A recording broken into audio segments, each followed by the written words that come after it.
Hello. Testing. Hey, thank you so much for the super chat, AM Dragon. Thank you so much. 30k omedetou. 30k, thank you to you too. Thank you. Appreciate it. Let me just make sure everything's in order. I think we're good. All right. Yeah. Please let me know how the volume is, how the audio is. And thank you for joining me. I just needed an excuse to do a stream. Let me just be honest. I just needed a decent excuse to do a stream, and I noticed that I just hit 30k for my subscribers, and of course, in the whole big picture of the YouTube scene, this number is small, it's tiny, but I'm still very proud of reaching this number, because if you think about 30,000 people as an individual human beings, if you've ever been to a concert, I think this year's Fifth Fest in Japan, which is the biggest hololive concert event, they had a huge venue which fit 30,000 people, and it was a lot of people in that space. So if I think of it that way, it's significant. So yeah, thank you so much, everybody. Thank you. It's all thanks to you, seriously. I'm not saying that just to say it, but yeah, I really mean it. So thank you so much. Thank you. And again, thank you for the super chat from AM Dragon, as well as Shrew. Thank you for your yellow super chat. Congrats on reaching 30k subs. Thank you so much. And Jimmy, thank you, Jimmy, for your yellow super chat as well. Congratulations on 30k subs, big brother. Keep going wild for hololive. Love you, man. Thank you. Love you too. Thank you so much. Thank you. Appreciate it. Yeah. How are you guys doing? I hope you guys are doing well. It is currently Sunday morning in Korea. I believe it is evening or nighttime in the USA, and other times in the other parts of the world. So yeah. Thank you for the congrats. Really appreciate it. Delta says, Vicky, congratulations. Thank you so much for representing the fandom. For someone like me that didn't have the money to support my Oshis, I thank you so much for showing us how wonderful hololive is. Thank you. Really appreciate that. Okay, let me get this window down, because as I speak, the number goes down. You know, it's quite noticeable if you have like low number when the number goes up or down. So it's not to ruin the moment. Who was it? Who was it? Who was it in chat that did that? Who was it? You had to do that, didn't you? Oh, they went back up. Thank you so much. Thank you for changing your mind. Anyways, what I wanted to say was, you can support your Oshi in whatever way you can, right? I mean, yes, money is the most direct way, like buying merch or buying. Just stop it! I'm turning this off. But just watching them, right? Just watching their streams, just talking about them or drawing arts about them, like that alone. Also, those are also ways to support them. So I don't think you should like feel like sorry, right? But I do appreciate you enjoying your Oshis through me, so that I do appreciate. And ASKJ123, thank you for your membership. I appreciate that. Thank you for signing up for Based. You are Based. Thank you for your support. Appreciate that. Change that to 6-month mode and rat them up. Like, who was it? No, I'm not gonna do that. Ray, thank you for your super chat. Coffee on me. Congrats again. Thank you so much. Thank you. I need that coffee, man. I need that coffee. Thank you for your generosity. Congrats on 30k subs. Thank you so much, Enfield, and everybody else. Branchy 3R. Sorry, Branchy. It's F3R. Sorry if I'm butchering your name. Congrats, Wiki. Thank you so much for providing such good memories through your videos. I always enjoy watching them. You deserve it. Congrats once again. Thank you. Massive thanks, everybody. Massive thanks. The one thing that I wanted to do was, just congratulate myself. Congratulations, me. But I also wanted to kind of, make this a pretty chill stream. Or I was going to say to make this a chill stream, but Stellar Tofu coming in hot with 5 gifted membership. Oh my Giddy up. Thank you so much. Thank you. Stellar Tofu, huge thanks to your generosity. And Sandy Clips, Wooden Block, Ultra Reckon King, Ragnarok, and Gion. Congratulations for getting those gifted subs. Please say thank you to our great contributor, Stellar Tofu. Thank you. Nice gifts. Appreciate that. Love it. That's a great gift. Thank you. Hey Julian, thank you for joining. Hello, how are you doing, man? Congrats, dude. Here's my contribution to the next venture. I really appreciate that. Thank you so much for your orange super chat, and I hope you're doing well, and good luck to your endeavors too. Massive thanks. And speaking of next ventures, I'm not going to go into too much detail on what's coming up today. I'll have a separate stream day for this on his next trips, or all the things that I always do. But I do have a few things that I'm planning for November. So I think it'll be the next cycle of trip, events, vlog, and then next following week, several weeks, it'll be me making videos or something like that. Yeah, thank you for the congrats, everybody. Thank you, Simply Cheese. Thank you, Tech. Thank you, Renz. Sorry, yeah, thank you. I feel like I'm starting learning to read. I can't read, dude. Logon says, big congrats and for never forgetting from how far you've come along. Thank you for going out of your way to share the love of hololive. Yeah, it's quite interesting. Of course, everyone that's on YouTube would love for explosive growth, right? So I personally would love to be at a higher number of sub count and views and all that, but the reality that I'm learning is that it takes time, whether I like it or not. But I'm still very proud of where I am, where I have reached right now, and I guess I'll just have to try harder to be better. East, thank you so much for your super chat. I discovered you from the Taipei run video, the speed run for Taiwan. Yeah, please watch that video. That video did go over 100k views actually recently, and I personally do like that video because it's quite different from the usual videos that I do, speed running hololive events in a new country too. I went to Taiwan just for hololive. It was my first time visiting Taiwan ever, and it was for hololive. So yeah, making a well-edited video for us. You're an inspiration. Thank you so much, East. I appreciate that. Thank you. Yeah. Speaking of which, today what I want to do, as we kind of congratulate me, I wanted to kind of talk about where I started from and some of the videos, and I also wanted to ask you on some questions too about what I've done, and yeah, and just go from there. It'll be a very casual conversation, so if you have anything to grab for snack or drink, do that, and just kick back and we'll talk about it. Yeah, congrats. Thank you so much, Shiba. Thank you everybody. Thank you, Ivan. Thank you.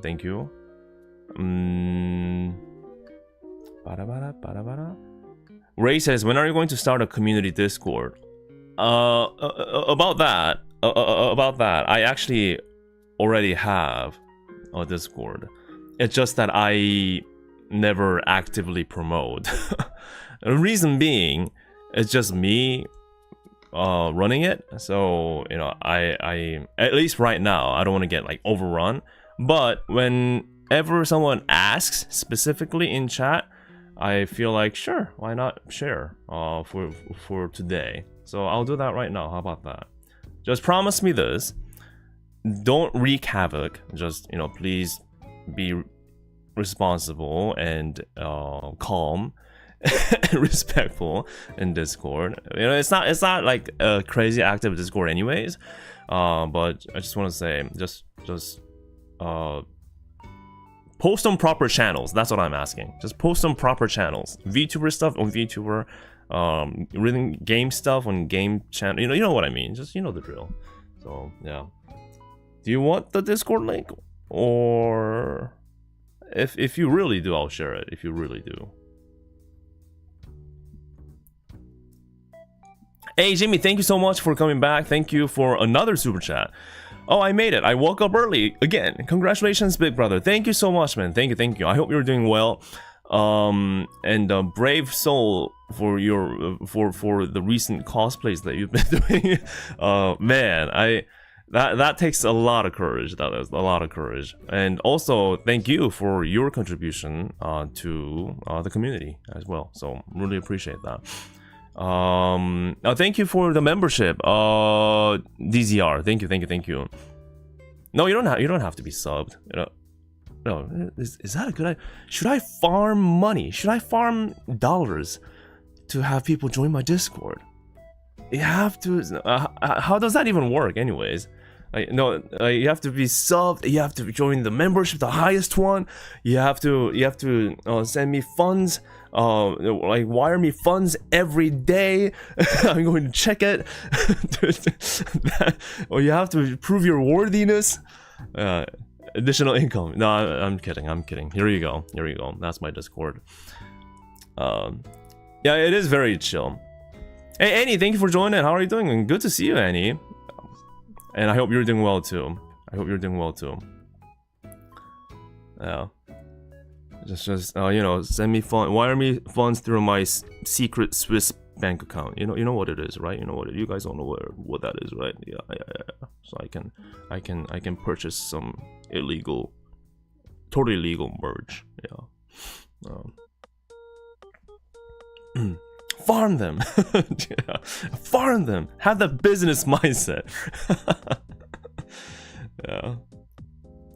Yeah, the Swiss bank account. You guys all have Swiss bank accounts, right? It's just casual stuff that you do. It's good investment. Douglas says, so what is your next step from here after you have 30k subs? I mean, honestly, continue doing what I do best, but do it better and more consistently. I feel like since I started doing this, right, I've never done content creation before, ever. And I've never done vlogs before, ever. So everything that I do is all of my first time. And one of the things that I'm learning quickly is that it is super, super hard to be consistent. What I mean by that is, you know, for what I do, right, I go on trips, I shoot videos, I come back home, and I edit videos, right? As I plan for those set trips, fund for those set trips, and then also try to go live in between for live streams, and also running socials and all that. And I realized that it is very, very difficult to be consistent. Like my personal goal is to put out a video every week and do a stream every week. So basically a video and a stream every week. Like that would be super. But gosh, that's not easy. So I guess my immediate goal is to get to that point, to be consistent. I feel like consistency is pretty much everything, and that's why I have such a huge respect for anyone, regardless of what they do, like anyone that has been doing something like this for a long time and consistently. I mean, we can have someone that gets explosive growth and a huge like popularity in a small span of time, but we also see so many of them kind of just disappear, right? But there are people that are just continuing to do what they do and achieving consistent growth and still staying relevant and big for many years. So that's something that I want to do, to be honest. But I'm realizing that it is very hard to do that. Yeah. Oh, thank you for the membership, by the way. I appreciate it. Or was there a membership? Or what was that notification I just heard? Am I hallucinating? Or was it a subscriber? Maybe a subscriber. Anyways. Yeah, it is quite difficult. So that's one of my goals going forward. Another thing is that you know, believe it or not, believe it or not, this channel was not meant to be hololive only in the beginning. If you see the description of my channel or my profile on Twitter, it says hololive plus life vlogging, and so I always intended to do things hololive and other themes that I'm interested in personally, like on the side. But you know, obviously that wasn't happening for the past several months or maybe years. But like, you know, but here and there, right? Here and there, it would be nice to kind of tie into my other interests. Like that would be pretty super. I think that would be pretty super. Yeah.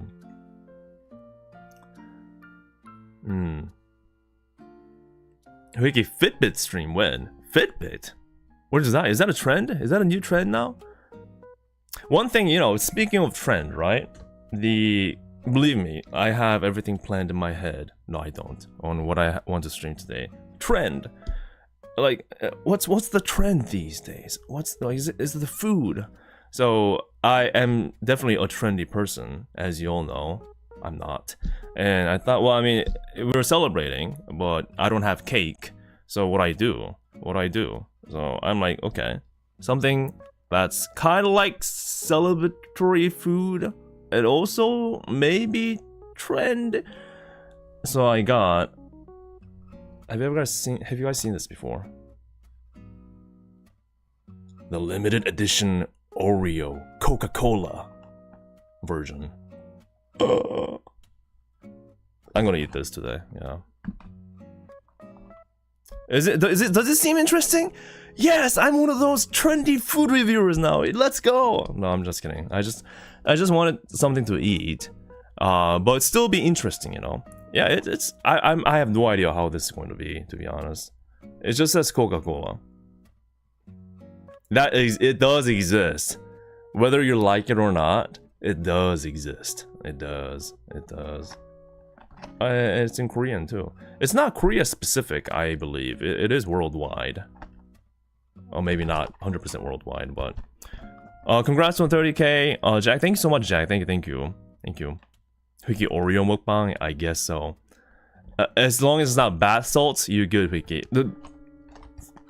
I've never eaten bath salts on stream before. In case you're wondering, I've totally never opened up a hololive pink bath salt on stream and tasted it. Never done that. Do not dig through my stream archives, VODs. I've never done it. I've never done that before. It's never done it. Who would do such insane things on camera? Who would do that? I totally do not condone such actions, and I deeply regret that I did it. I can still taste it in my tongue. Seriously, I still can. People unaware. What? He did what? Oh, freaking A. He did what? Hey Jimmy, thank you for joining the membership. Appreciate it. Thank you. Massive thanks. Yeah, so I'm gonna try it in a minute, and you know, just to do this properly, I did make sure to go ahead and get a regular Oreo so I can compare it side by side, and I even went as far as getting the Coca-Cola itself, the drink, which is in my fridge right now. So I'll do that a little bit later. But for right now, what I want to do is, you know, kind of just first of all, thank you all for joining my Discord. Appreciate it. Quick, hide. Thank you. And I just kind of wanted to look at my YouTube stats, I guess, and yeah, and just kind of look at the videos that I've done so far. It's quite a lot, actually. It's quite a lot.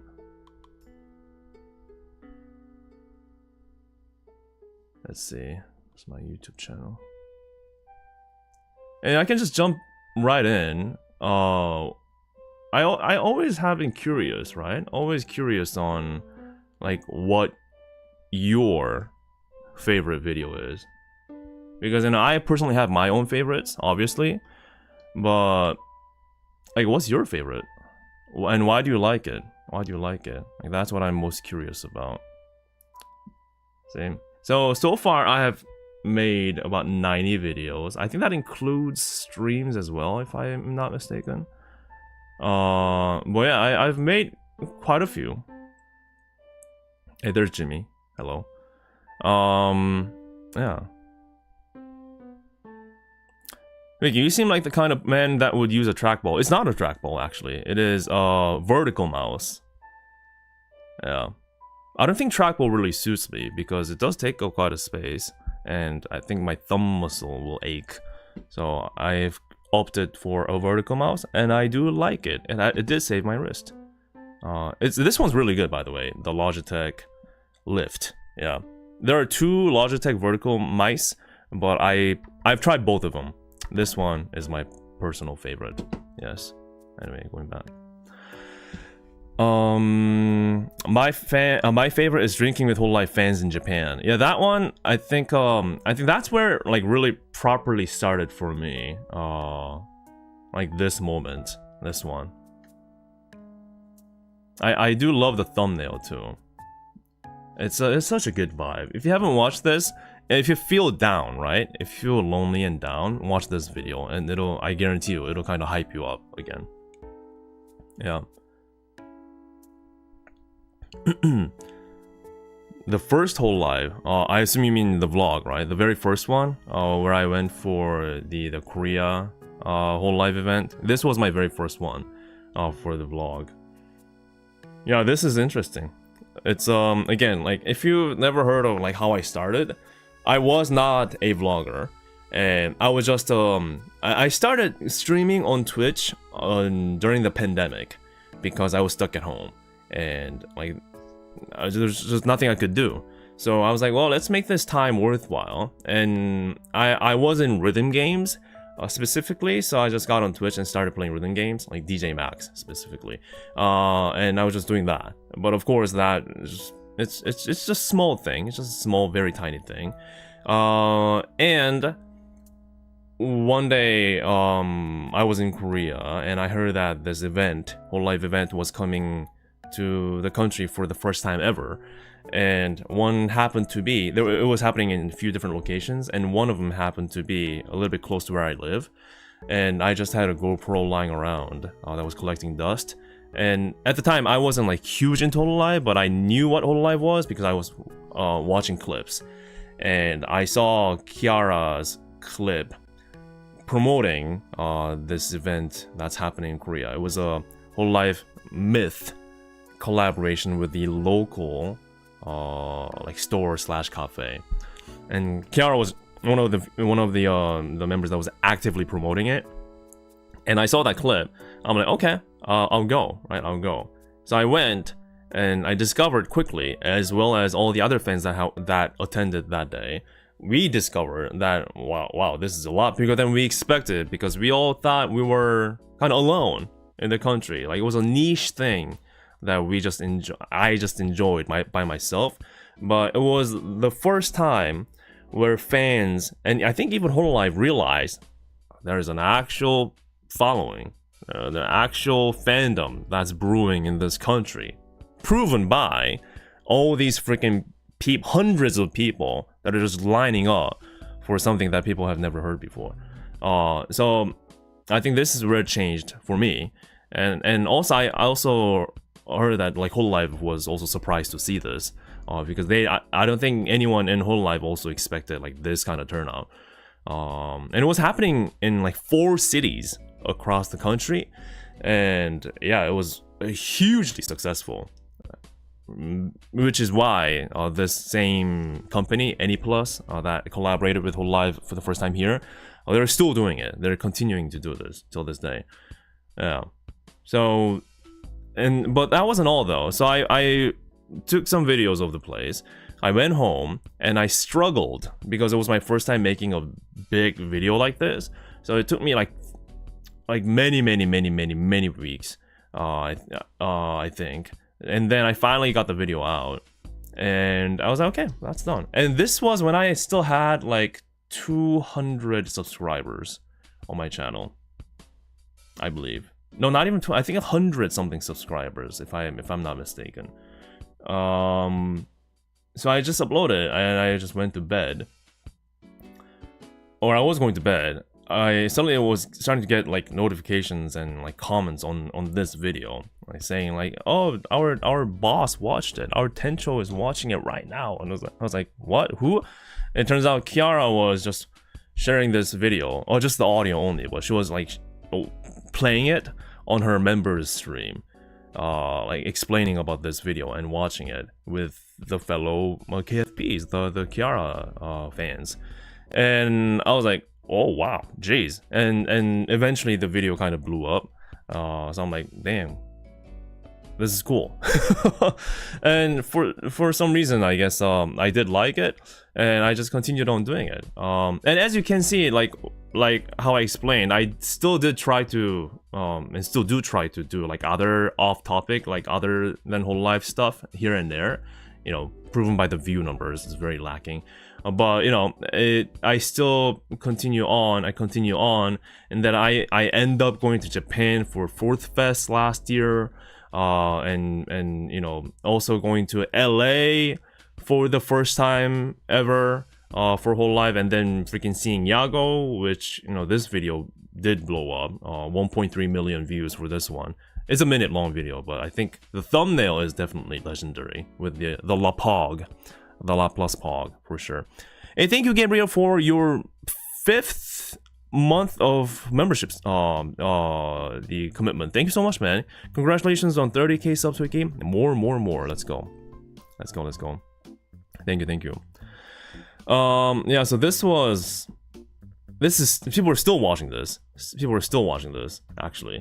So, you know, I continue on going to events in Korea, and then I end up going to LA, you know, meeting Yago and meeting a lot of different fans, and you know, more events. Also, like going to ID events that came to Korea, watching debuts with you guys of Regloss. Yeah, Kanade's debut was quite legendary and brain damaging.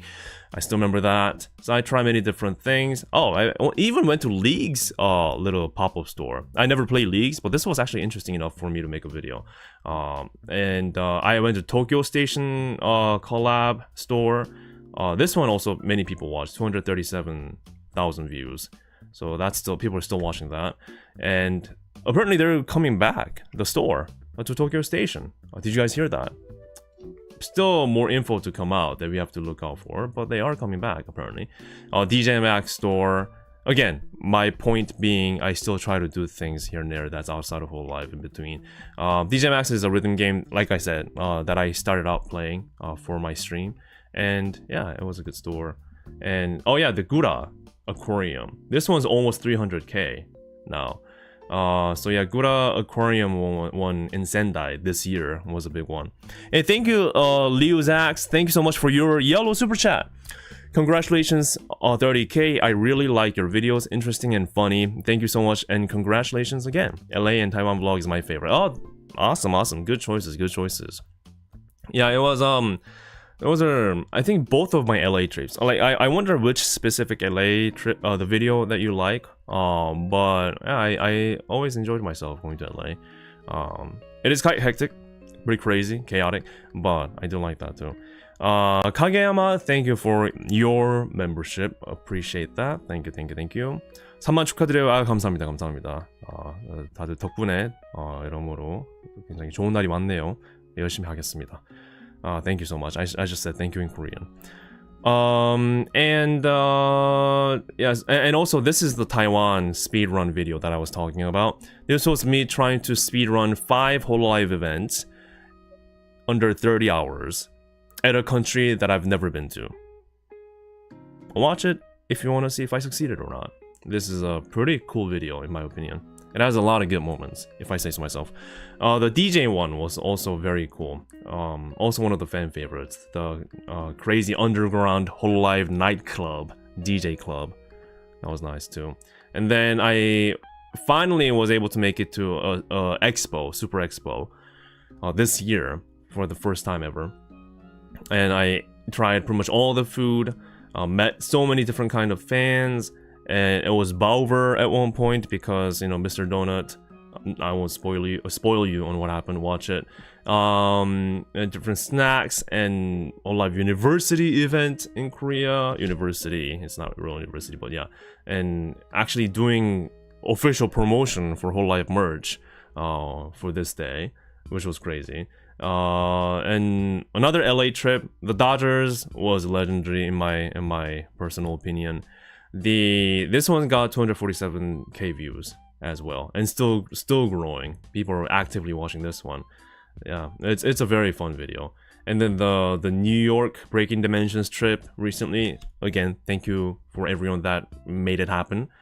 Very exciting video. And Herb, Liz singing, and the recent hololive City and Mr. Donut. And I'm still continuing on making the rest of the videos. Yeah, and then I'll be going on more trips in November, which I'll, you know, let you guys know pretty soon. So yeah. I got light mode. I'm sorry. Wake up. You gotta wake up, man. So just scrolling back to read what videos that you guys liked. Let's see. Tomia, I think Tomia says Gura Korean was cool. Yeah, that again, my personal favorite.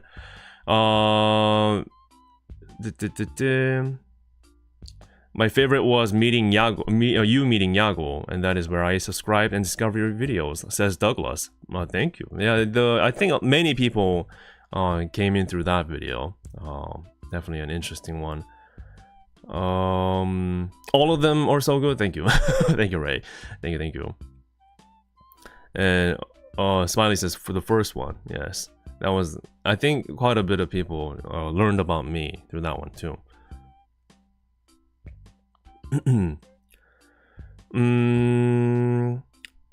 Let us says congratulations, Vicky. Thank you, appreciate it. Thank you for the congrats, and thank you for joining. Appreciate it. hololive City was very fun. Yeah, I personally like this one because of the struggles. Definitely was not planning on making it into a survival video, but yeah, that was something, man. That was crazy. It was crazy, absolutely crazy. May I lead you into a little secret about this particular video? It's editing magic, but I couldn't get everything on the first day due to the weather, right? Due to the typhoon, the hurricane. So I ended up going twice. I had to come back the next day, buy the ticket again, so it was double spending. But I wanted to be able to get everything as much as I can for the video's sake, so I can show you everything properly. So it was actually 2 days, back to back. Yeah. That's why the weather changes. So it kind of, I made it look like it's you know, the weather was horrible, and then it turned out sunny by the end, but it was actually horrible the entire day. The entire day it was raining. Entire day it was stormy, and I still stayed the whole day outside. Well, you know, obviously some things are impossible to do just because of the weather, right? So I had to come back, buy the ticket again, and then do it all over again the next day, all over again. In case the hurricane video, the day didn't work out for me, I went back and did the whole thing all over again, just in case that I can't use the first day of footages. So in the end, I was able to use both of the days, but yeah. But you didn't notice it, right? You guys didn't notice it, that was the case. It does mean, for the consistency's sake, I had to wear the same clothes on both days. But let it be known, I wasn't stinky, okay? Even though I was wearing Gura shirt, I guarantee you I was not stinky. I was not stinky. Okay. Gura may be stinky, but I was not. I was not. I smelled myself. Made sure. And it's clean rainwater in Japan. The sky and the atmosphere is clean. So I basically got myself a 12-hour shower whole day. That was actually how long I was outside. Like 12 hours, like legit. So yeah, it was and the same Crocs. Yeah. Hey, thank you, Nagami. Thank you for your membership. I appreciate it for 9 months and counting. Thank you so much, Nagami. Thank you for supporting me as always. Senti says, "Yo, congratulations!" Yeah, thank you so much. Thank you. So there are days, there are events where I have to pull off something like that, because as much as I want a day to be perfect, no days are perfect. So there are days when I have to kind of go back in and do it again. And it's just how it is. It is just how it is. But I'm glad that it worked out though. So, and yeah, I was totally not stinky. I did have to spend quite a lot more money though than I planned. So but I did end up getting the tickets, which is nice. And it did work out. And for cases like New York one, right? Like this one was totally unplanned. It was like on the day, go type of deal. So like things like this, you just have to run with it. Thankfully, it all worked out. For the Dodgers one, it's just one day and that's it, right? You can never come back. So everything had to be hit perfectly. And of course, there are hardships such as lining up so long that I make it into the game like so late, and barely catch the action. But thankfully, all the important actions happened when I was watching the game. So it's really like I just have to get lucky. It's crazy that I've been doing this for so long, because I kid you not, it's not really visible through the videos because I don't want to be like dramatic about all the videos that I make. Oh my gosh, guys, my time is running out and this video may be impossible to make. Stay tuned to watch if I made it or not. That's not really what I do, right? But pretty much all of these videos, pretty much all of them, there's something that didn't work out. There's something that fell apart. There's something that I had to redo. And it's a miracle, to be honest, that I'm still continuing to do this, because like there could have been so many things that could have gone wrong or just downright couldn't happen, right? So yeah, I appreciate how I'm still here surviving, and I thank you all for making that possible. Hey Lucky Soul, thank you for your orange super chat. I appreciate it. Happy 30k. I love Super Expo, but 4th Fest is goated. Yeah, that one, I feel 4th Fest and 5th Fest both had their own moments.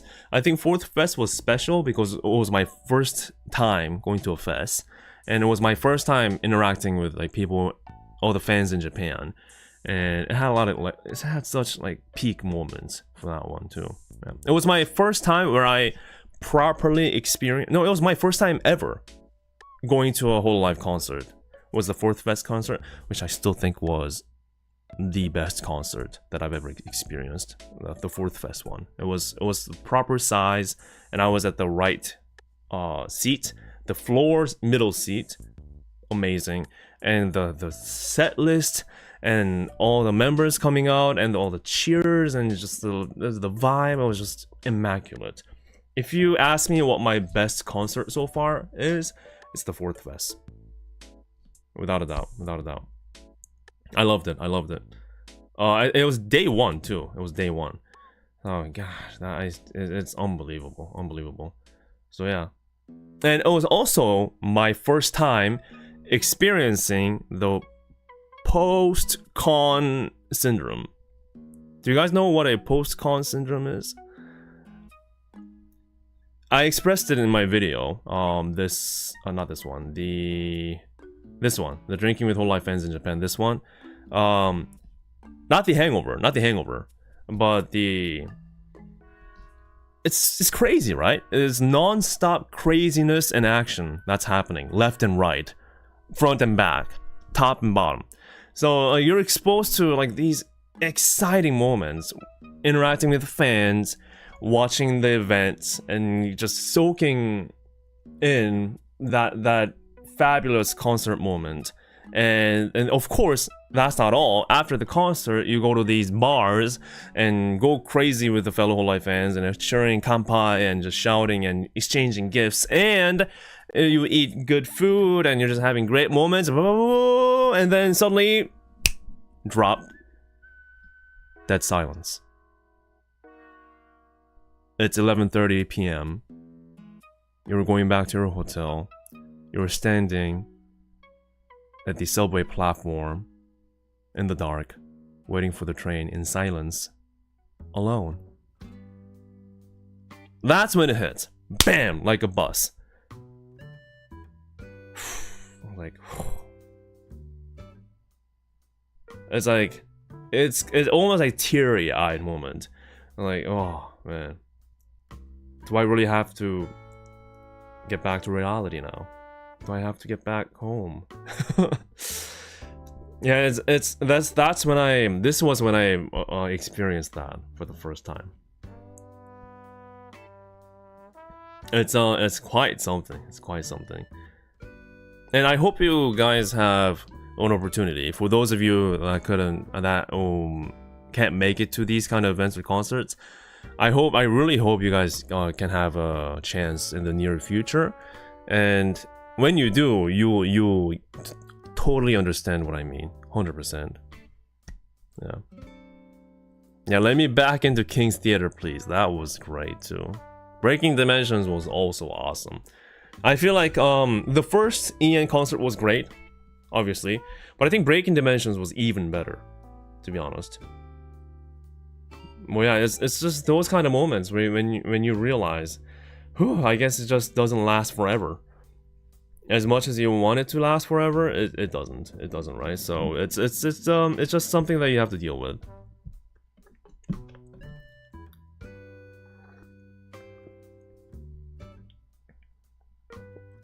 Jojo Play says Singapore is doing a broadcasting of Fifth Fest soon. I saw that. Yeah, I hope you can make it. I don't think it's going to be that competitive for getting the ticket. Usually like the VOD views or the recorded viewing aren't as competitive from my experiences. But again, you never know. Yeah.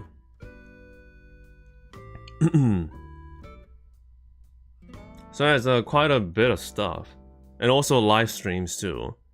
I've done quite a bit of live streams, in fact. Yeah. Doing watch-alongs for the debuts, looking at my merch, playing games sometimes, and yeah, it's and Ame! Ame! Damn, Ame. Yeah.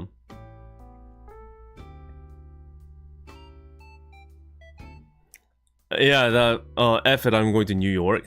Do you know, the original title for that, I did not censor the word, you know, the F word. So I got demonetized.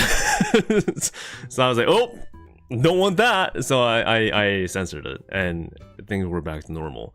So yeah, if you curse in your title, YouTube will demonetize it automatically. So I'm like, I was a pussy. I'm sorry. I didn't have the guts to just stick it to YouTube and just leave the title as is. You know, I'm like, oh, I'll cave in. I'll submit YouTube. I'll submit YouTube. Yeah.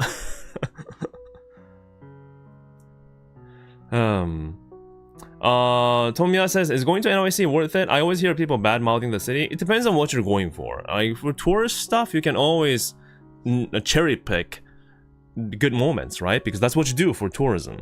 You go there to see nice things. But actually living there, I would probably have second thoughts. Mainly because it's super expensive. and also very, very crowded. And there's so many skies. I guess I'm not a city boy, so I do like having space around me and be able to see the sky a bit better. But I think it depends on what kind of energy you're going for. If you are all for like wild, chaotic, crazy energy, then I think NYC is a great fit for you, because that's what the city is, non-stop. And if you don't mind the bit of smelliness, you know, on the sidewalk, or the litters all around, kind of like smashed up windows and bullet hole, you know, the bullet holes. I showed you in my video, one of the supermarkets had a like huge bullet hole on the window. Just you know, that's the norm. That's America, actually. So if you don't mind those kind of details, yeah, the signature we smell. There are a lot of great things to see, I think, the culture-wise and just the tourist attractions-wise. Many beautiful sceneries, probably good restaurants. I've never tried one of them. Well, no, good pizza, great pizza, those kind of things. So, yeah, it really depends on what you're looking for. It really depends. In that regards, LA is totally different. I mean, it's still chaotic. It's still filled with crime. But again, that's just how US is for big cities. But LA is like, it's a different kind of chaos, I think. Different kind of craziness. But be prepared to spend a lot of money though. For the big cities at least. It's the spending amount is just absolutely wild. You go there, compared to Japan, right? I end up spending 5 times more compared to Japan. Not just because it's farther away to travel, and the plane tickets are more expensive. Plane tickets are expensive, that's a given. But just pure spending, eating, right? Sleeping, just riding Ubers, just traveling around. Just for your sake, the ease of planning, just say, oh yeah, I spent this much in Japan, 5 times more. And that'll kind of work out if you're planning on a US trip. Because in Japan, let's say you're getting just a regular meal at a restaurant, right? And you can get a pretty good meal at a restaurant in Japan for $7, let's say.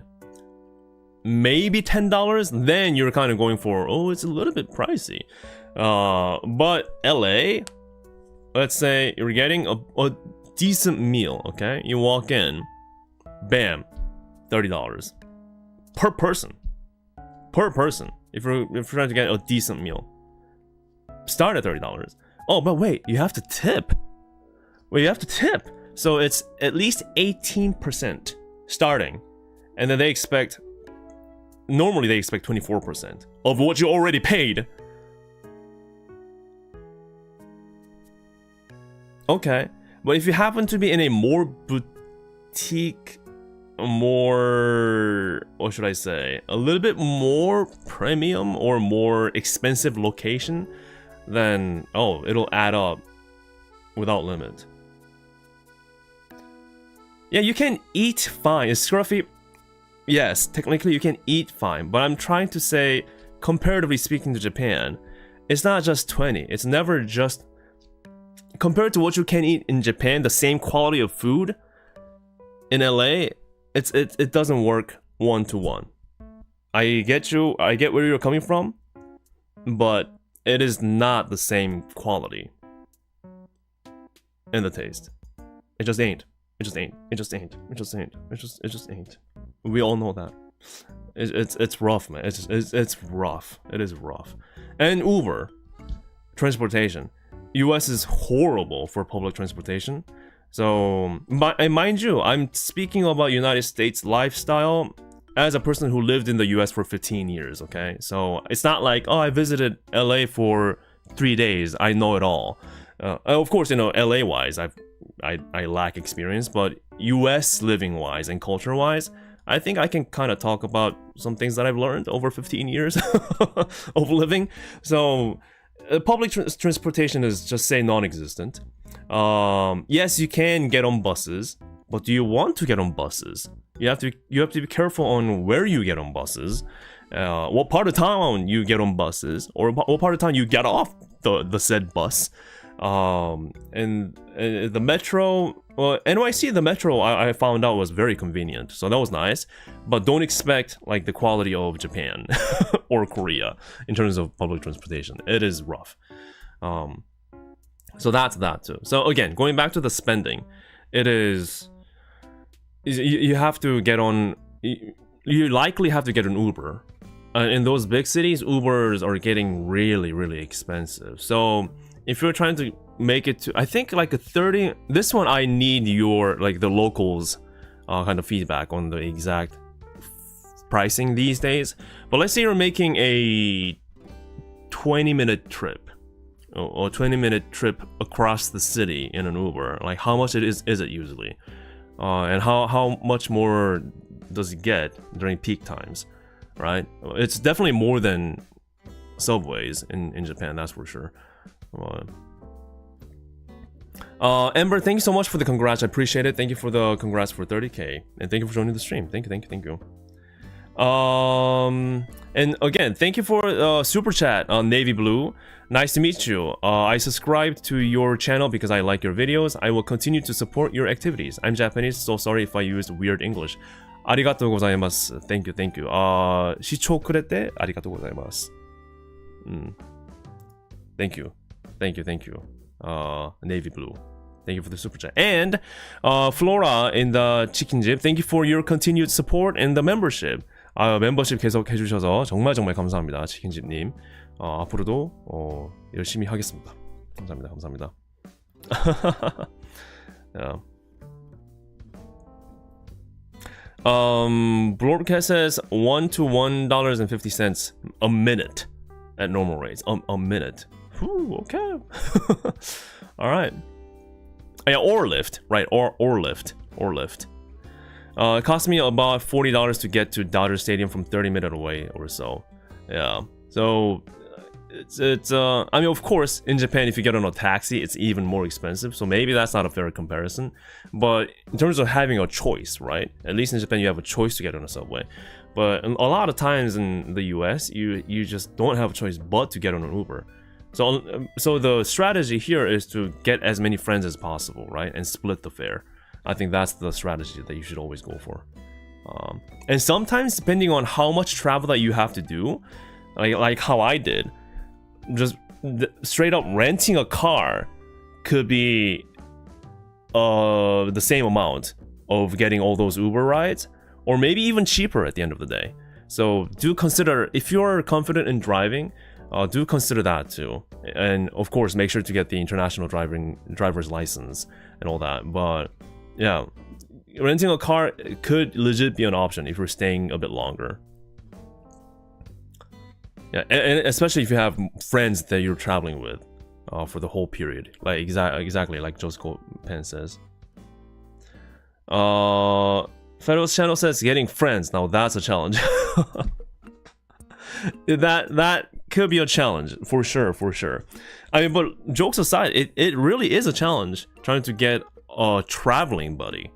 That's not something that many people can do, because it's not just about all of you having money. It's all about having all of you having the time to make it work, right? At the same time. So like having traveling friends with you. So it's hard. I'm hungry. Maybe I should eat those Oreos. Wiki face reveal when? Yeah, I'm sorry, man. It's I still am not confident in doing that, so I'll for the time being I'll have to hide my face, you know, until I feel comfortable. Right now I have, you know, this 3D avatar on me right now, but one day it's I'm not ready, guys. I'm not ready, guys. I'm not.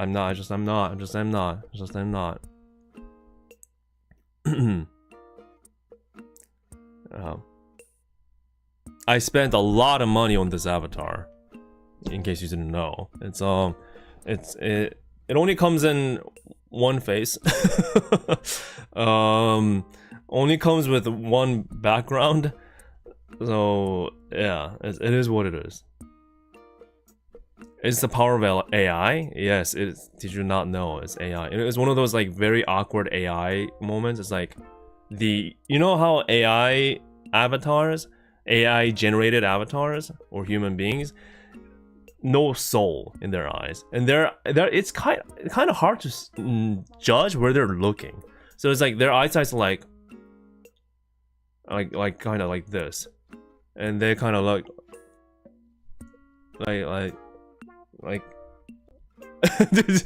know, it's hard to portray what I'm trying to say, but it's one of those things. Like it's how I describe it is FIFA 3D model. You know what I mean? If you ever, I've never played FIFA, but if you look at those like football/soccer games, or any sports games for that matter, and you look at the faces of the obviously 3D generated human beings, or the real players, they are soulless. They are soulless, absolutely soulless. It's kind of like that. Ren says probably needs a very beef PC to render live. Yeah, for sure. I need a beef PC. Alright, I think it's time for me to have some Oreos.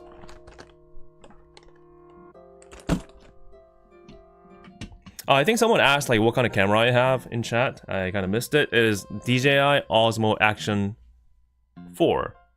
I don't have the latest one, which is the 5 Pro. I would love to get the latest one, but I think that's just, you know, me being greedy. Yeah, I am trying to get a new phone though, because let me quickly show you my phone.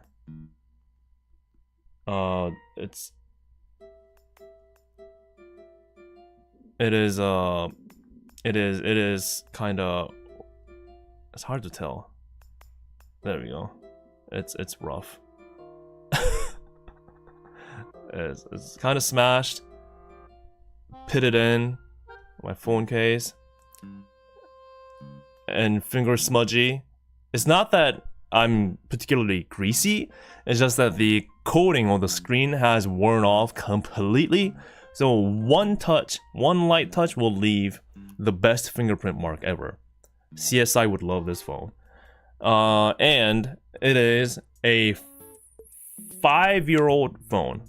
It is currently on its 6th, is it on 6th? Almost 6th year, this phone. So, yeah. Oh no, we saw your face in the reflection. Oh no, I doxed myself. No. Yeah, and guess what the model of this phone is? I've told you guys before. Yeah, what brand? What do you think the model of this phone is? With this insane crack. It's not as bad as some people have it. What I had to do was I actually super glued the edge so it doesn't fall apart. So this holds together for the time being. Yeah, so it's super glued. No, it is not Samsung. And no, it is not a Pixel. Yes, it is an LG. An LG, the very company that has dropped supporting phones. I still rock one. So I don't get any updates for this phone. So any kind of security breach, I'm done. I'm done. I will be done if there is any kind of breach on this phone. So no support on this thing ever. Forever, actually, because the company legit pulled out of smartphone business. And this is the model is V50. At the time, it was a good phone, but the thing is, I didn't buy it new. It's I just kind of, you know, it's one of my family members was like, you know, I'm not using this phone. I'm like, can I have that phone? Because I was rocking a Galaxy S8 in 2022. So I needed a new phone, but I didn't have the budget because I was starting to do this, you know, traveling. So I'm like, free phone, I'll use it. I'll use it. Screen crack, I don't care. Just give it to me. So I have been using it, and yeah, it's seen better days. It's seen better days. So I'm currently trying to get a new phone. because it's getting really laggy, and also the camera lens sometimes like act up. The image optical stabilization thing, it's a physical one, and sometimes it would act up, so it kind of does like random shakes as I record, which is not a good thing for me trying to record using this, right? So, well, I mean, I'm saying I'm trying to get a new phone, but I don't think I will be able to get a new phone anytime soon because, you know, I got a lot of things coming for November, so, you know, that's that, yeah. Why are phones so expensive these days? It's insanity, because there was a time when a base flagship, the reason why I'm trying to get a flagship is because of the camera, right? I need a good camera, but it used to be the case where just a regular flagship used to be a couple $100. Now it's well over $1,000. Well over $1,000 for a base flagship. And that doesn't even count the storage upgrade, which I'm stuck to opting in for because I can't put in my own SD card in. I know I sound like a freaking boomer, but am I speaking truth or not? Because it's insanity. It's insanity. This phone at least allows me to put my SD card in so I can swap it in, swap it out. Doesn't matter what base spec this one has, right? But now, and especially since I have moved up to 4K, I have to get at least 512 gigabytes of storage on my new phone, a potential new phone, and that brings the price up even more. Insanity. It's insanity. Insanity.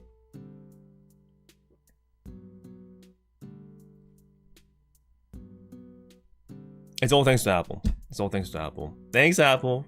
Thank you for leading the innovations of locked-in storage since very early days. And yes, that is a better business plan. I mean, what do I know?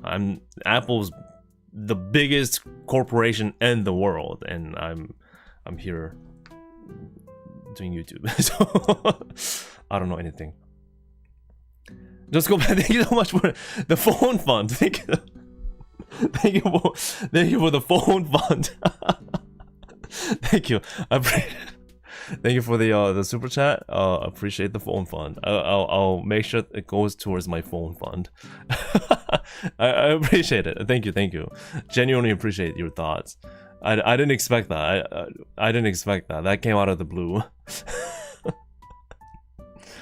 Still holding on to my S10. S10's a great phone. External SD card and headphone jack. Yeah. Now this one still has an headphone jack too.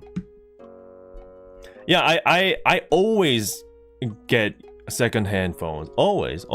I always do. This one's second-hand. My S8 that I got, I used to have a second-hand. Always a second-hand, for sure. You know, one, because I'm broke.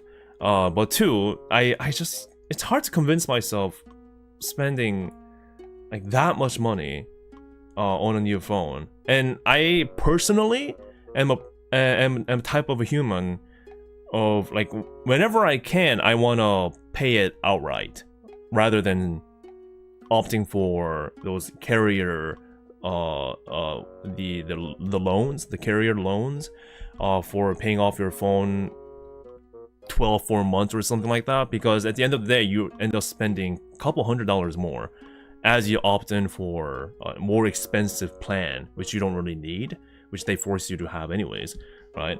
Yeah, so I do my best not to opt for that. That's why my choice is limited, because I have to think about paying it outright. That's just how my lifestyle is. But you know, of course I would love to go my dollar bills chat. Woo! Like it's my, what is it? Was in Wolf of Wall Street? He calls it like fun coupons. Would love to do that. Maybe one day. I'll be standing in front of my orange Lamborghini in my garage with my fun coupons. Like, here is it. Oh, you need. You want to get some merch for your Oshi's anniversary? Or maybe I become greedy and I do it to myself, towards myself. No dollars for you, myself. Yeah. Nightlove says, passing by to say congratulations. Thank you. Appreciate it. Thank you for joining in. And I hope you're having a good weekend. Appreciate that. Buying a Sony. A Sony is interesting. You're talking about a Sony phone, right? One, Sony phones are not common in Korea. It's actually very rare. Two, they're actually not cheap at all. They're, a lot of cases they're more expensive than the phones that I've been thinking about, which is just Galaxy. Whoa, Deep Flown, thank you so much for your red super chat. Congrats on 30k. Fun coupon for you. That's a literal fun coupon. And it comes in red. Thank you so much, man. Deflon, thank you for your super chat. Thank you for your generosity, and thank you for the fun coupon. I'll use the fun coupon for my upgrading my hardware.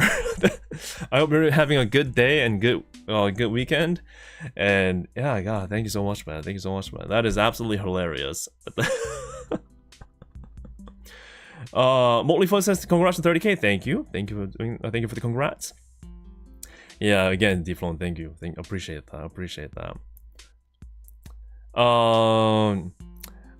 Don't Mind Me says, how about gacha on hololive TCG card wiki? Get the Suisei sign and auction profit. Okay, first of all, okay, I know I want to jump into the Oreo, but may I address that claim just for a moment? All right. Have you guys seen the recent TCG shop game that the hololive members have been playing? Have you guys seen those gameplays, the game footages? So tell me the odds of you coming on top. I still hear Miko's agony and scream as she opens hundreds and hundreds of card packs to no avail. All just very, very mid to low tier cards. Hundreds of packs that she opens. How much money does it take to maybe to get to a signed CC card? Maybe. Is there do you think it's possible at all? Let's say I do that, because actually that's a good segue. Thank you for bringing that up, because one of the things that I do want to do, I mean, I don't want to go crazy on this, but if I can, when I visit Japan in November. Oh wait, I kind of spoiled myself. So yeah, I am visiting Japan in November, and when I do, I would like to get my hands on some of these hololive card packs. I mean, I don't know like where to buy them. I don't know how much they are. I don't know how, like, what forms that they come in. I don't know how available or not available they are. But I do want to get my hands on them, and I do want to do card opening stream. Because it's not just the hololive trading cards that I have. I also have a few packs of the Bushido one that I got from Anime Expo this year, which I still haven't opened. A little box that I have. So November is why I'm visiting. And of course, you can have your guess on why I'm visiting in November. You know, but you know, I'll let you guys know pretty soon. I'm still in the process of locking in. But yeah. You can look up the shops that sell at the TCG website. Okay, that's good info. How is it availability wise, stock wise? Are they readily available, or are they like selling out and it's hard to get right now? That I do want to know. But yeah, but going back to the idea of open card packs, get signed CC, sell profit. You know, apart from all the things that I mentioned, you know the hardest thing about that plan? The hardest challenge about that plan is me actually letting that card go. If, and this is a big if I really did get my hands on a signed CC card, will I be able to let it go? It's a lot of money, yes, it's a lot of money. But can I actually let it go? That's the question that I gotta ask. Can I actually let it go? I think it's gonna be hard. I think so. So But I mean, like, why am I even talking about this? It's not like I've actually got the card anyways. There's no way I'm getting it. I'm 100% confident in saying there is no way I'm gonna get a signed CSA card. No way. There's no way. It's gonna be impossible. Give away to a fan? What? I am a fan though. but I'm a fan. but I'm a fan. I'm not gonna give it away. That's insane. I mean, if I win like multiple, baby, but winning multiple CSA cards that's insane. Oh, so that's your plan all along, Tomiya. Okay. So you wanna suggest the idea that I give it away to a specific fan that the name is Tomiya. Okay. I see what the plan is. I see what the plan is. I see how it is. Okay, all right. I respect the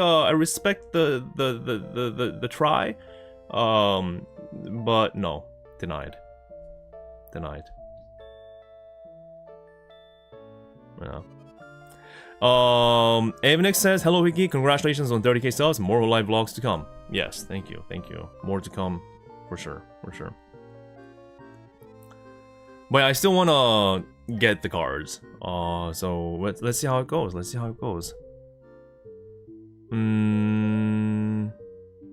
Tan says they sold out the initial batch, but reprinting them, and they cost around 35 to 40 USD per box. 12 booster packs. Okay. Interesting. I may be able to get one box then. I would love to get multiple boxes, obviously. That's what a opening card stream is, but we'll see. Because like I said, I have priorities. As much as I want to spend money on the merch, right? The reason why sometimes maybe some of you might question on like why I don't go for all the merch for all these trips that I go to. Sometimes I do, but many times I can't, right? And the reason is because there are things that I have to spend on. Multiple other things outside of the video, behind the scenes that I have to spend on, right? So, hardware upgrade. Storage upgrade, because it takes up a lot of storage to save all these footages that I record. Like terabytes of levels, right? So that's that, and you know, travel costs, insurance costs, and at the end of the day I have to live, right? Like actually live. So, you know, food and just, you know, all that. So so I have to prioritize on what I spend. That's why I have made a smart financial decision to spend my precious money on limited edition Coca-Cola Oreos, which we'll try right now. So I even brought plates. I'm being professional here, right? And let me also bring one thing that I need. Just a second. And we can keep on talking as I try the Oreo. It's not like this is you know, this thing and nothing else. It's just, I'll be back.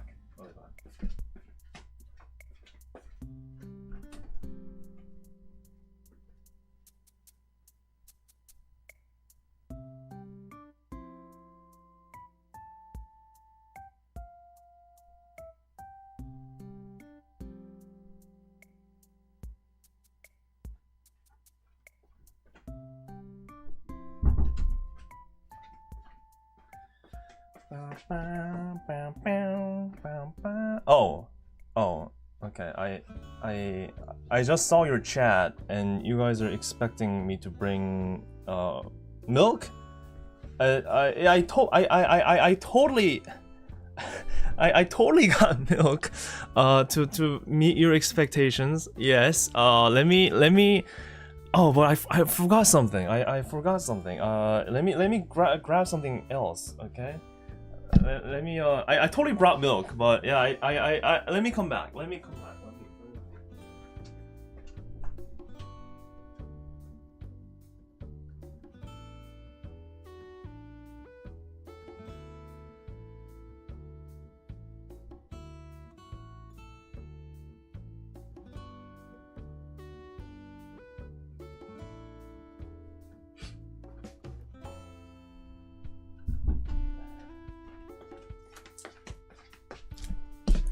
Yes, I totally brought milk. This is the only milk I have, actually. But yeah, it's just I read your mind, you know. I read your mind. That's why I went out there to get milk. So I did commit to this and got a real Coca-Cola. We'll find out if this plus this equals this. It's not. I think I can. I'll just tell you right now. It's probably not. I'll be surprised. I'll be shocked if it's anything close to Coca-Cola. This. I'll be absolutely shocked if it tastes anything like Coca-Cola. But you know, we'll just do it. And I'm doing this not because I'm all of a sudden a mukbang streamer, but you know, it's just something interesting to do while we continue talking, right? But at least I'll do an unboxing properly. These things never open properly. They always do this. So yeah, this is a Coca-Cola limited edition. Coca-Cola Oreo. It says in Korean, but it's Oreo. And someone says it looks like Ohio. No, it doesn't. Oh yeah, there's supposedly a Oreo Coke drink, which I couldn't find. That is crazy. If I can get my hands on that, I'll bring it next time. Would you dip it into the Coke? What? Dip it into the Coke. You know what? Why the horrendous ideas, chat? Why? Why do you make me do this?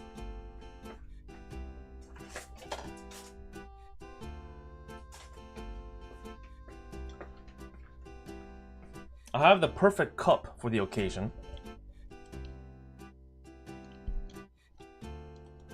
The hololive City official cup. Well, when I say official cup, it's just the cup that they served out for the hololive City drinks, but I wiped it up, I washed it, and I brought it home. So that's that. So that'll be perfect. Full experience, got it. Okay, fine. Alright. Recycled merch. I'm just being smart, you know? Sam Yu says, oh, thank you for the super chat, by the way, Sam Yu. Congrats on 30k, here's some lunch money. Thank you so much. It is my Oreo money. I'm sorry. I'll use it for something greater than this. This is all on me, okay? I'm spending from my own bank account. This is all me. So yeah, I'll spend it on something wiser than doing this. My God. All right. I'd rather you dip it in rum. Rum? You guys are crazy. Do you actually do that? Okay, so this is the package.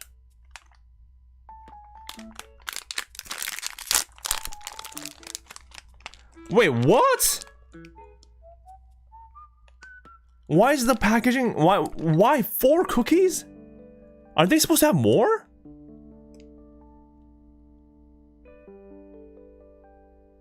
Tell me, they're supposed to have more, right? I'm not hallucinating?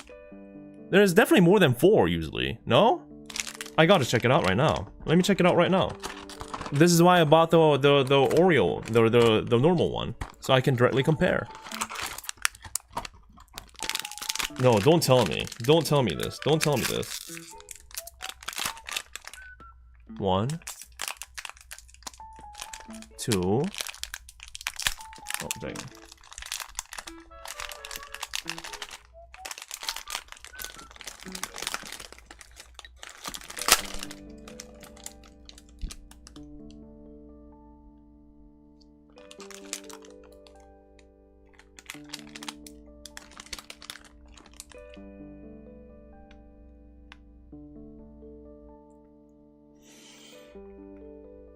This is why we don't do these stupid, trendy food type of mukbang, because they are out to rip you off. I'm giving you a first-hand lesson here why you don't go for these shit, because this is what they pull off. They had the audacity to take away one cookie that I deserve That's how they do me? Limited edition, meaning limited edition by taking away one cookie that I deserved. It's limited that. Okay, alright. And it doesn't cost any cheaper, that's for sure. Let's try this. I'm smelling it.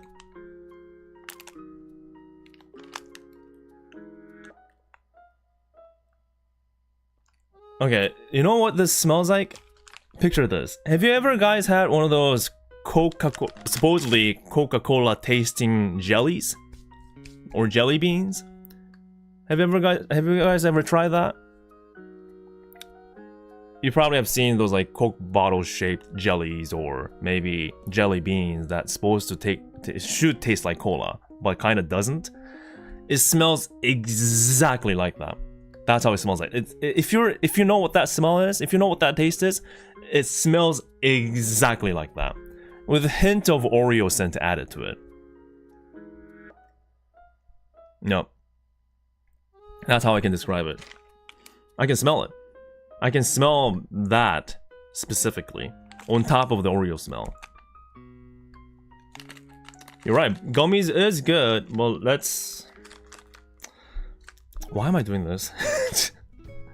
Okay. You know, another thing too, I should have known, because now I'm realizing it's too late now, but see the change, the size difference of the box? Do you see that? That's 2 cookies shorter. Specifically, 2 cookies shorter.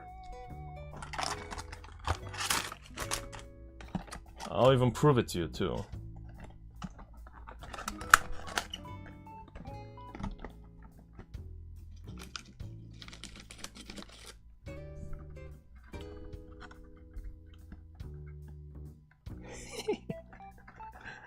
See that? It's 2 cookies shorter. God damn, I should have known. I should have freaking known.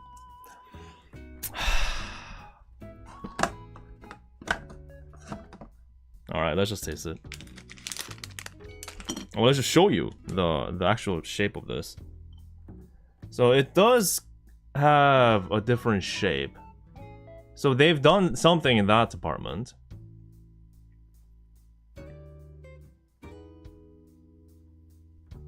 And I guess what's on the other side? Oh, just Oreo. Okay. Oh, so they've done something different, just on the half of it. Just on the half of it. I mean, that's effort. That's effort. Sure. Why not? Why not? All right. I'll eat it. GG says, congrats on 30k, Vicky. Thanks so much. Thank you. Appreciate it.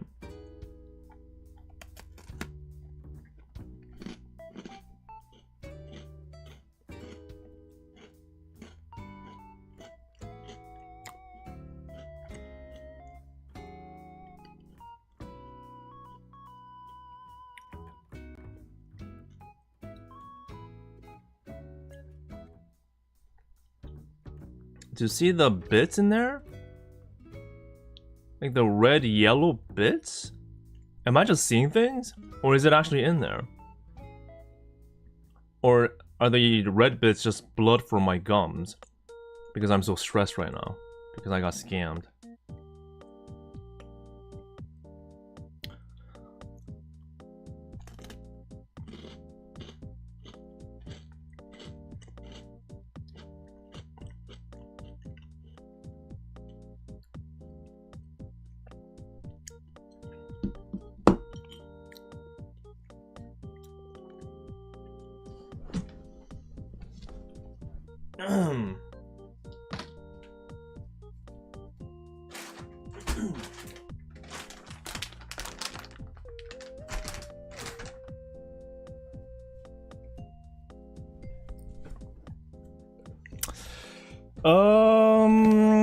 So here's what's happening. Remember how I said it has that Coca-Cola jelly smell on top of Oreo? So taste-wise, those two different things are fighting with each other actively. They do not harmonize. You know, usually if you try to add something to another thing, you try your best to have them become one cohesive thing, right? The thing is, the typical usual Oreo taste, which is the base of this, and the cheap cola jelly type of added taste, there are very two separate things that are constantly fighting for dominance in my mouth. And they just cannot determine who's going to win until the very end. It was like Oreo taste kicks in, and then the Coca-Cola tastes like, no, I'm the king here. It just freaking punches down the Oreo taste, but then Oreo taste stands back up and freaking comes out with a German suplex and just tries to kill the Coke taste. But Coke taste is not dead yet, so it comes back around with a chair shot. It's the constant WWE happening in my mouth that I just cannot decide on what I'm eating. Am I eating Oreo or am I eating Coke Oreo? Or just Coke? Like jelly. They don't come together at all. I've never tasted anything that's so like separated within one food. That's very weird. Spider, thanks so much. Just saw your channel yesterday. At least I'm pre-30k. You are. Thank you for finding me. I appreciate it, and I hope you continue to enjoy what I do. This is definitely not my usual thing, so I'm not a weird food trend chaser. It's just I thought this was going to be pretty interesting. I don't have cake to celebrate 30k, so I brought something maybe similar, but this is not working out, man. This is not working out. Okay. That's so weird.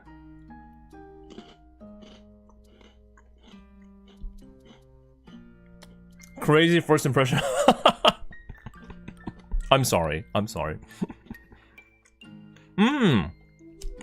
Tan, thanks so much for your super chat. Appreciate it. Thank you for your congrats. Congratulations on 30k subs. Thank you. Massive appreciation for your generosity. Thank you. Huge thanks. So that's that. Yeah, let me try the default one. Yeah, as you all know what the default Oreo tastes like. It doesn't taste any different in Korea, so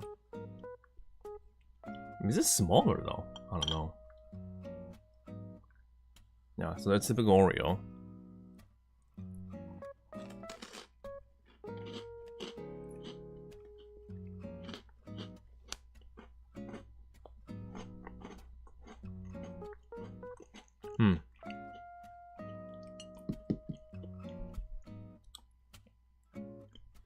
Okay. So that's Oreo, regular Oreo. How about this?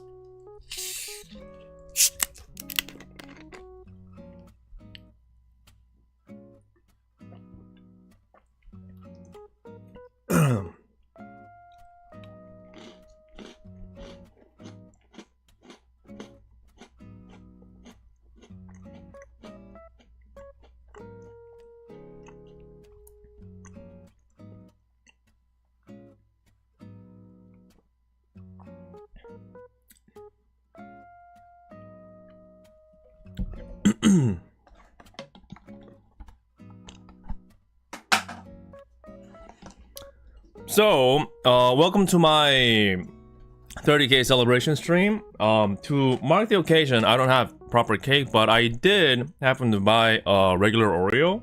And, you know, just eating Oreo, it gets you get stuffed in your mouth, right? So, you know, I bought a refreshing drink of Coca-Cola to go with it. So, yeah, let's just eat the...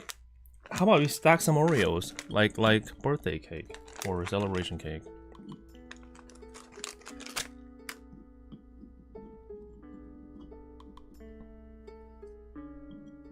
And need more wipes. And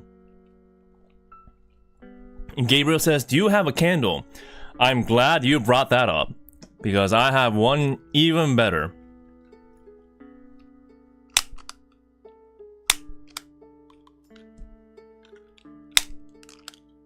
Oh.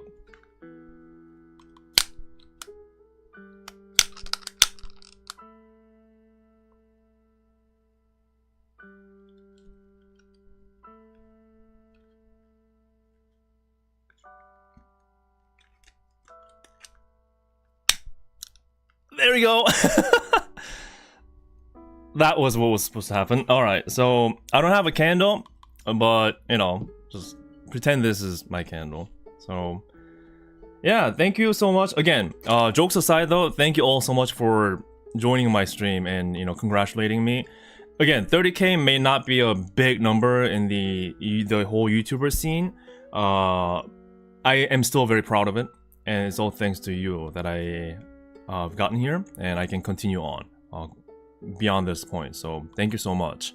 And I also would like to, you know, thank everyone that has supported me behind the scenes and just, you know, takes their time, precious time, watching me or talking to me and just, you know, saying nice things to me and, you know, super chats, memberships, everything.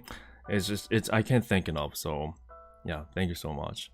So yeah, thank you for the congrats again. Really appreciate it. Really appreciate it. Yeah, I'll do my best to continue on what I've been doing, but better, hopefully. So and things are challenging. It always have been challenging, and it is true for any starting out YouTuber, like small YouTubers or content creators. That I'm learning at least. I'm finding out that it's challenging. So it's always hard to know how long I can do this.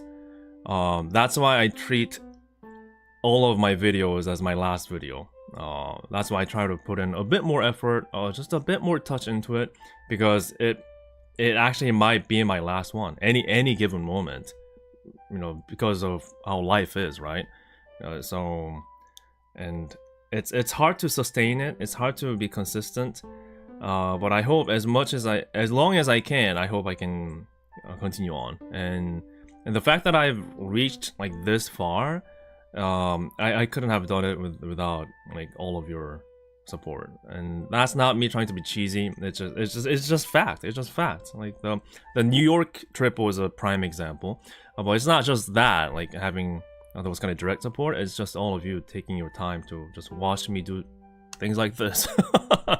I am terribly sorry for wasting your precious weekend on reviewing a Coca-Cola Oreo. I'm sure that wasn't on your bingo card. So, yeah. I really appreciate that. Thank you. And I hope you continue to enjoy what I do. I hope I continue to cook and serve. And yeah. Thank you.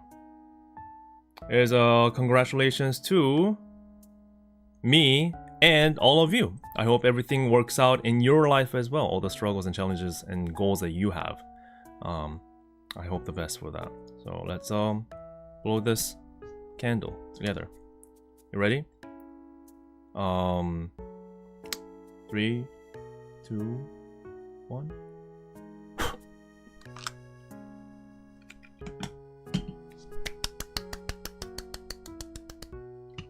Yay.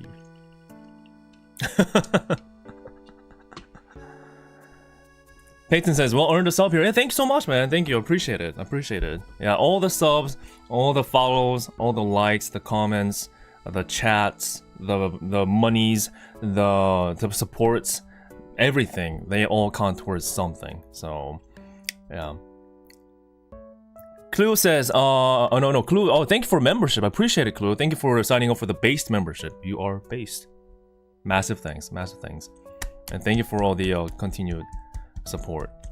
Yeah, let's see how far I can go. Oh man, it's tough, but it's also crazy how I'm still here. I really legit did not think I would still be here. So yeah. Quite nice.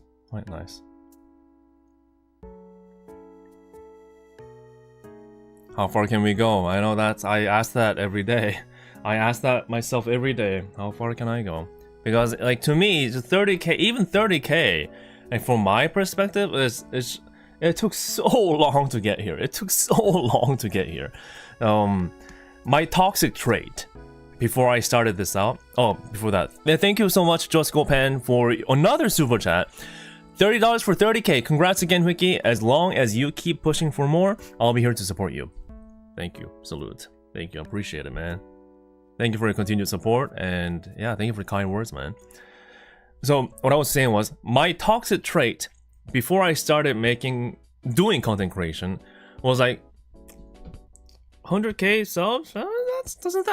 Doesn't everyone do that? You know, hey, 100,000 views. Okay, that's pretty regular. That's where people start. You know, that was my toxic trait scrolling through YouTube feed before I started doing content creation myself. And now I'm like, 100,000? That person must be making bank. Okay, maybe not that literally, but and they do not make bank. Just to make it clear. But you know, that's just difference in mindset that I have. It's quite different now. It's a lot more difficult than I expected. It's so much more challenging. And of course there are people, just naturally talented, magical people, where they come out successful like instantly, and good for them. But I guess I'm not that. So I'm quite slow.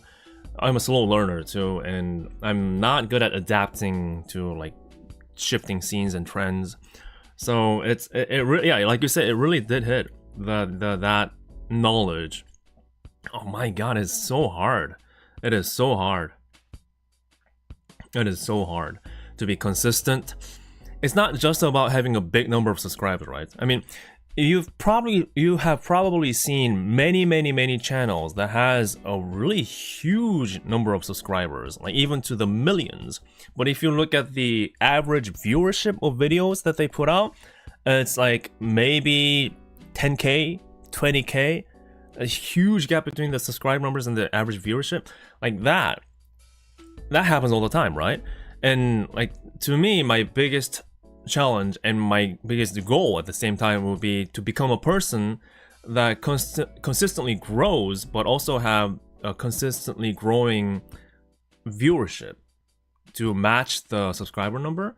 And I find that to be the most challenging yet most desirable goal that I want to hit. So yeah, but it's and it's all the financials and just the reality of life. You know, at the end of the day, even though I'm kind of doing this full time, even though I didn't really plan on doing this full time, I just have to now because of how much work goes into doing this. I still have like a freelancing job that I'm trying to do to have outside income, which is tiny, by the way, because I can't put so much time into it because of YouTube. And also I have, you know, family matters that I have to attend to. You know, I want to be a good son, right? I want to be like, Mom, why do you not understand that I'm trying to be the next big YouTube star? You know, just cut me some slack. I'm not going to be at dinner tonight because I'm trying to be a YouTube star. Why won't you get it, Mom? I don't want to be that, right? So when they need me, I want to be there, and those kind of things too. But all these things add up, you know, and they take time, and it's just how it is. And I just accept it, I guess. And that's why things can be slow, because at the end of the day, I'm doing this all alone. But maybe in the future that might change, who knows? But at least right now, I can't even afford to hire myself. so who am I going to hire? There's no way I'm hiring anyone else, right? And I think that's the normal. It's not just me that's like that. I guess that's kind of like the norm in the society these days. I mean, how many of you can afford yourself? Have you ever thought about it that way? Can can I afford myself? Those kind of things. If you think of it that way, your perspective kind of changes. Not that it's everyone has to think that way. I think it's just an interesting way of looking at things. So yeah, let me have a piece of my cake. Oh god, I just realized something. Oreo, it's so sweet that I just drank this. I just had a sip of Coca-Cola right now, right? And it tastes like water. I've never had that happen before. That is absolute menace. How much sugar is in this thing? Oh my damn. What? 19% sugar. So it's 19%. 19% sugar. No, seriously, try it. Try this combo when you have time, okay? Maybe I'm exaggerating, but I mean, I legit think eating this and drinking right away is like freaking darn near carbonated water. That's the experience I'm having right now.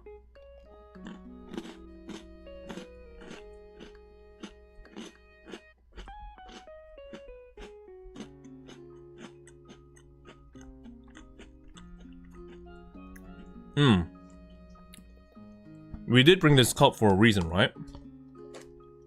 So, I mean, dipping Oreo in milk, if you know how it is, you know how it is already. I mean, you tried it already, so I'm not going to repeat the process for you. What you haven't tried is dipping Oreo.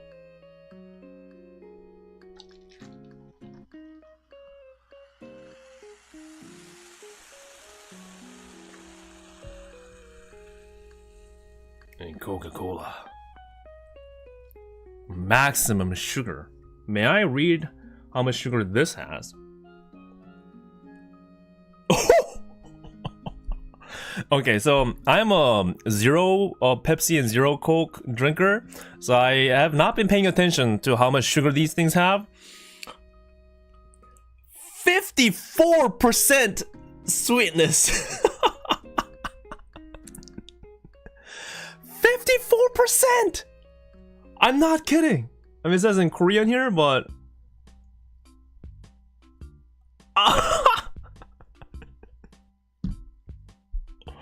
okay, that is a lot. Okay, so sweet and sweet. Again, if you're watching me for the first time, I'm not a person that does these kind of things, okay? I'm doing this against my will. Chat forced me to do this. They've kidnapped my neighbor's puppy, and they have the neighbor's puppy at gunpoint, okay? So chat forced me to do this. I know, sick bastards. How could they? But I have to do it to save the neighbor's puppy, man. I just have to. If it's your first time watching, that's what's happening right now. So please have some pity. Please have some sympathy. So please donate a lot of money to me to offset that pain that I'm going through. Okay? All right. Cool.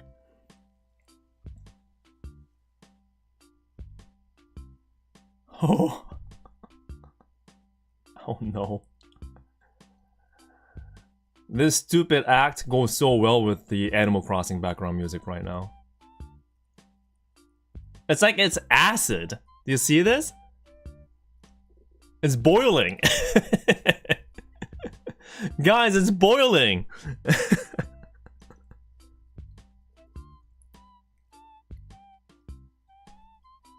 Medical fee? Thank you, Longy Soul.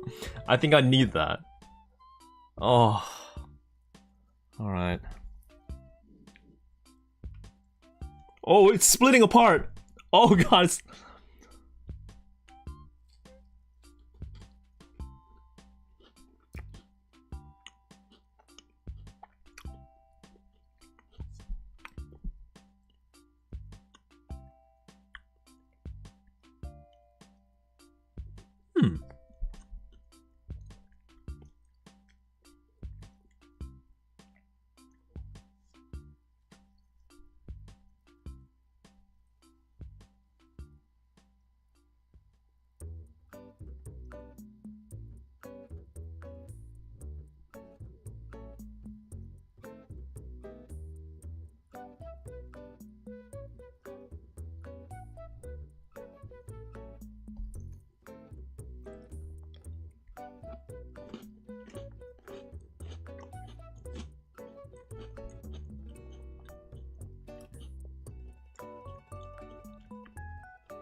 You know what? It is surprisingly. I can't believe I can't believe I'm saying this, okay? But it is surprisingly normal. Maybe I'm beginning to see why somebody in a Oreo lab wearing a science coat, one of those lab people, thought this might work. Maybe this is what they tried, and this is what they tried to replicate, and spectacularly failed. But this, actually doing it like this is the harmony that I was trying to describe that they were lacking. The two are not fighting anymore, surprisingly. It just tastes like just one solid taste.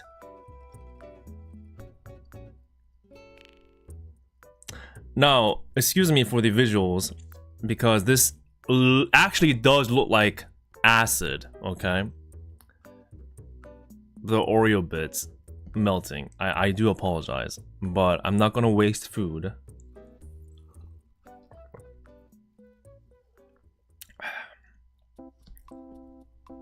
Oh yeah, and again, it's hololive.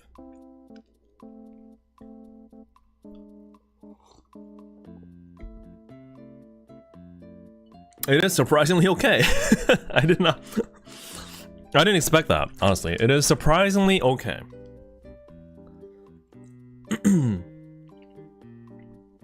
Maybe the sugar got into my brain. Maybe so, maybe so. And I lost 10,000 subscribers by doing this. I'm sorry. Was it worth it? Maybe. Maybe not. But it's my celebration cake, and I had it. Yeah, it's really... I expect it to be absolutely gross, but it's definitely better than the... Oh, I threw the box so far away, but... It's definitely better than this. Definitely. 100%. 100%. Alright, so... Since I've done that now, can you please set the puppy go? Can you please set it free? Let the puppy go? Please let the puppy go. I did it. Okay? The puppy doesn't deserve this. Let the puppy go. Please. No! What? You monster! What else do you want me to do? Let the damn puppy go! And the Bao Bao shall be released. Yes, please release the Bao Baos. I'll let one of them go is crazy. You had two? I thought you had one. But you're revealing the fact that you had two at gunpoint now? You had two puppies at gunpoint? You sick bastards. Which one are you letting go? Are you letting Huawa go or Mokoko go? Which one? Which one?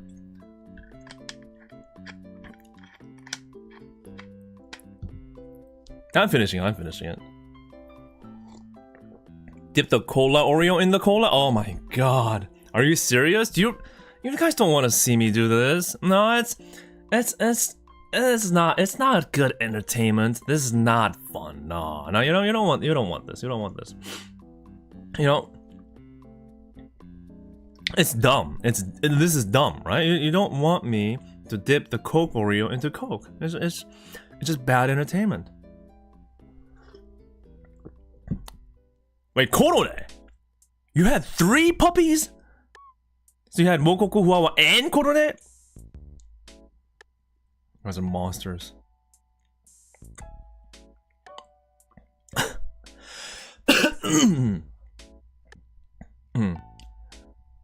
Jomama says, you're right, it's not good, it's great. Peak even. Remember, you were the one who started it. No, I'm not the one who started it. I literally am telling you. You guys are having the neighbor's puppies, multiple, since I found out. You have them at gunpoint, and you forced me to do this. I'm a logical human being, trying to blend into the society as a logical man. But you guys are not letting me. Hey, Kaio, thank you for joining, and thank you for your continued support as a member. Appreciate it, man. Thank you. How are you doing? Please ignore this obscene scenery that's happening here.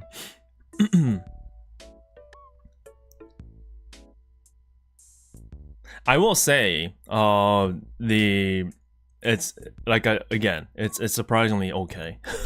All for the record.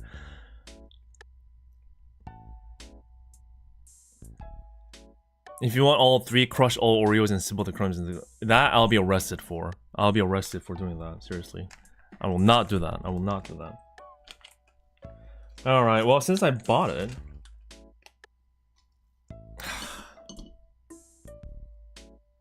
I can't face the fears. I can't face the fears. This actually does scare me. Oh, it's a different logo actually, different style. They have different styles for the cookie. But this into that is actually scaring me. I don't think I can. I don't think I can look at it directly. To be honest, I don't think I can.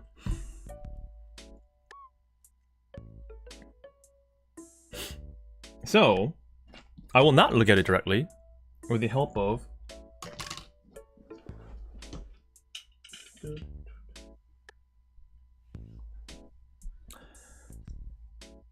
Okay, I can't see anything. I think this will work. All right.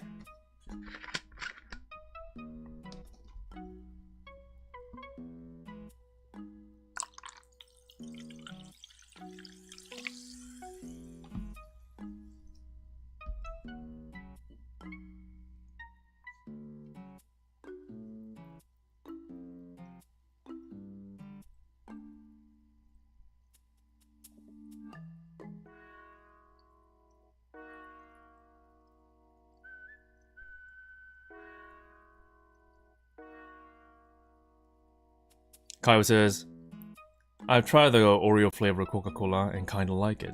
But do you like dipping Oreo into Coca-Cola?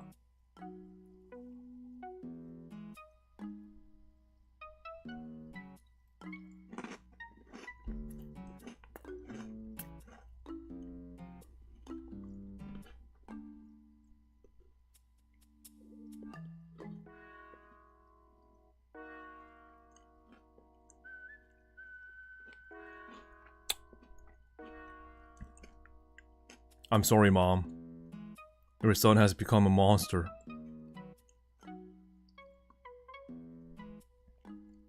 My life is just regrets.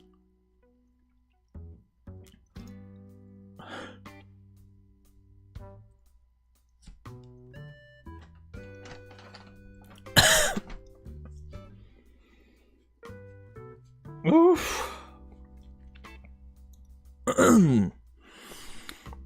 I think I'll just have this up on local used Facebook marketplace. I'm sure someone will be curious enough to buy it. Alright? Yeah,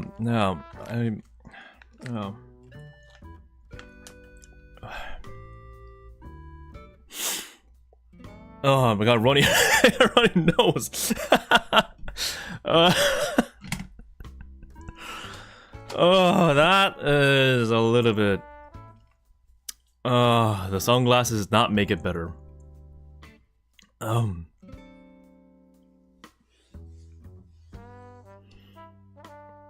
afraid to drink the Coke now.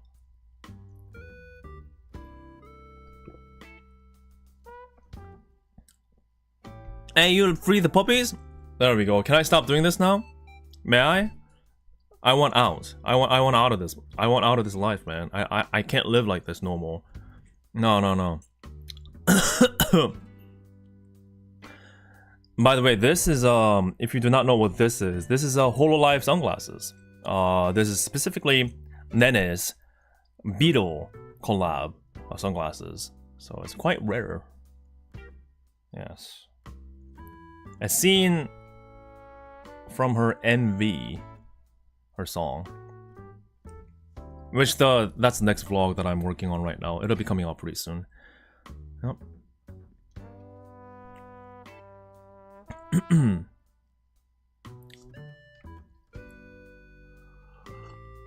HoloLive merch do come in very different, shapes and forms.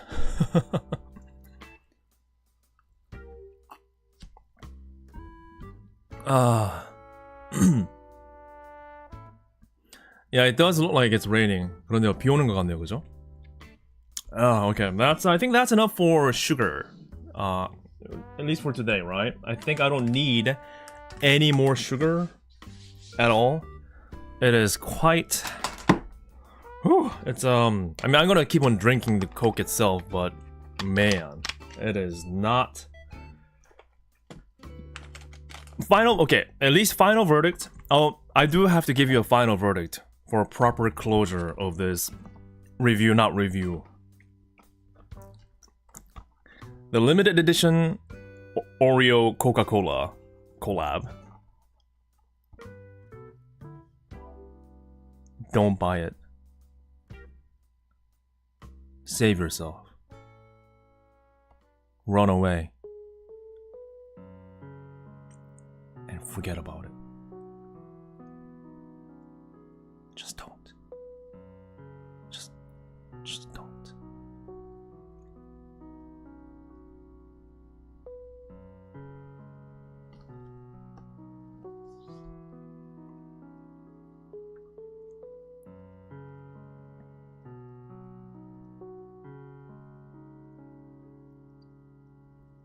Yeah, run away in a sense that, I mean, okay, taste is not like it's crazy horrible. I mean, you can eat it, it is edible, and some people may like it, but what pisses me off the most is the scam aspect of it. I mean, look at this.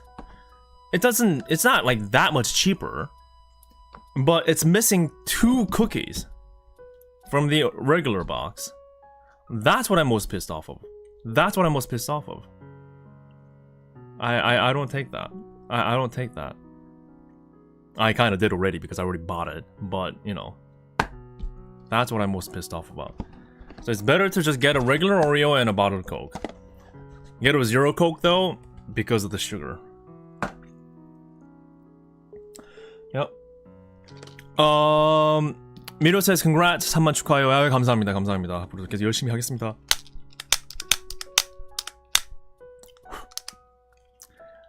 방금 오리오를 케이크로 두고 좀 축하 파티를 했습니다. 후회되네요. 오레오가 너무 맛이 없어가지고. 코카콜라 오레오가. 사지 마세요, 여러분. Do not buy this. 절대 사지 마시기 바랍니다.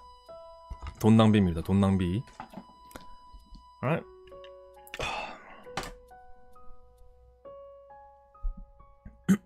Congrats on 30k, bro. Thank you so much. Thank you. Appreciate it.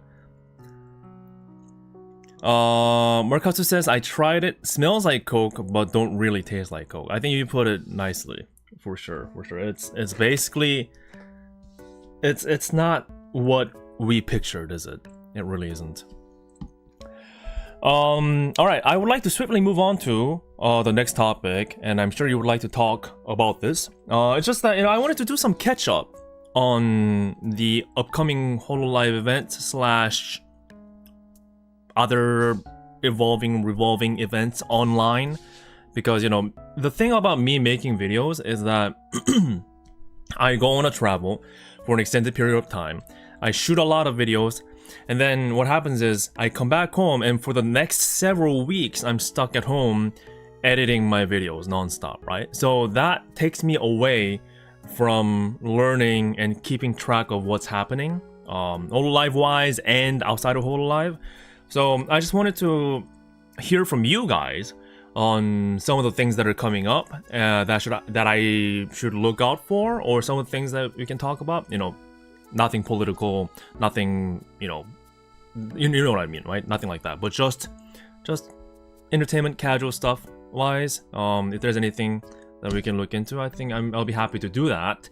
One of the, I guess we can start with the hololive event itself. We do have, what is it? So in case you didn't know, hololive does have an official website where they keep track of upcoming events, at least the big ones. So, you know, the SOAR thing is still going on, the World Tour one.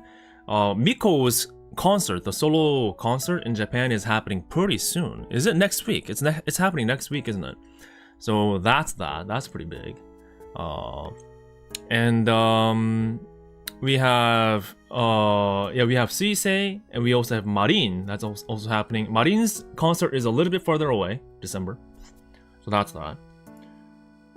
This one I'm not sure what it is. Regloss Room next stage. But apparently there's something happening for this one too. Yeah.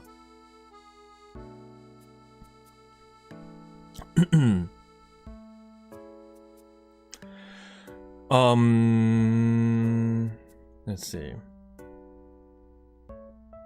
Yeah, I am going to Japan in November, which I did spoil. Didn't mean to. But yeah.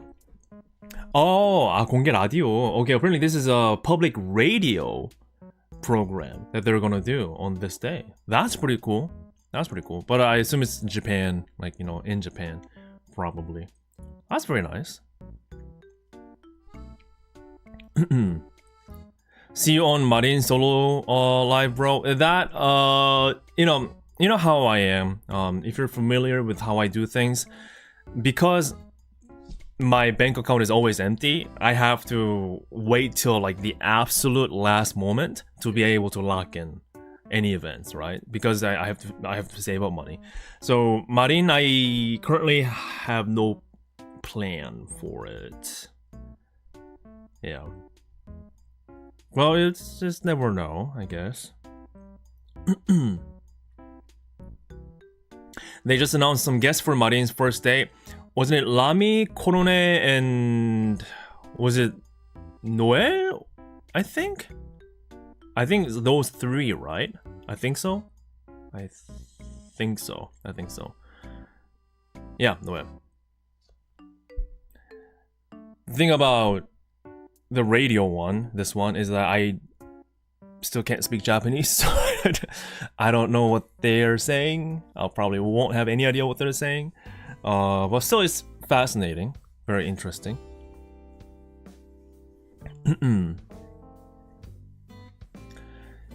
And another thing is that they are going to be opening a official hololive store, and I assume it's at Tokyo Station.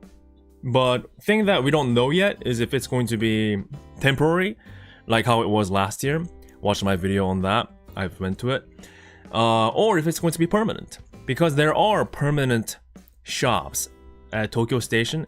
There is a dedicated area within the Tokyo Station, like the underground Tokyo Station area, where it's all character merch, right? So those like Hello Kitty or like Sanrio, those kind of like cinema roll, those kind of things, right? So there are dedicated permanent shops that they operate. There's so many of them.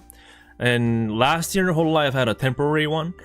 But I think some people are speculating, like Roberto right now, that this one that they're opening this year may be permanent.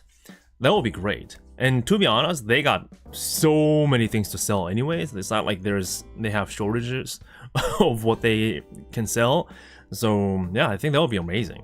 That would be amazing. Oh, did it say permanent on their Twitter?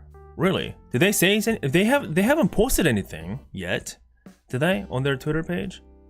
Maybe I missed it.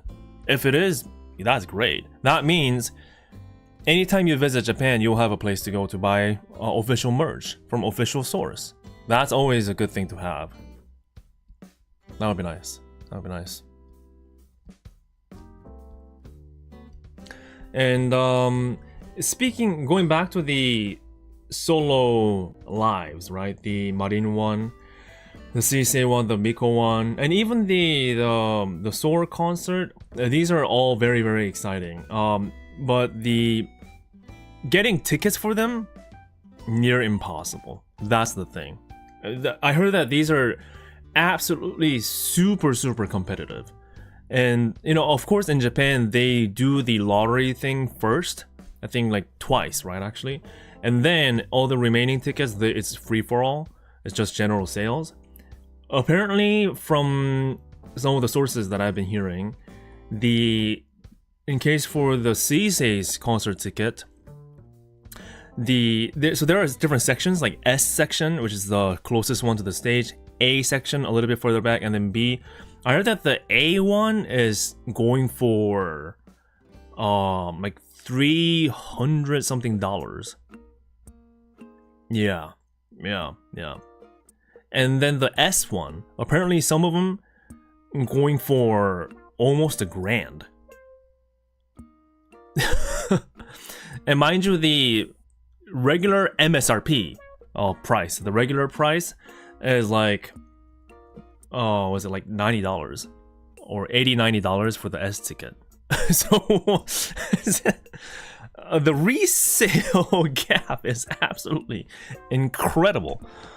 That shows you how big these things are, and especially for Suisei. And it's a like 20K seating event, like venue. And so there are so many seats, but sold out instantly, and that's the premium that those tickets are getting in and pulling in right now. No.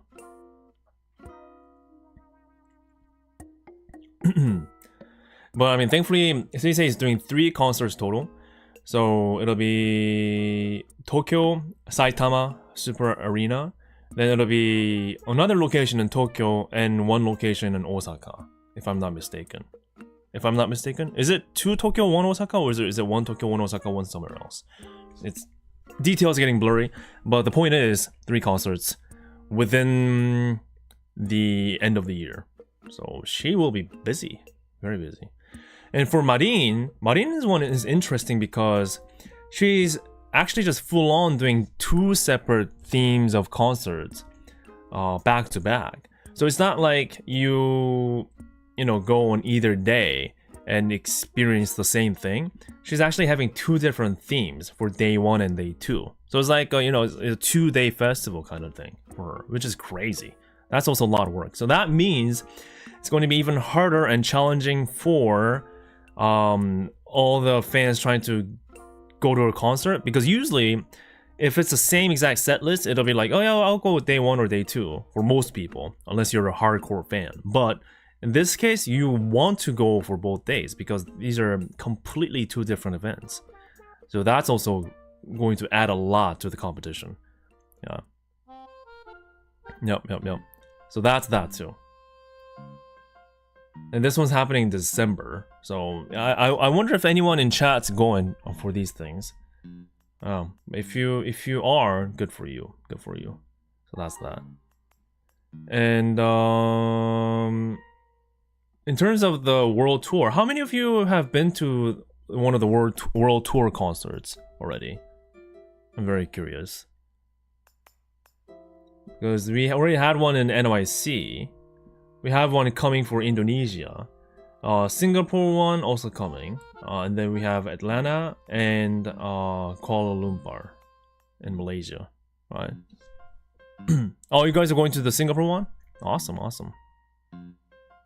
Felicidades por los 30K. I don't know how to read in Spanish. Gracias, amigo. Gracias. Not yet, but heading to Singapore one. A lot of you are going for the Singapore one, huh? Okay. I'm going for the Indonesia one. Interesting. Oh yeah, right. Taipei, right? They haven't updated this, but Taipei, Taiwan, is also getting the last one. So next year, actually, January, right? So that's that. So that's 6 locations total. That's a lot. Why not Korea though? Why? No, please. Maybe next time.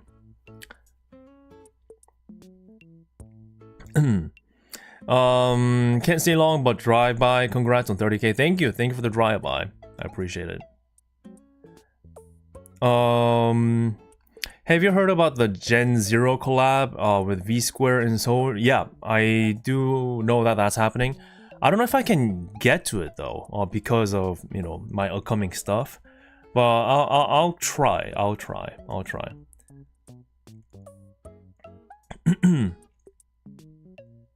That's true too. Korea is too close to Japan, maybe. That does make sense. But yeah, we do have. Well, we have one, I think, just one event that's coming. That's the collab that was mentioned just now. So there's going to be let's see if I can find. It's not here. But I wonder if there is a way for me to find it.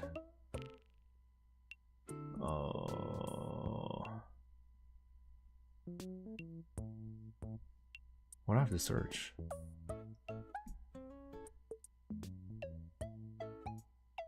Oh, you know what? I know.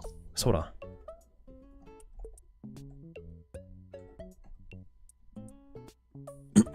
I think she reposted recently. Here we go. Yeah, this is it. So yeah, there is a new like a VTuber specific store in Korea. And their first like big hololive stuff is this with Gen Zero, and they have revealed some merch as well. And this one again, I don't know if I'll be able to go to this, but it is happening. It is happening. Yeah, merge, drool. We have, let's see, we have the photo cards, cam badges, acrylic stands, mini acrylic stands, acrylic key rings or keychains, chibi acrylic keychains. We have MagSafe card slot, which is interesting if you're an iPhone user, and mugs, some mugs and clear files, cushion, chibi cushion, and blanket. I think it's yeah, fiber cloth probably type of blanket. That's nice.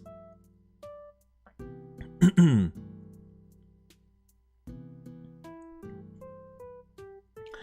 me see if I can increase the image. Oh, there we go. Oh, that's lovely, lovely. Oh, let me do it for both of the images. Oh no, they got more. They got seriously a lot more than I expected. Yeah, the photo cards, cam badges, acrylic stands. This is the chibi acrylic key rings. Bigger, one-on-one acrylic key rings, acrylic stands. And this one's interesting because I don't. It's hard to get like a Gen Zero specific event anywhere, right? So yeah. I don't know if they're going to have a cafe. I don't know if they're going to have food. I think it's just merch specific store. I've never heard of them having food. Well, I mean, we never know. Maybe they are going to reveal more information soon. Pricing wise, the photo card's about $2.50-ish, almost $3. Cam badge about $2. Acrylic stand, it's about $25. Same for the chibi one.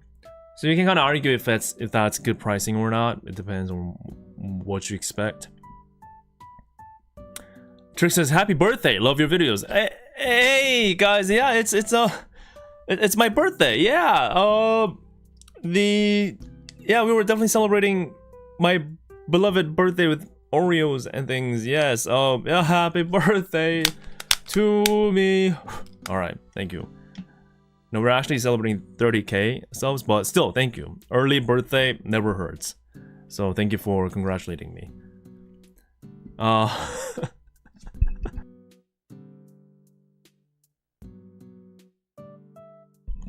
Yes, 30k years old. It is not my birthday, guys. It is not my birthday. It is not my birthday. it is not my birthday. My birthday is in January.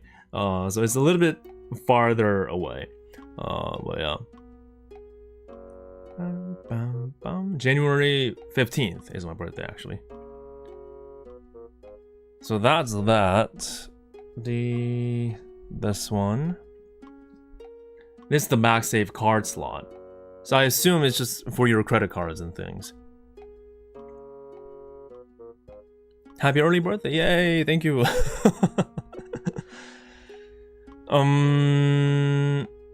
Let's see. Gabriel says, talking about cafe, Shiraken is having a cafe with Sweet Paradise from 29th of November onwards.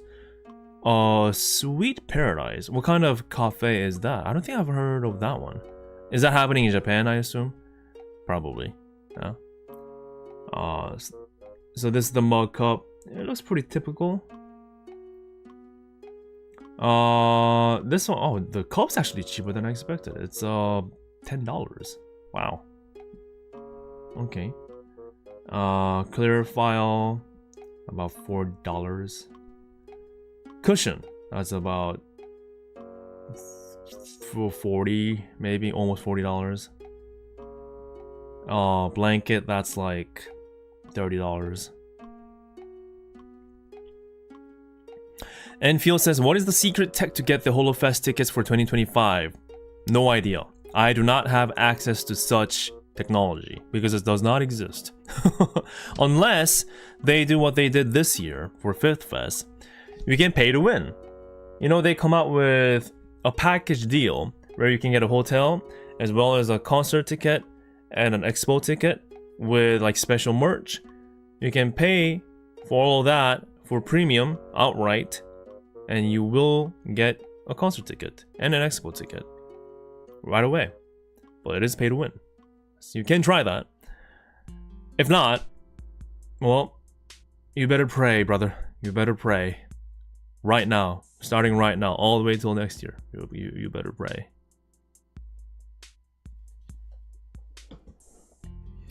And honestly, the pricing wise, the so-called Kaigai Nikki package is a good deal. Because first of all, it gets you the ticket out right away. And all things combined, I think the pricing was like, from what I heard, was about a little over $300. And of course, you know, from just the money perspective, that might sound a lot. But if you're checking all the boxes for not having to have it up to luck for winning the tickets for both Expo and the concerts, the fest, and you get a night of stay at a hotel and some like more special goodies like merch on top of it, and it's actually a good deal. So, but speaking of 6th Fest though, we don't have any information yet, so we'll still have to wait. Hey, they got the postcards, they got the poster, the big one, sticker set, they got hoodies and a t-shirt. Hoodies and t-shirt. Interesting.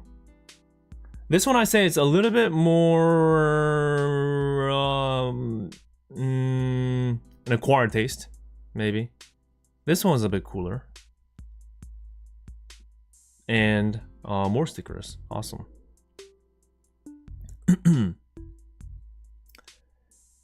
Yeah, Fest and Expo is guaranteed in the package. That's what you're paying for. That's why I'm saying it's not a bad price at all, because it's guaranteed.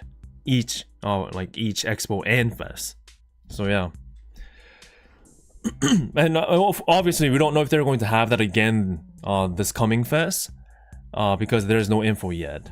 And the thing is, usually, well, we should be getting information by this point, right? But we still don't have it. So people are speculating that the 6th Fest, by the way, for context, if you don't know what we're talking about, HoloLive holds their biggest event in Japan every year. And it's all about HoloLive. So they have their dedicated HoloLive Expo called Super Expo. And they have dedicated HoloLive concerts featuring everybody, right? Obviously, the span of different concerts. So they have a day one, they have a evening one. So if it's like Saturday and Sunday, they'll have 2 concerts on Saturday and 2 concerts on Sunday, and they'll fit in a special collaboration concert in between. So it'll be like 5 concerts total in a single weekend while the expo is going on. It's absolutely nuts. And so many people come from all over the world and in Japan, obviously. So it's the biggest HoloLive dedicated event of the year. Having said that, they have been doing it during the March period every year up until this year in a area called Makuhari. That's where the big convention center is, and they use the whole freaking building, by the way.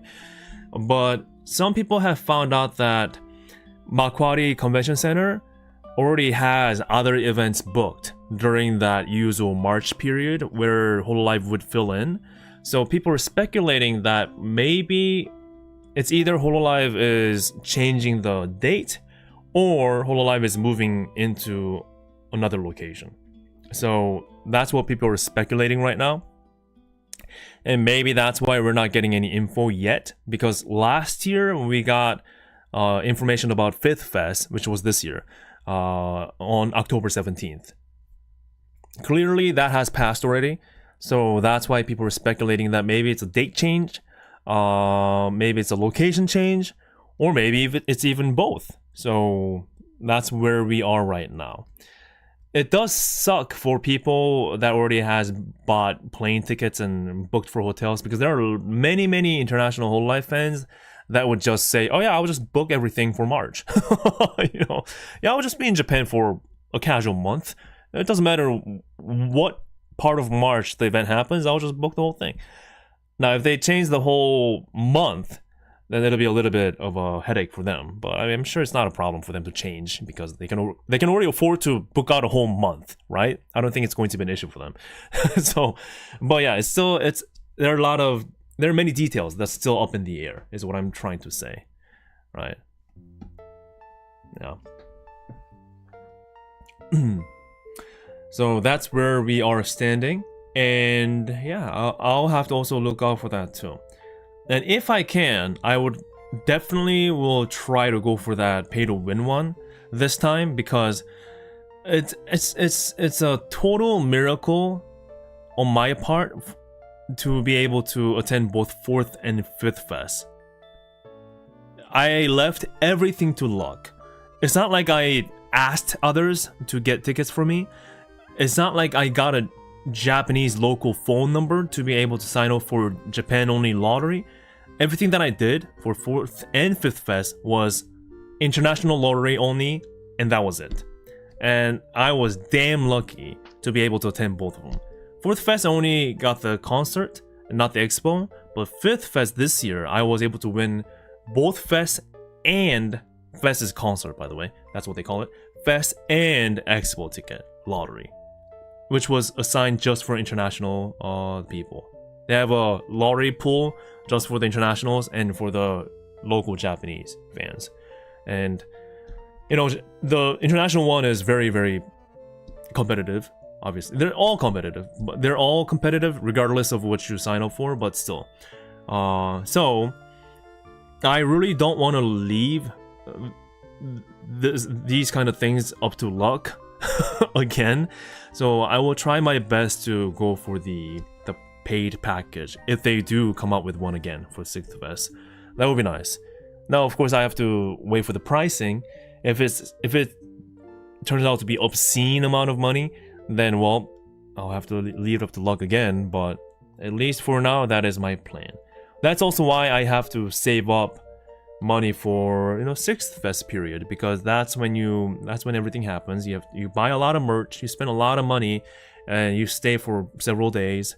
So yeah, that's what I also have to look out for and save up for. That's that too.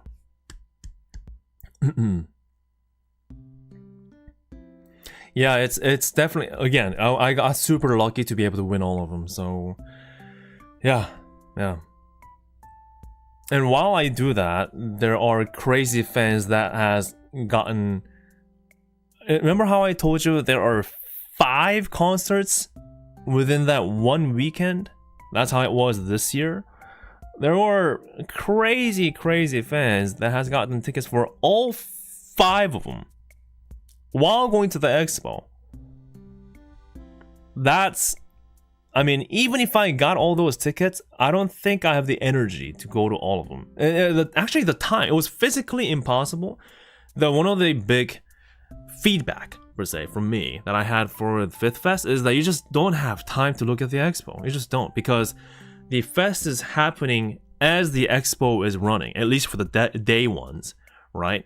So you have to quickly run into the expo, which there's already a huge line for everything within that expo for all the booths, and you have to run out again for the concert that's happening during the day, like at 1 o'clock.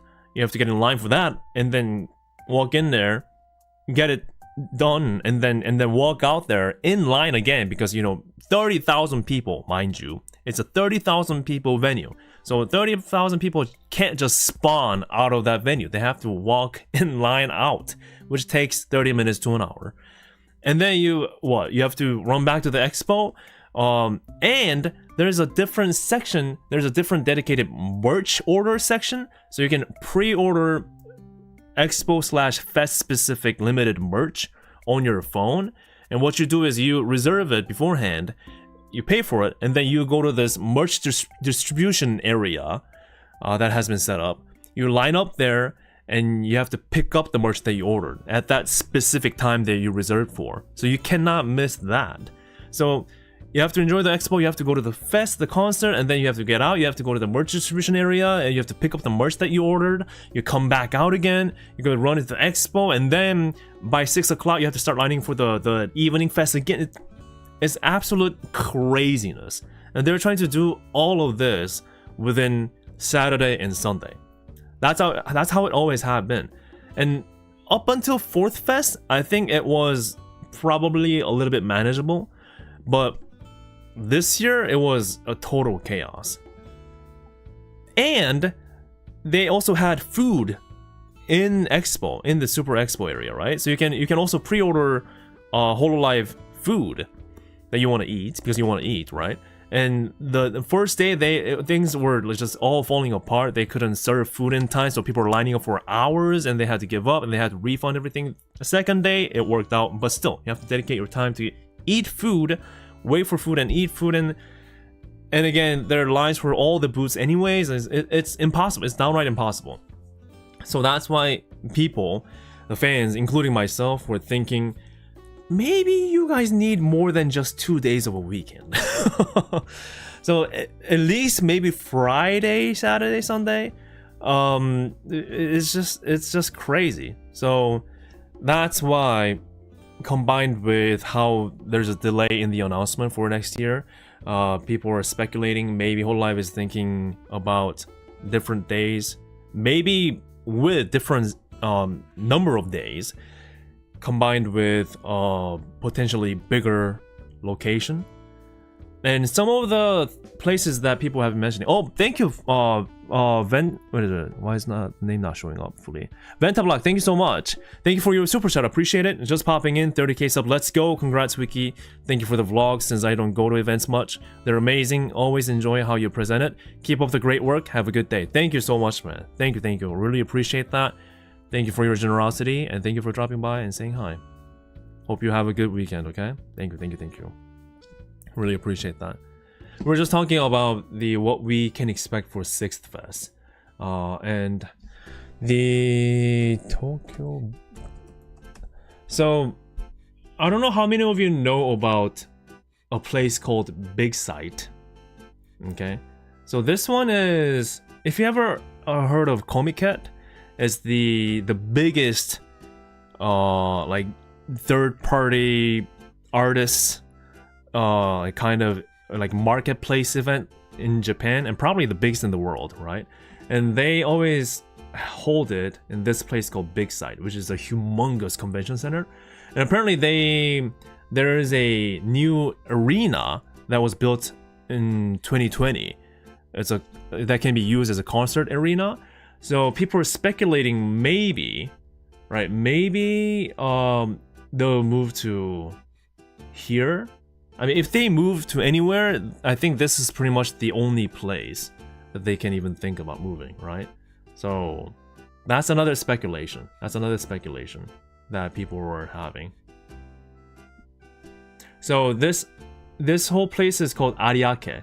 And I think this is it. There's another exhibition hall, Ariake Gym. They have hotels around here. And maybe this is the arena that I was told about. Maybe. Yeah, I guess this could also be used as a concert hall. But yeah, this Ariake is the new area that's like right by Big Sight. So maybe they can do the expo, the Super Expo, in the Big Sight convention hall, and then do the concerts at this arena, the newly built arena.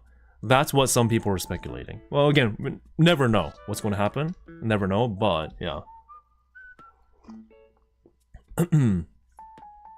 Oh wait, is this where Miko's concert's happening?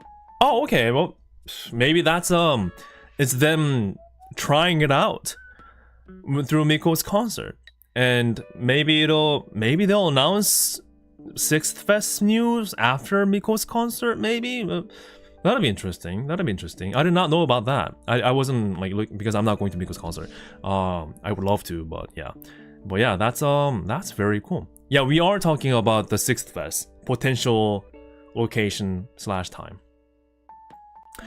Thank you for joining in, but excuse me, I have to go to the bathroom, the restroom, because I've been drinking Coca-Cola and I gotta, yeah, you know, caffeine and all that sugar.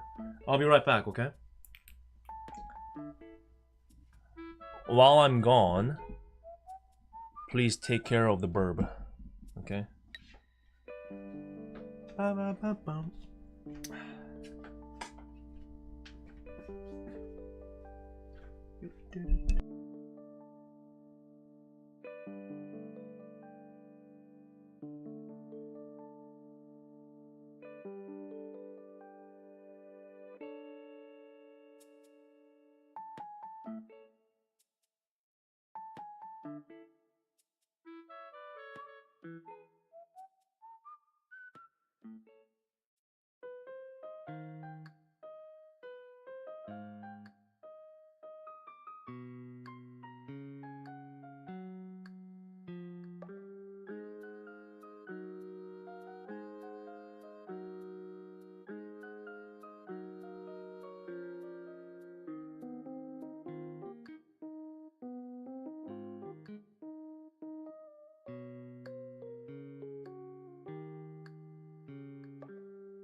What's happening? What's happening?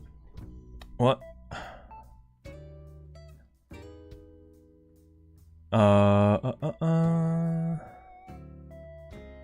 Jetpacks?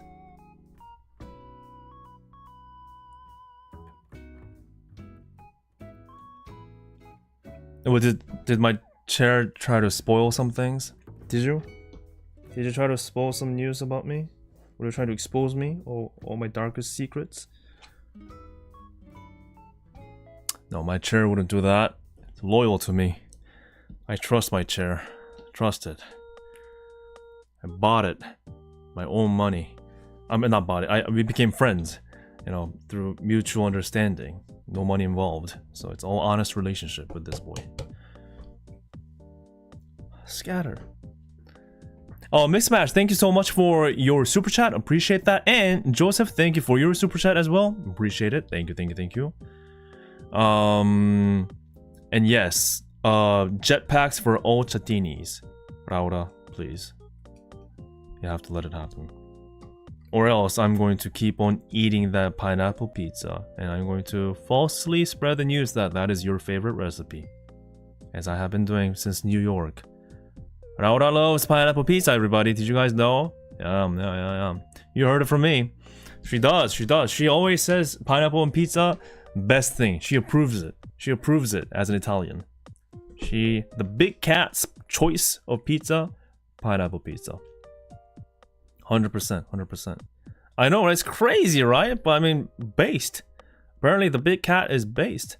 So I appreciate her bravery. I mean, it must take up... It's going to... So much courage coming from an Italian big cat to admit that. But I applaud that courage.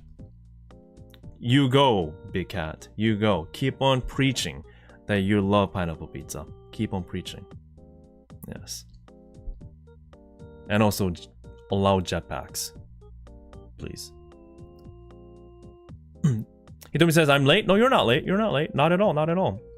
It's basically this the whole time. Spreading false news. I mean, not false news. The real news, of course. This is a factual stream with no jokes at all. Very serious. Everything is. Sources, trust me, bro. The sources, I made it the fuck up from a certain senator. I love that line, by the way. It's unapologetic. I love that line. Marshmallow Kitty says, hi, I saw you live streaming. I'm new here and I read what this live stream was called and I just came in to say congrats. Thank you so much. Appreciate that. I'm sure you probably deserve it. Have a good day and night. Thank you. Thank you for taking your time to drop by and congratulate me. Thank you. I hope you have a good weekend, good day, and good everything. So, massive thanks. Thank you for watching my stuff. Yeah. Well, yeah, I do like pineapple pizza though. I honestly think it's the best in the world. Pineapple pizza makes everything better. World peace can be achieved through pineapple pizza. 김성민 님이 Subway and beer and wiki, this is happiness. Congratulations to 30,000 subscribers. Thank you so much. Thank you. 감사합니다. 사실 맥주가 아니라 콜라지만은 감사합니다. Subway. I do like Subway too, actually. Okri says wiki is hitting the algorithm. Random people dropping in. Yeah, apparently. It's totally not a sus stream. All of you that are watching me for the first time, I'm very calm, very logical, very serious, and no jokes. So, yeah, I hope you like what I do. I'm lying. Absolutely. As a person who was dipping Oreo into this cup of Coca-Cola just a minute ago, I'm lying. It was horrible, by the way. It was horrible.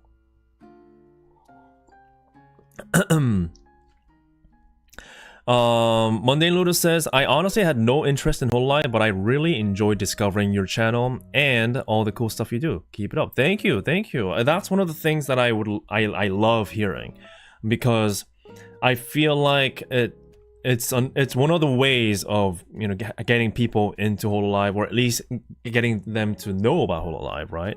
And I like that. I like that. And that's also one of the reasons why I also want to continue exploring things outside of hololive, because I do quite enjoy just doing videos like this, as I've come to realize. So will be, if there are good opportunities, I would like to do this, but maybe something, I mean, not maybe crazy random, but at least something a little bit different, even if it means like less views. So no, I think it's worth trying at least.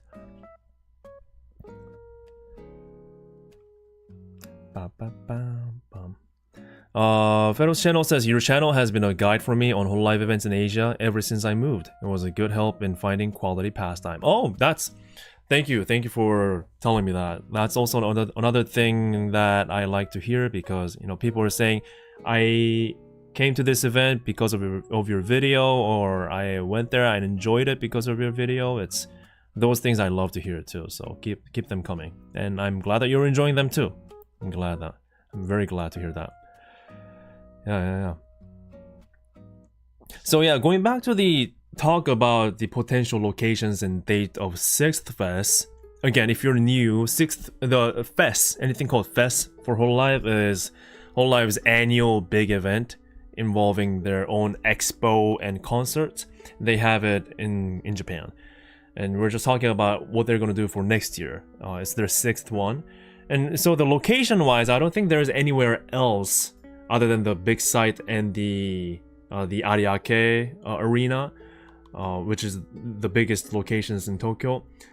Date-wise, though, I kind of wanted to ask you guys, like, if there are events like this happening, like, around you, that you can think about attending, like, what's a good time of the year, would you say? Or, like, month-wise? Because they always had it on March, right? But if they have to change that, when's the ideal month for you? Marshmallow says, by the way, I subbed. Yes, thank you. Yeah, if you haven't subbed, please subscribe. I beg you. But you know, just subscribing is nice, and it does show me that I guess I'm doing good or better. Yeah, please consider subscribing. No, not consider, just do it. Gabriel says, not in August. August is a pretty good month though, isn't it? I mean, it's summer break. I mean, it's hot in Japan, but still, I think it's a good contender. October or November, weather-wise, that is perfect for sure. Weather-wise, unless we get late like typhoons, it's pretty solid. November, getting pretty cold, but yeah. Any reasoning behind the choices, so you can help me understand?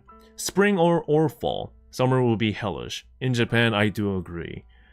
But at the same time, it is pleasant seeing that clear blue sky, right? Because March, a lot of times, it is early springtime for Japan, like late winter to early springtime, that kind of a zone, a gray zone. So what happens, at least from my experience, every time I went to Fest during March, is that the weather is very unpredictable. Very unpredictable. So you get, for 4th Fest last year, it was crazy wind and storm and rain for day 1. And then the next day it was all just sunny. But still pretty cold. And yeah, it is cold. That's another thing. It's still very cold during March. So packing wise, as a person who has to travel, anytime you travel during winter times or like colder times, it's a bit of a hassle because you have to pack thicker clothing, which takes up so much more space than what you would pack for summer times or warmer climate times. So that's another thing that people have to consider, interestingly. Just not summer, dear God. Okay, so many of you are not really fond of summer. Yeah, I mean, I do understand, because just the pure heat. Again, Japan is super hot. Especially if you're not used to that kind of a weather. It's not just that if you're not used to like hot weather, it's just the hot sun, like a direct ray of sunlight combined with humidity. Like, that's the issue. Humidity is the issue. And you can see me actively suffering through my recent video of me going through the typhoon / hurricane at hololive City. You know what my first title idea of that video was? A man has fallen into the hurricane in hololive City was my legit first title idea. I almost had that as my title. I changed it last minute because it's too niche of a meme, I think. I thought people wouldn't get it, right? I didn't think people would get that. So if you don't know what I'm talking about, that's why I didn't go for that title. So yeah, that is that. Humidity is a big thing. That title is goated. Yeah, for those of you that gets it, it's hilarious. But the problem is that there's not really that many of us. Emma2D says, congrats on 30k. Any plans to go to Singapore for the AFA / hololive meet? Really enjoy your event vlogs, so looking forward to see more. I would love to say I can go, but as of right now, no. Again, but you'll hear me say no a lot of times when you ask me these questions, not because I want to like keep it as a surprise or anything, but I just legit don't know at the point of time, like me getting the question.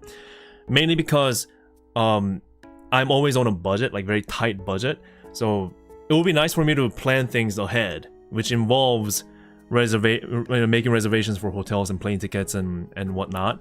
But I simply don't have the funds to plan that much ahead, so it's always last minute for me. So if I do go, I'll probably find out like a week before.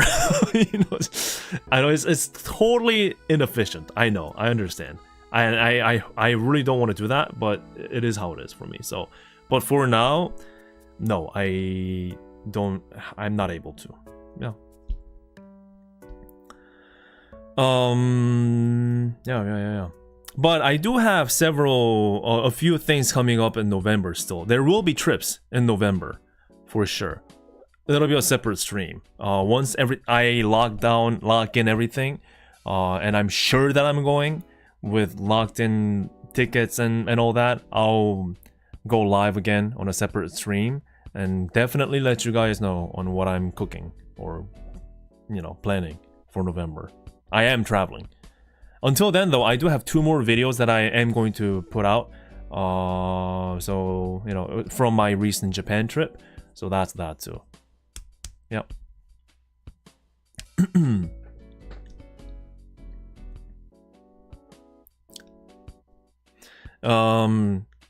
Gopan says, in before Huike has F it, I'm going to Singapore. Is that going to be a tradition now?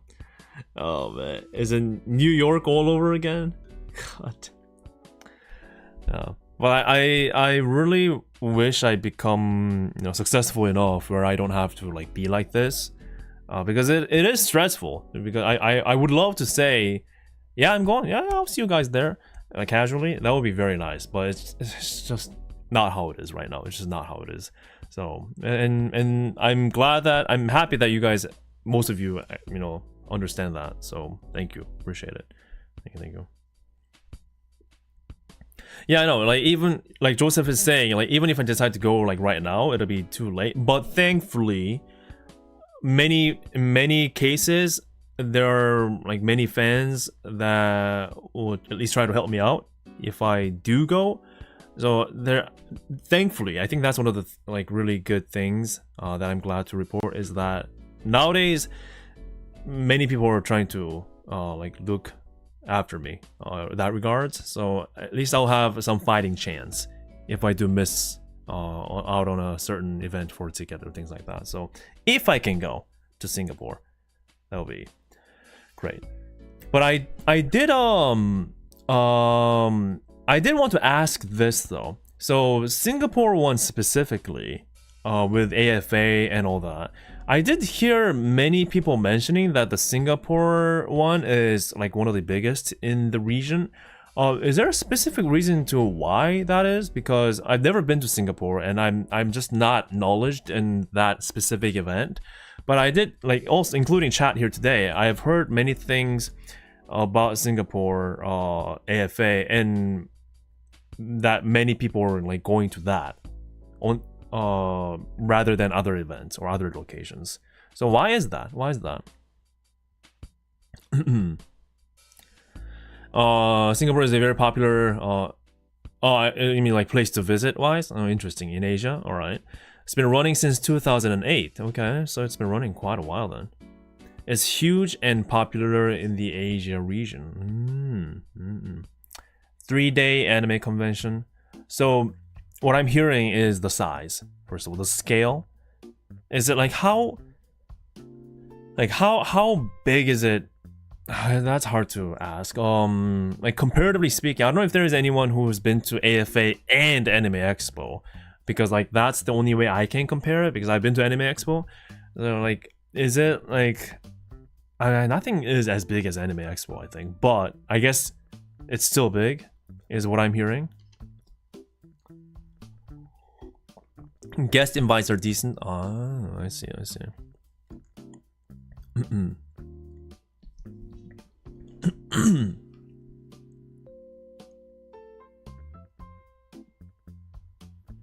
Yeah, AX is huge. Anime Expo is humongous.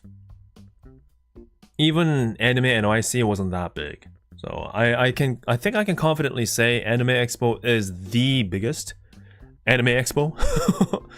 Unless Japan has something big. But I'm talking about, like, if you're thinking about Comic-Con, that doesn't really count because it's not really 100% like, I mean, yeah, Comic-Con does have corporate booth here and there, but it's largely third-party fan market, right? That's the purpose of that event. But if we're thinking conventional conventions involving industries regarding animes and VTubers and those kind of cultures, I think AX is the biggest.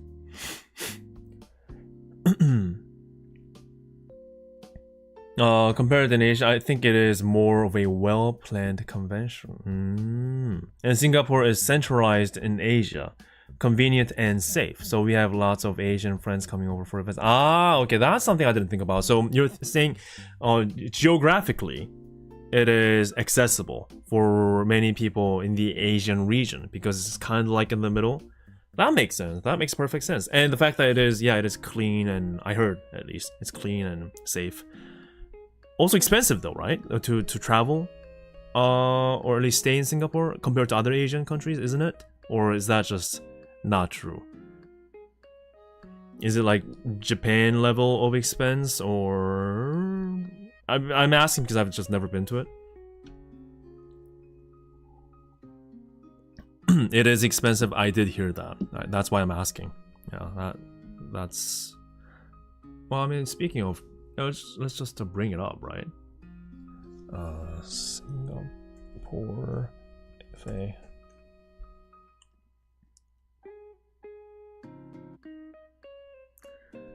Anime Festival Asia. What a name.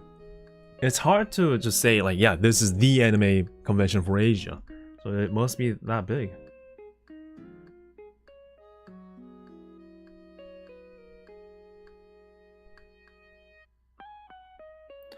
Uh, 2018 Anime Expo had 110,000 people. AFA had 105,000. Wow, that's neck and neck. I mean, of course, that's before pandemic, so I'm sure the stat is very different right now.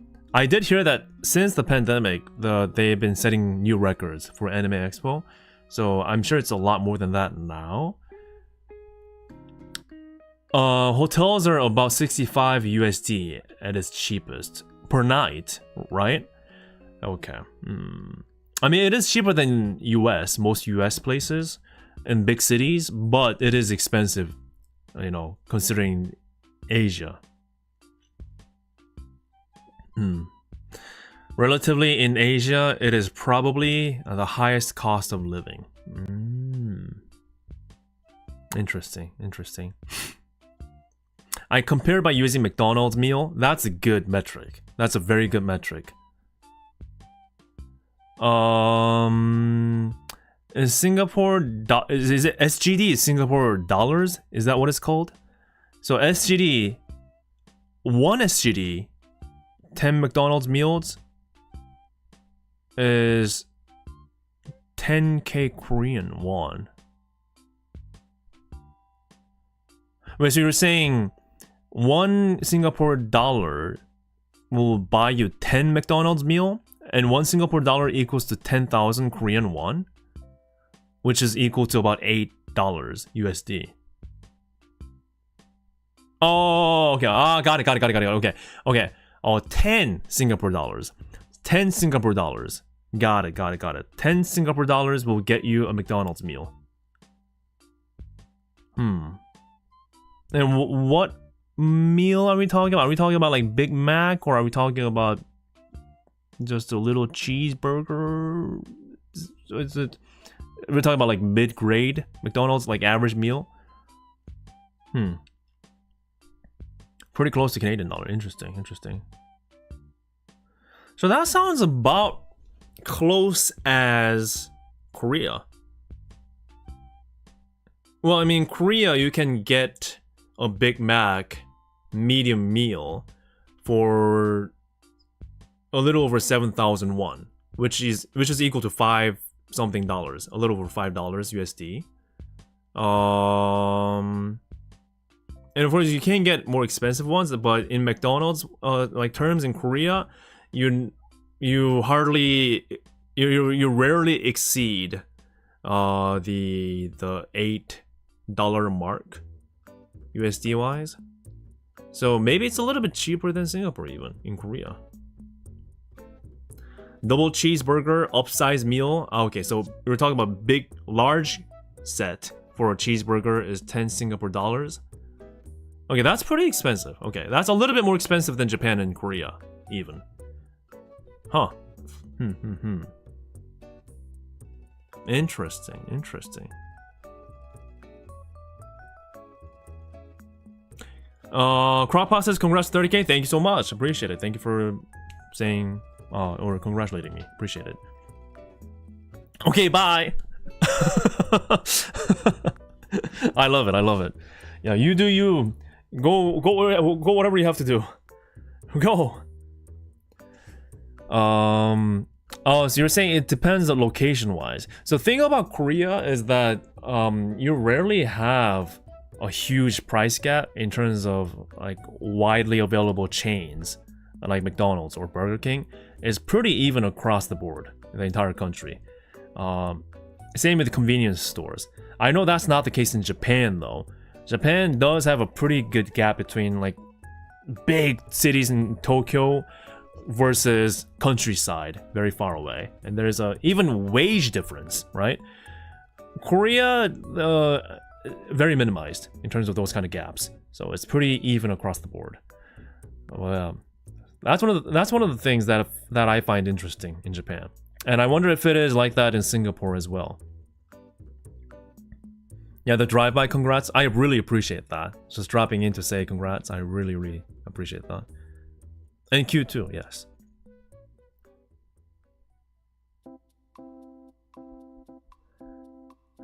So okay, so I'm getting, so basically what we're getting at is Singapore travel costs will be a little bit on the expensive side, comparatively speaking, within the realm of Asia, right? So I guess I can expect like maybe Japan level, or a little bit more, just teeny little bit more expensive than Japan is maybe that's what I'm expecting. Okay. It is quite far though, like from Korea. I believe it's like 7-hour plane ride direct, 6 to 7 hour plane ride directly. But there's hardly any direct flights to like Singapore or Indonesia from Korea. So it's most of them are layover flights, meaning it'll involve at least like 10 hours easy for the total trip, 10 to 11 hours, even 12 and beyond. So it is a little bit challenging to visit that part of Asia. It's that not many Koreans travel to that part of Asia, like that's why. To Japan, oh my god, there are planes like freaking shuttle buses. So many people travel to Japan in Korea, and vice versa too. So many Japanese people come to Korea too. So it's like a freaking shuttle bus shifting, going back and forth between the two. But other parts of Asia, not so much. So, well, no, that's not true. I mean, there are certain countries in Asia where a lot of Koreans do travel, but plain availability wise, not as much as Japan. So, Arcade Hunter says, been binge watching all your videos. Congrats on 30k. Thank you, appreciate it. Thank you for binge watching my stuff. I hope you're enjoying all of the stuff that I've been putting out. Yeah, I'm still working hard on putting out more, so I hope you stay. And I hope you subscribe too, right? Thank you. I'm sure there are a few direct flights, but it's not common, is what I'm trying to say. And if there are, they're a lot more expensive.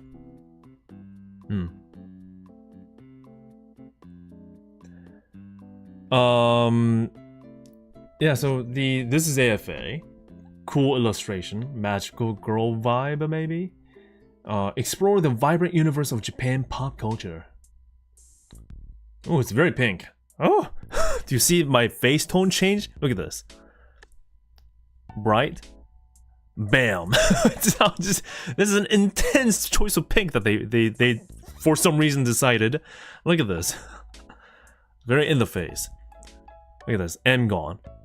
Do you see this? It's a freaking light panel. Ooh. Ooh. You can actively witness my skin tone changing. That is insane.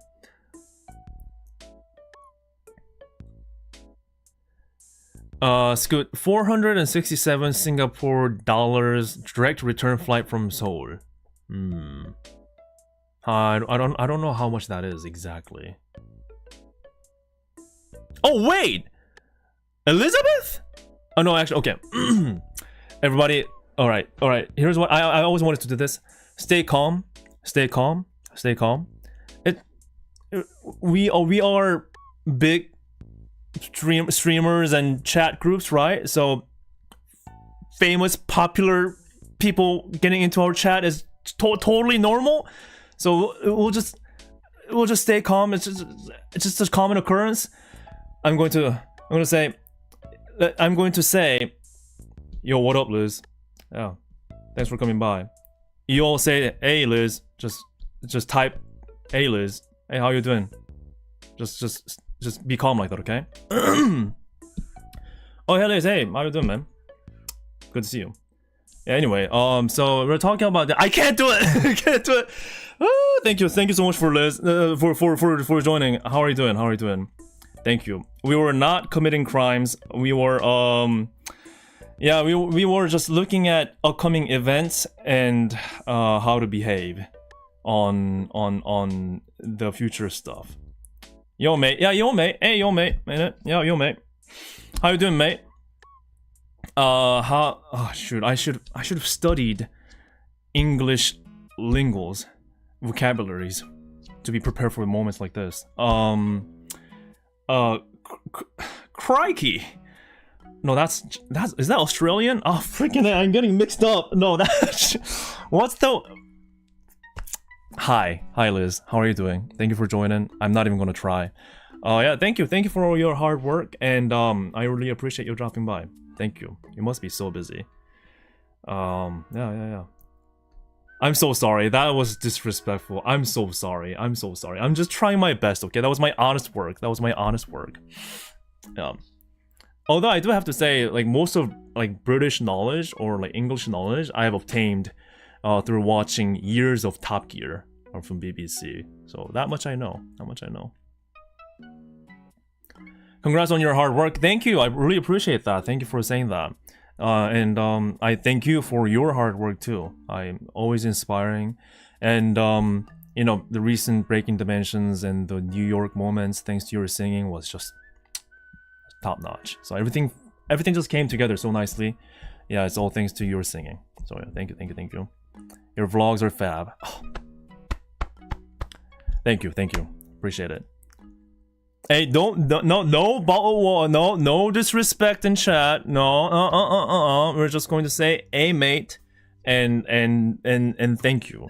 Okay. We're just no stereotypes. Just honest. Thank you. Just honest. Thank you. You're embarrassing me, people. You're embarrassing me. Just stay calm. Just stay calm. As I freak out actively.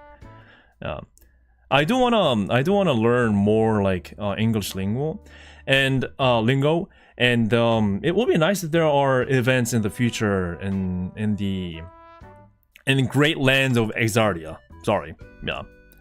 I would love to see more events happening in Exardia, for sure. So, yeah, hope there are some things coming for that. It will be amazing to visit Exardia, you know, Great Exardia for hololive events. Like, that would be amazing, right? I did hear from many European bros that like they would love to have events. But you know, it's I'm sure there will be some coming for sure. More coming. There already has been a few, so that'll be nice. Yeah, but I really thank you for dropping by. I really appreciate it. I know everyone's like all of you are very busy, and like you having free time is probably very scarce, right? Having a free time. So I really appreciate you for just dropping in and just saying hi, taking your time to do that too. So massive thanks, Liz. And I always actually wanted to ask you, Elizabeth, if I may. So you know, people, you have different nicknames right now, right? So people call you Liz, people call you Herb, or just Elizabeth. Is there like a particular way of calling you that you prefer? I mean, not that you hate the other ways, but I was always wondering if there is a specific way that you like being called. Because I always find myself shifting from Liz to Herb to Elizabeth to it's I can't really make my mind on that. So I was wondering if there's anything. I always wanted to ask that, to be honest. So yeah, if there's anything, or you can say you don't really care, then we'll just keep on making up nicknames for you. But yeah, I always wondered that. That's that too. And I know everyone in chat like calls her differently too. Like, what do you guys usually go for? Like Liz or Herb? I don't mind as long as it's positive. That is true. That was kind of the answer I was expecting. So like Liz rolls off the tongue a bit more, I think. So like for me, usually Liz. Her Majesty. Oh god, that's insane. So every time I talk to Liz, I'll be like, Your Majesty, may I? I'm terribly sorry to burden you with this question, but may I please take your time to potentially ask this potentially stupid question, your Majesty. So imagine every time I ask, imagine that. That'd be insane. Herb, yeah, Herb. I think Herb is a popular one. Royal Highness, Your Highness, Your Majesty. I think Liz is definitely that is already a common nickname for the name Elizabeth, right? So it makes sense.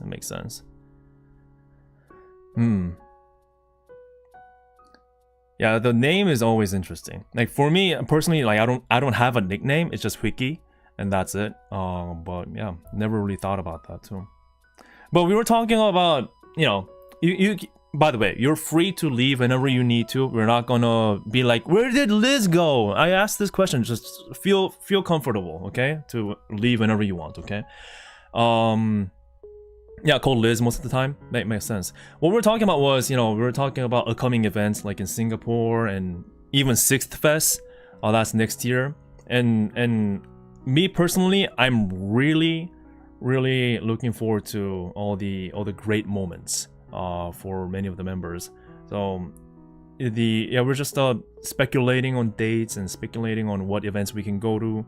And I can't wait for the day when all of you, Justice, gets 3D and go absolutely ham. So we're all really looking forward to that moment. But I just want to let you know that everyone is rooting for Justice. And I hope all of you, Justice, the members, can just stay confident and keep on pushing. Yeah, because we really think you're all great. Honestly. And again, this is not just me trying to, be like, oh, Your Majesty, I must say something nice to her. No, it's not that, but we legit think that. We legit think you guys are great contributor to the whole scene, and we've been enjoying since day one. So yeah, really appreciate it. Really appreciate it. Yeah, we're all cheering for you, honestly. And to be honest, like, kind of going back to us celebrating, me hitting 30K and all that. Truth of the matter is, it all comes down to numbers, right? So it's we know that it can get really competitive, and we have you all. I mean, all of us in the content creation space has to think about the numbers, hitting the stats. I just can't imagine the pressure that everyone has to go through, and that's the norm for not just hololive, but everything within the YouTube space. Even me, I go like, oh my god, I lost a subscriber. What did I do wrong? But I just can't imagine how it would be in the scale of what you guys are dealing with. So that's why we have extra respect for all of you, and and the Justice team specifically. So yeah, so just keep on marching and charging, and keep on just singing your heart out, because we enjoy seeing that, honestly. That's doing great. Again, I can't wait to have, man, if there is a third EN concert, we'll be able to see Justice in 3D, I assume. I can't wait for that. Really can't wait for that. That'll be nice. Whew. Was I pretty calm, guys? I acted pretty chill and calm, right? I mean, it didn't look like I was just panicking because Liz showed up, right? I think I handled it well. No, I think we all handled it well. I think we all did. Whew. Yeah, but no pressure. Very professional. Totally. As I actively die. What do you mean she's never coming back? Don't do that. Don't. Do not say that. Do not say that. Oh god.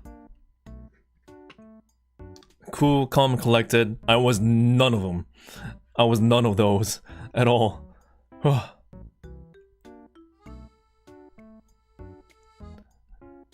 Man.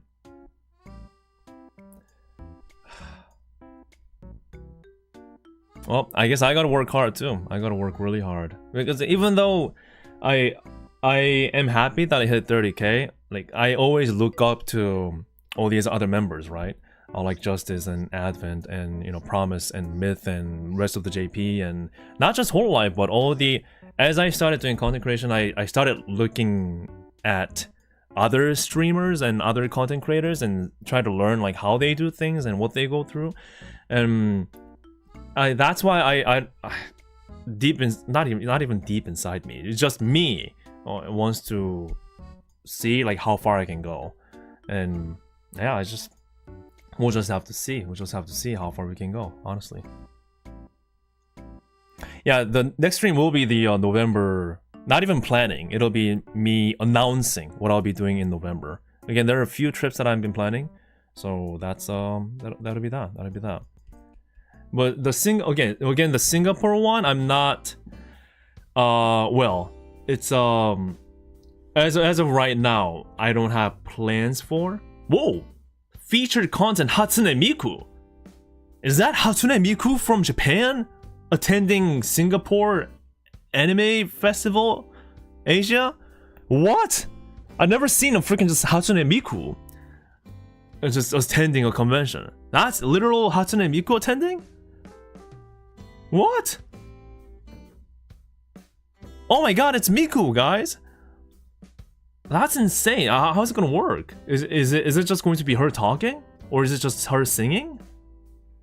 That is insane. It's you know what's even crazier is that they used her default illustration. They don't need no other words. They don't need to be flamboyant. They don't need to decorate anything. It's just like boom, default vanilla Hatsune Miku.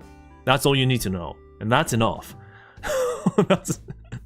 That is insane. I mean, it does say featured content, so that might. Oh, whoa. Okay, I clicked it. What's happening? What's happening? What? Okay. Hatsune Miku. Hatsune Miku is a music software developed by Krypton Future Media Inc., which enables anyone to make their computer sing by entering lyrics and melodies. As a massive number of users created music using the software and posted their works on the internet, Hatsune Miku quickly evolved into a cultural phenomenon. Since then, Hatsune Miku has gained much attention as a character involved in many fields such as merchandising and live performance as a virtual singer. Now her popularity has spread across the globe. Okay, that's a pretty good explanation. Ah, Miku. Oh, we're even going to have a CEO of Krypton Future Media? That's insane.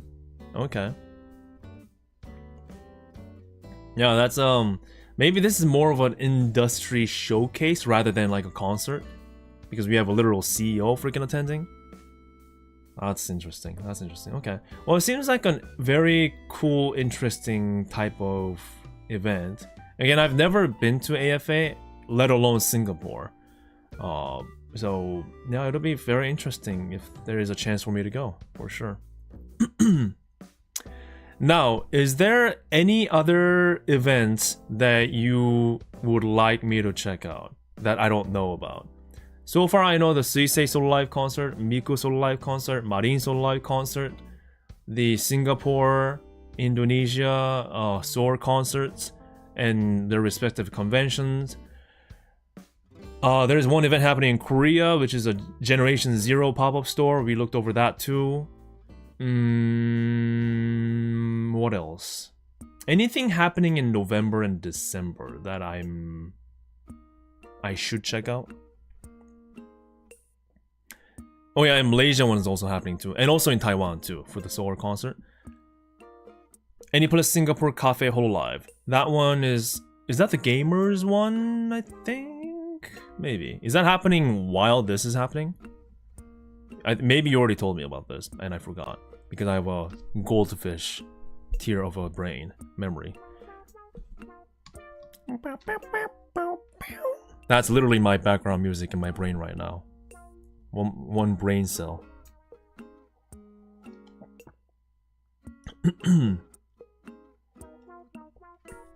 Oh, third gen and gamers. Okay, got it. Oh yeah, the round 1 collab. That's also happening too. That's already happening in the USA and also in Japan. Interestingly. I didn't know there were round 1 arcades in Japan. Did you guys know that? Or am I wrong about that? Oh yeah, in the official store at Tokyo Station, potentially. That's also happening too. No, they haven't released any information regarding that yet. So...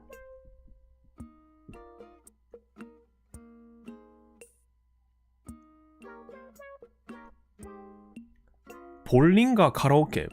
그것도 라운드 1이죠. 라운드 1 볼링도 있었나요? Inagami is telling me in Korean that there's also bowling and karaoke involved. And... oh, round 1 is a JP company. I had no idea. Mainly because I don't think I've ever seen a round 1 in Japan. Ever. Maybe I just never saw one. I just missed them. Huh. I did not know about that. The Tokyo Station store, it is opening on the 14th, which is the day of Suisei's first concert. That is true. So that means it's going to be absolutely packed. Because I remember the first one, the last year's Tokyo Station store, which was a pop-up store, so it was only open for a limited time. Even that, they were giving out waiting number tickets, right?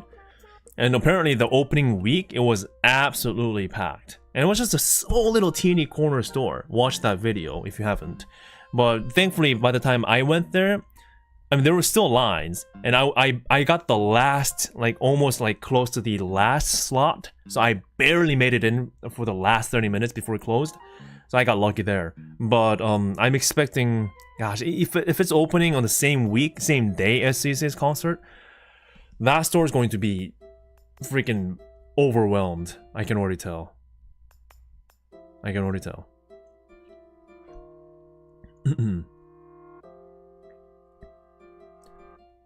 Oh, so the karaoke and the bowling one is JP specific? Interesting, okay. I would love some bowling game. I would love to play some bowling game. That would be nice. It's been a while. Not that I'm good at it, but, you know, when in doubt, always go for that strat. You know, the quintessential professional bowling move? You guys know what I'm talking about. First, you stand, right? Like this. You spread your legs. Center, zero in the center. Get the bowling ball, right? In this case, I guess, yeah, sure. The burb. And you go, huh, right down the middle. That's the winning strat, as we all know. No, that's not a granny method. That's a proven strategical professional move. What are you talking about? It always does not work, actually. I mean, this is too fancy. This is too fancy. It's too fancy. But yes, but round one is definitely a contender, for sure.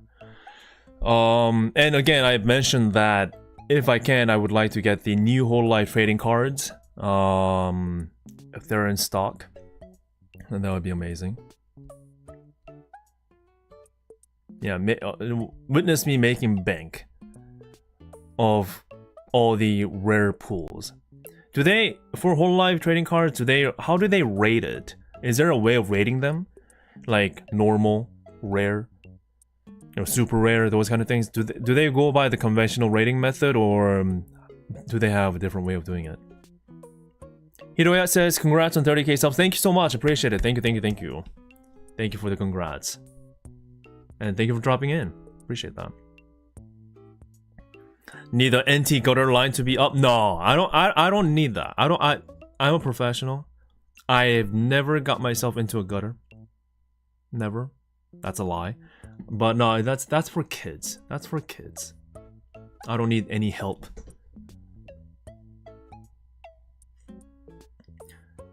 Round one collaboration is too much to go alone. Interesting. Is it because of the scale, or curious? Very curious. We shall see. Thanks.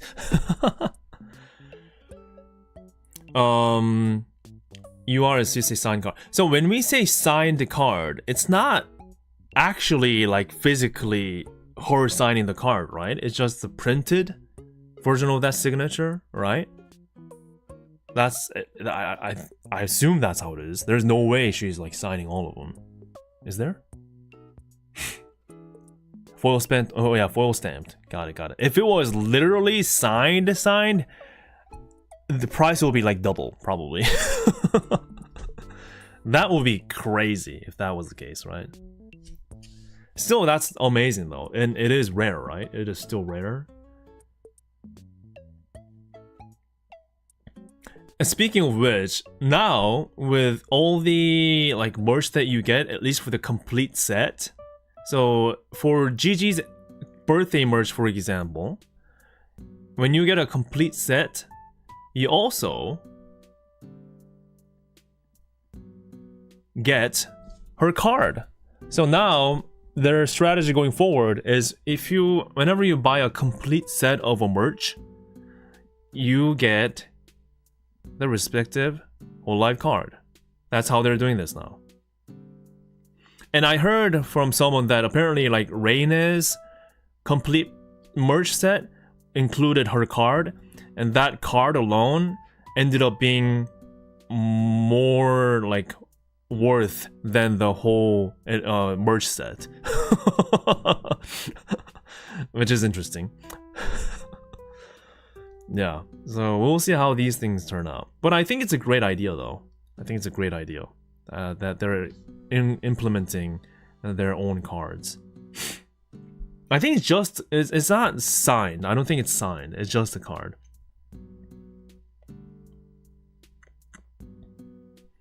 Oh, is it birthdays only? Thank you for that information. That I did not know. Okay, so birthday only. Well, you do have to get the complete set though. That's a catch. Yeah, see, first time hearing it? Yeah, see, I'm a reliable source of hololive news. Yeah, definitely reliable.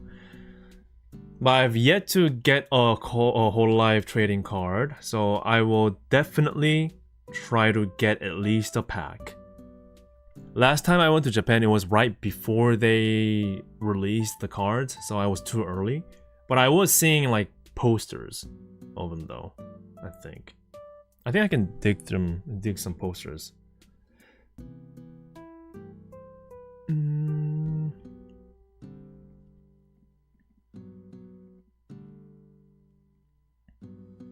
Bam, bam, bam.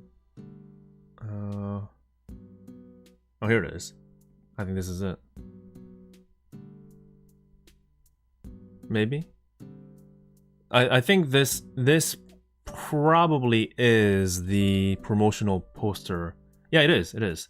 So this was what I took when I was in Japan last time, and this was the poster that I found in Akihabara. And they're promoting the launch of the hololive official card game. No, isn't that cool? And it just said September of 2024, so I thought, oh my god, like, do they have it available now? So I was walking into the stores and was disappointed to find out that it wasn't available yet. So, yeah. Ah, okay, so according to Inagami, it's not just the birthday set, but also the single album, like, limited editions will also have cards in them. Interesting. So the albums will have cards in them too. Cool. Awesome. Oh, thank you for the Ko-fi support, Okri. Thank you so much, man. I really appreciate that. Thank you. Thank you for your generosity and continued support. And yeah, I do have other channels of monies for Ko-fi and Patreon and other things. So look at the description if you're interested. So you can allow me to buy more cards and make responsible financial decisions as I blow your money on card openings. That's what you wanted to see, right? That's what you wanted me to become. The monster of opening cards after and after. Just card openings. It's all the gacha life. That's my road to fame. Gacha. Yes. You're going to be a partner in crime by giving me money to do so. Yes. Reconsidering now. No, I'm sorry. Don't pull back. It'll be hilarious after this comment. Like, 100 refund request after the stream. Like, I ain't no part of this, bro. It's just pulling out. That'll be funny as hell. But I do want to open some cards on stream though. I legit do want to, because I'm sure many of you are curious on like how this is, right? I'm very curious. Yeah. And it's not common for maybe it is common, but you know, at least to this scale, it's not common to have like a single entity having a whole like dedicated card series and game, right? So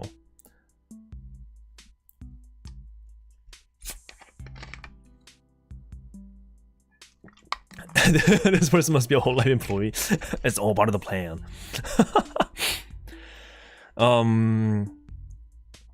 Oh yeah, speaking of merch, there is a big drop of merch right now that people are going wild for. Oh yeah, first of all, there is Huamoko's ASMR.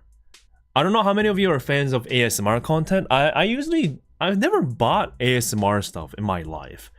And I don't really have good enough headphones to enjoy an ASMR to the fullest. Because I mean, look at me. Look what I have. I have base Apple earpods. I mean, these are great, by the way, for what they are, but it's not headphones quality type of experience.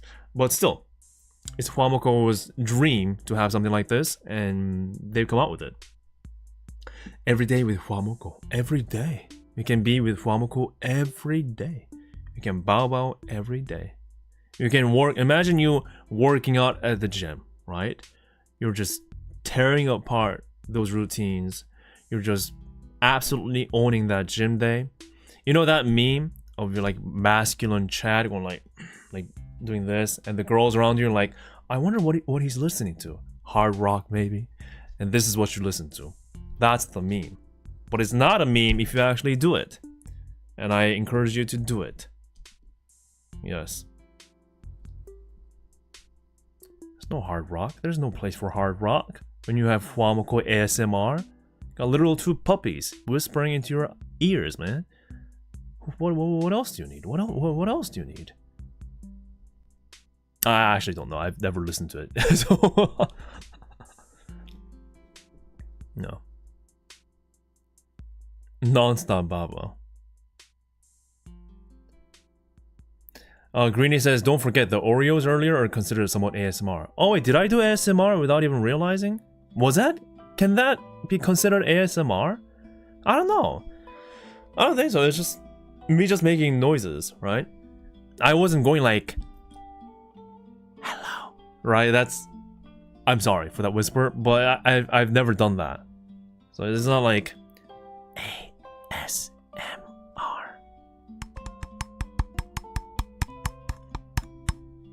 Or things like that.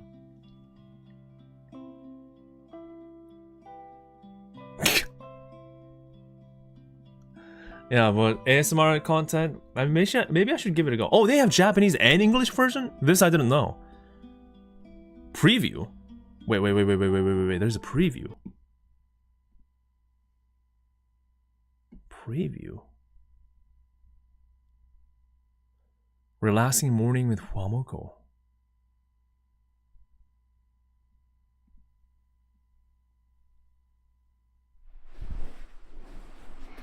Bao Bao! Why not sneaking into your bed with Huamoko? We're not sneaking into your bed with Huamoko. Hi. Do we wake you up? Wait, they're either side of me? Morning, sleepyhead. Oh, are you surprised that way?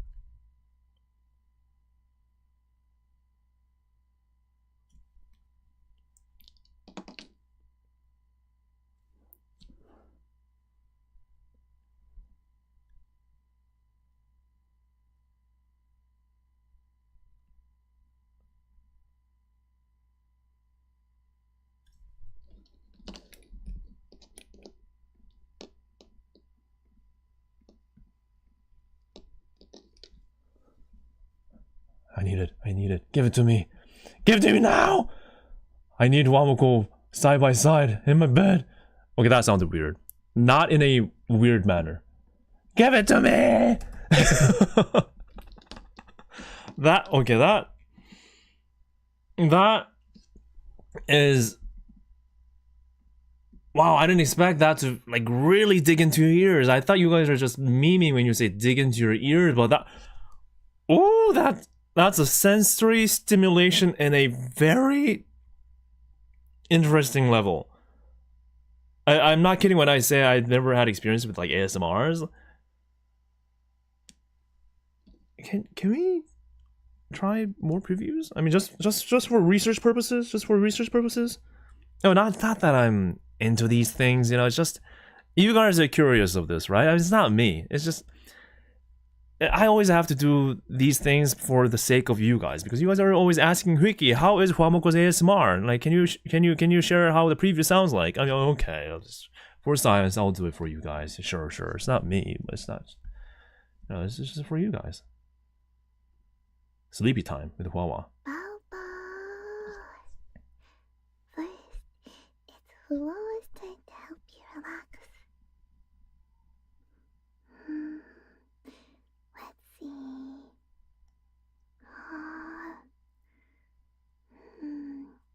I think you look kind of pale. Pale? How did she know? Breathing properly. Really? Are you sure about that? You have to make sure to eat balanced meals, you know? What else? Are you sleeping okay? No. Well, let's try this. What? Try what? Try what? Whoa, try what? What is she trying? Try what? Don't leave me like this. That's a cliffhanger. Try what? What is she trying? What? I can't stop. Hey. Now, it's my turn to make you all nice and fuzzy. Nice and fuzzy. What? What do you want me to do? What? Huh? I didn't ask for this. You want your cute little sister to spoil you? No, I didn't ask for this. Really now? You don't have to. Then. You don't have to. Whoa, you don't have to. So I mean, you've Mokoko, always I'm wanted sorry. a little sister just like Mokoko, huh? I'm sorry. I'm sorry for mistaking your name. Well then, are you ready? I don't think so. Here I go. Go what? Big roll. What? That's kind of embarrassing. What is she doing? Big brother. I'm Big Brother How do now. I call you that? Huh? I'm a Big Brother.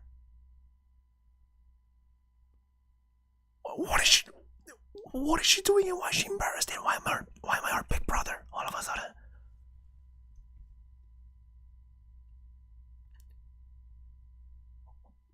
Okay. Ear cleaning. This time, follow and Mokoko are cleaning your ears. Okay. Together, Okay. we'll be super gentle. Okay? Okay. Let's start out with this. I'm actually sweating. Whoa!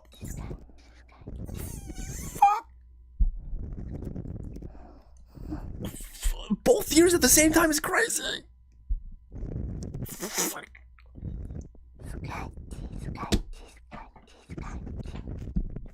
What I do?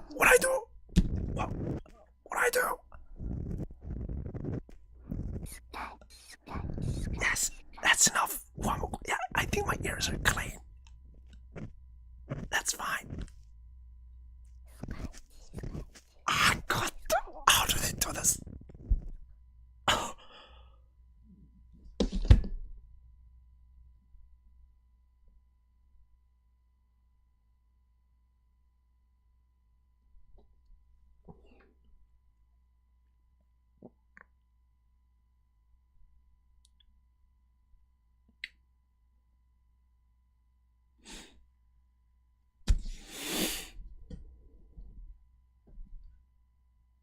That was an experience.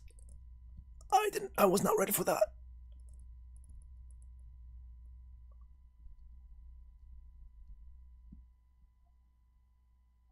I was not ready for that. Congrats on 30K. Thank you for the congrats. That was English version, but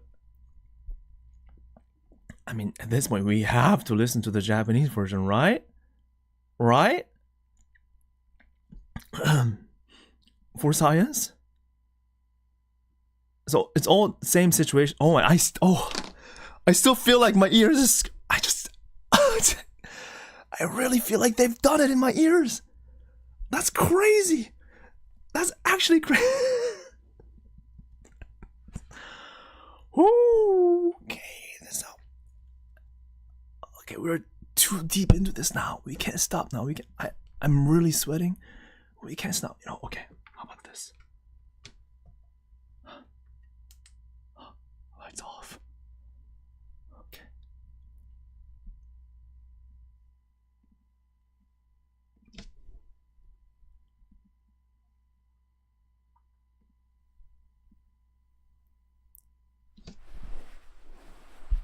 バウバウ。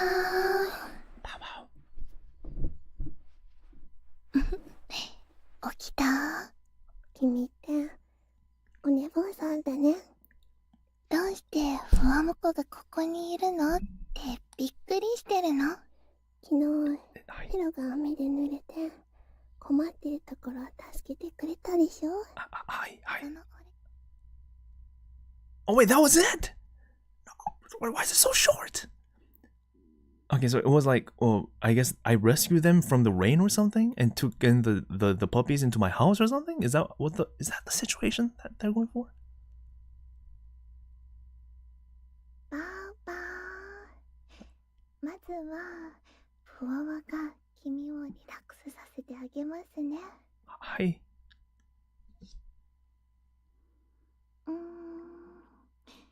どれどれ。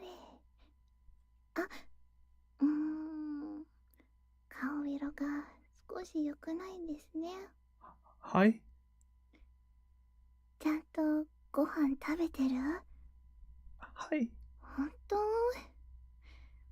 栄養のあるもの食べないとダメだよ。Why are you speaking so softly? あとはちゃんと寝てないとかかな。Yeah, I'm... そうだ。こうやって隣失礼します。 Yes. 一緒にゴロン。 Okay. That is crazy immersion. ねえねえ、今度はモココが君を癒してあげたいんだけど、何してほしいかな？ I do sense the raspy voice of 甘やかされ Mokoko. たい？ It is different. はーい。いいよ。モココみたいな妹が欲しかったんだ。じゃあ、行くよ。Iku what? Iku where? お兄。 Why are you making those? なんか照れくさい。 Why are you making those noises, Mokoko? What are you お兄ちゃん doing? だったら言ってあげてもいいよ。 Oh, what are you doing?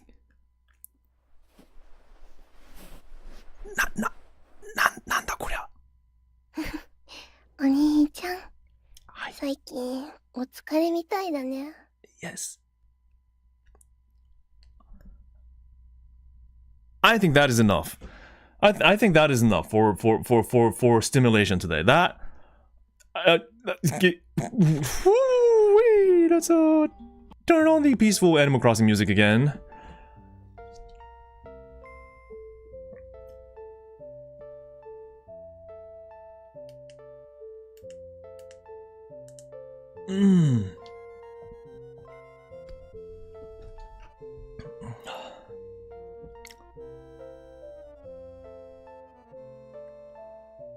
I'm gonna have a restroom break real quick.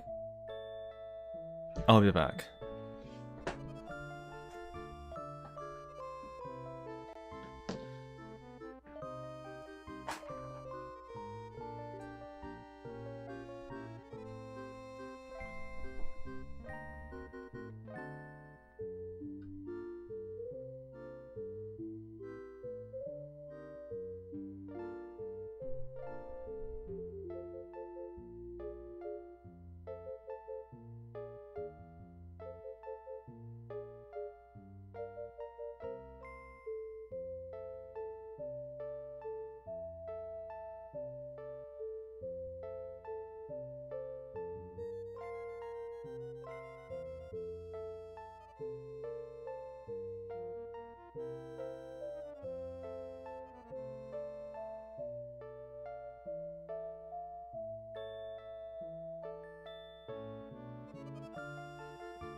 That was a...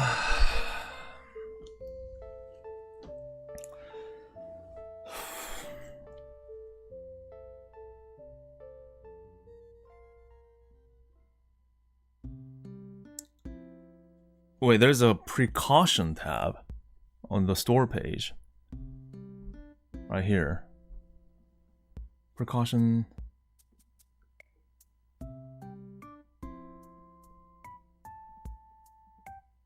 Oh, okay. I thought there would be like precautions about like it can get to you, like manipulate you.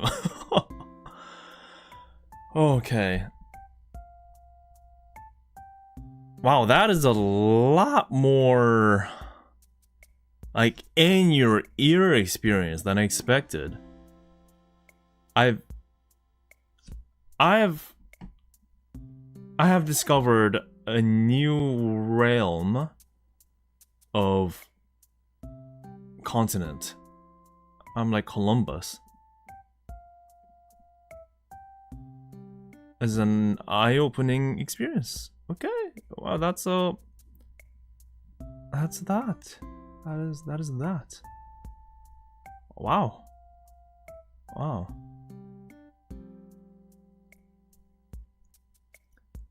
You never chosen Okayo. Oh my god, does she have ASMR? Oh no.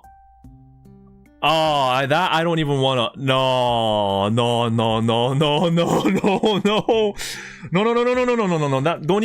Don't even show me that. No, not even a link. Don't even share me the link. No. That has a potential to destroy a man's life. Okay, I can already tell. Not gonna do it. Not gonna do it.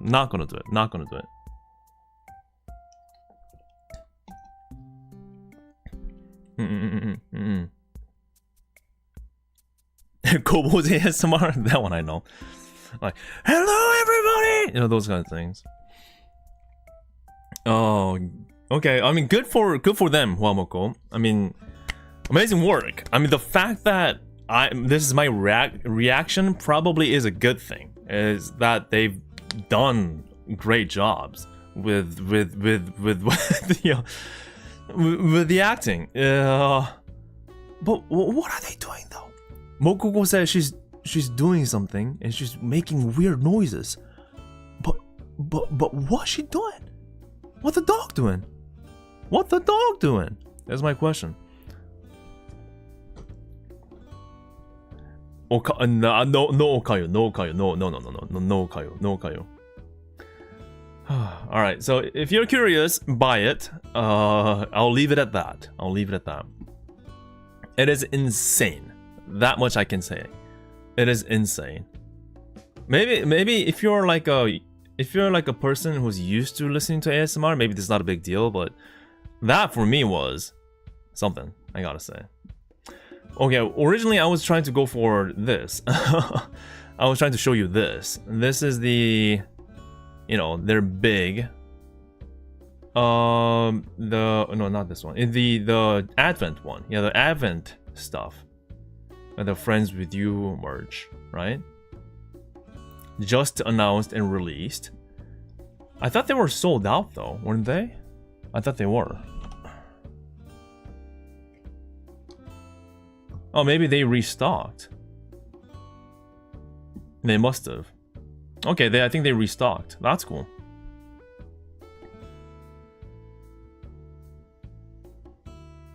Some say it's eatable. Yes, especially this. She told you not to smell her feet, not to lick her feet. But I'm afraid those promises are not going to be kept by some of the pebbles. But it looks very cute though, I gotta say. Deadly Unknown says, how many Friends With You do you currently have? I have none. 0. I have yet to get any Friends With You plushie. I do have the no, that's not true. That is not true. Recently I got the mini. Let me show you. That counts. I think that does count if I can find it.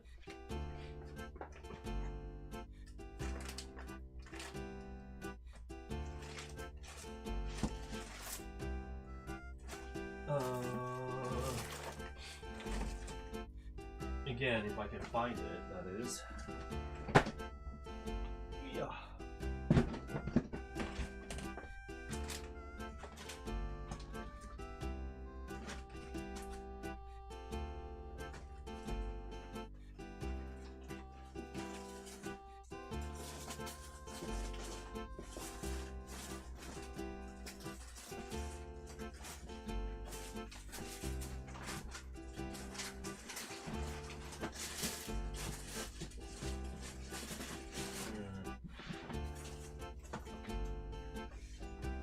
Yeah, I can't find it right now. But I do have Seisei, the mini Friends with You one, the Seisei's one. That I guess that does count as. I think I have a picture of it. Here it is. Yeah, this. Oh, this is more a whole life friends to go, and that's what it's called. So I guess maybe this kind of counts. But this is what I got. I did get this. Gosh, I don't know where it went to though. I have like baskets of merch that I still need to organize.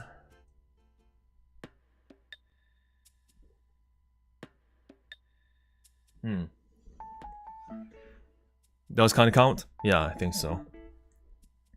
So I do have that. But other than that though, I don't have any Friends with You plushie. None. Would love to get one though. Would love to. It would be nice if I can become one of those mad lads that can collect them all. That would be super. Well, imagine like how much it would be to get like every single one of them, right? That would be crazy. Shiori. Very cute. Mokokoe. Oh yeah, her prominent belly. Prominent. Her own words, by the way. Prominent. So. Oh wait, they even have like ear little furs like that. Oh, that's cute. Huh. So instead of just kind of printing it, it's little like cotton looking ear fur. Oh, that's cute. That's very cute. You guys see that? I love that. I love that. Look at this. That's really nice. I wonder how it is in like in real life. Look at that. Cute. And Gabriel says she asked to not touch her tummy, ear, and tail, and feet. There's nothing she can do. There's nothing she can do. Even if we do it, there's nothing she can do. Nothing. I do kind of wish the tail was a bit more fuzzy and you know Huawa and Mokokoe a bit more, the tails respectively, rather than just kind of being flat. That would have been pretty cool. But I mean, there's a limit to how much you can do. It's supposed to be simple, right? These plushies, so yeah.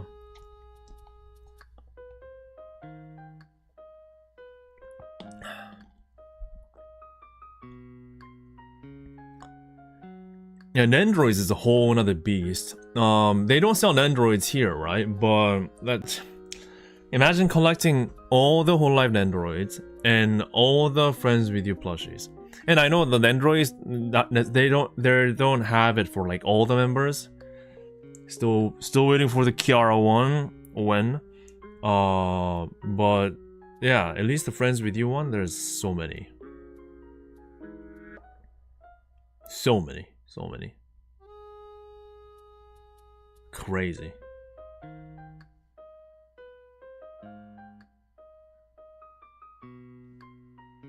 Yeah, that's so many merch. It's incredible.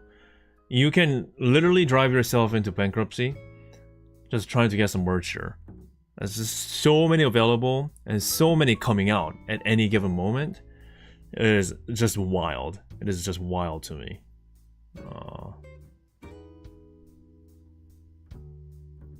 Yeah, I wish I could get all the Kiara stuff and everyone, but again, I have to be very frugal on the stuff that I spend on, because unfortunately my priority is just spending money to having the money go towards the trips, right?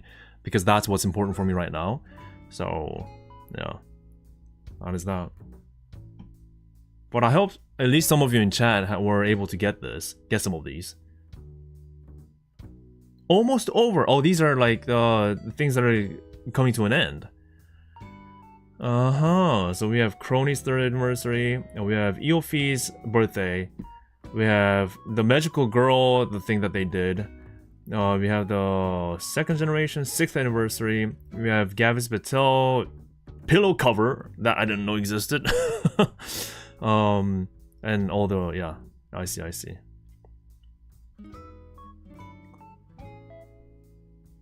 Can you actually buy card packs online? Wait, that didn't lead me to anything. So I clicked on this. It just gets me to the front page of the store. I think the link is broken. Is that supposed to be like that? I don't think it's supposed to be like that, right? So I click on this, and it leads me to... Oh, wait, it is broken. Okay, the whole thing's broken for some reason. Okay. Yeah, I kind of want to see what they have for this one. Oh, so you were able to, but they're all sold out. Makes sense. Makes sense. It is broken. It is broken. You can just search card game on the search bar. Okay.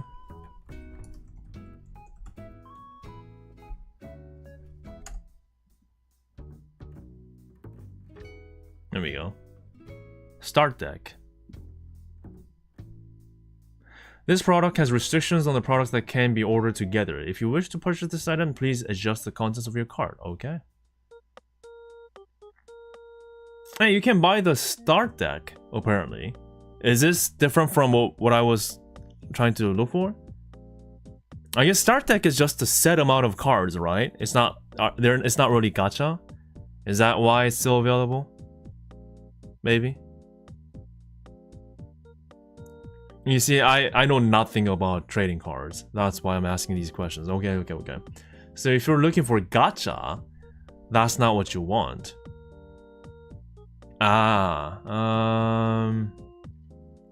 Booster pack. So the fact that these are all blacked out. Interesting. Sold out. So I guess we're talking about these kind of things, right? Blooming Radiance. So 1 box, 12 packs, sold out.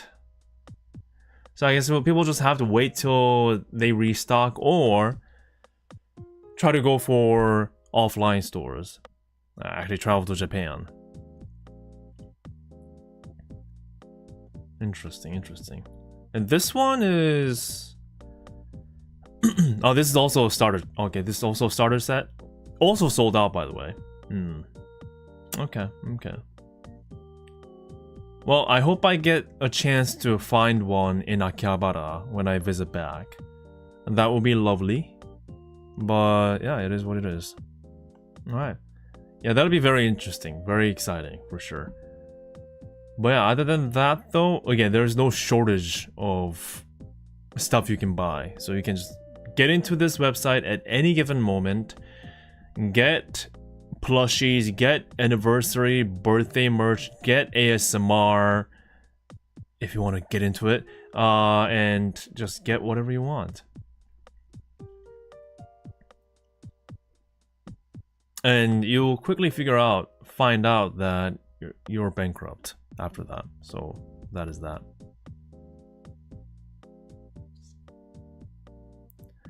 There's people. Oh, are there people reselling? Of course. Reselling on other websites for premium, I assume. Awesome Sumta says, "Congrats, thank you, appreciate it. Thank you for the congrats." Oh yes, I think we covered. Did we cover pretty much most of the stuff that's coming up for the rest of the year? And of course, I'm sure there will be more things for next year. Like, what do you guys want to see come up next year? Like, what do you guys want to see happen? If you're free to imagine, what do you want to see?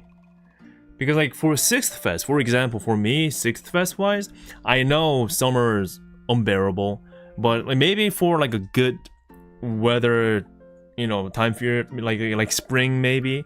I always imagined an idea of having like an outside expo and venue for like hololive expo and stuff, like a festival. I know outside events are a pain to organize, but if they can pull it off, I thought it would be lovely, because it'll be like walking through amusement parks or those like summer festivals that you have in Japan, or spring festivals. So you can walk around, see different booths, buy different stuff, have maybe local vendors come in to sell you things too, and have like outside concerts again. Or everything that I'm saying is pretty much impossible, probably, but I would like to see something like that for Fest and Expo. That would be nice. That would be nice. Yeah, God, I'd be dead if someone discovered these on my device. Have confidence. Have confidence. Own it, and run with it. You don't have to think about what other people think. It's your money. It's your money. Your money. Finally get the Kiara on Android? Yeah. Yes. Yes. Please. Please release her. The global release for the hololive. Oh, the global release. Oh, so technically, right now, the hololive trading card is all in Japanese, right? So technically, it's not international version. That makes sense. April spring is busy though. It is true. It is true. And it is true for just, you know, people with their lives. Students are still in their schools. People are still at their jobs. It's not really a vacation, holiday time. That makes sense. Makes sense. Jeffrey Wilson says, congrats, man. Thank you. Thank you. Thank you for saying that. Appreciate it. Have confidence. No confidence. Hugo says, who will be the next life-size statue that will be revealed at Fest? Currently there's Gura, Pekora, and Suisei. Suisei, which I have seen in real life. Would you look at that? This, I've taken this picture. This was at the Bibidiba pop-up store. Was happening at the end of August. Now look at that. Amazing quality, by the way. Amazing quality. Absolutely goated quality.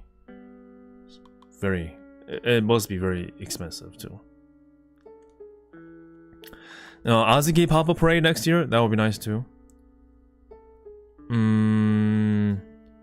Excited to see what's next for collabs, like Dodgers one, which I did not expect at all. Yeah, I wonder if Dodgers... If they will do another one. Because, I mean, clearly it was a massive success. Clearly. So, I don't see why they won't do it again. But if they do it again, I really hope they got things figured out for merch distribution. For sure. No. Oh, this was the Bibidiba hoodie that they were taking pre-orders for. This was like, I think it was like $200, almost $200, I think. Don't quote me on that, but it was expensive. It was in the 100 for sure.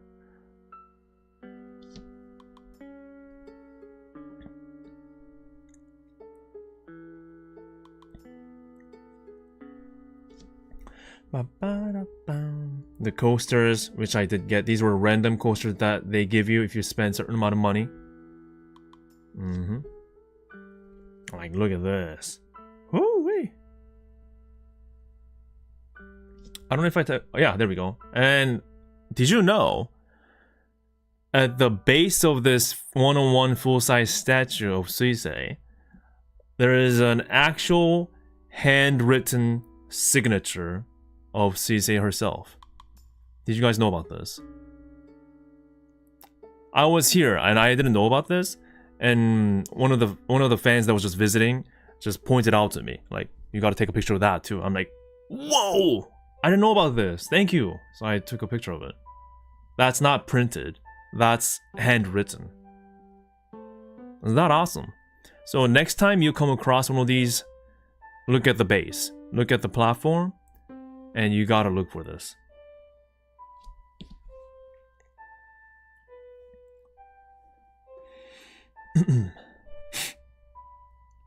Pretty cool.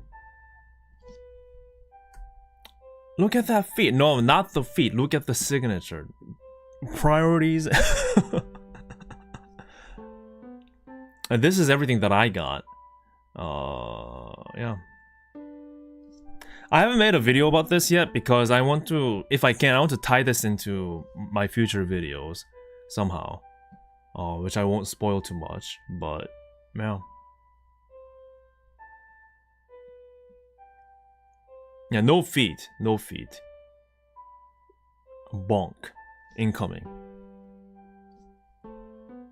Yeah, this is the panel and all that too. Isn't that nice? Yeah, so I heard rumors, this is not confirmed, but I heard rumors that maybe they'll have a pop-up store during the CSA concert time frame. Again, no sources on that one, but I mean, I don't see why not, to be honest, because all the Hoshiomis, name of the CSA fandom, all of them are going to be in town during that time anyways, so I don't see why not, to be honest. But yeah, never know. I mean, this place ended up extending the pop-up store beyond the original set date just because it was popular. So they kept it going a little bit more, which is neat.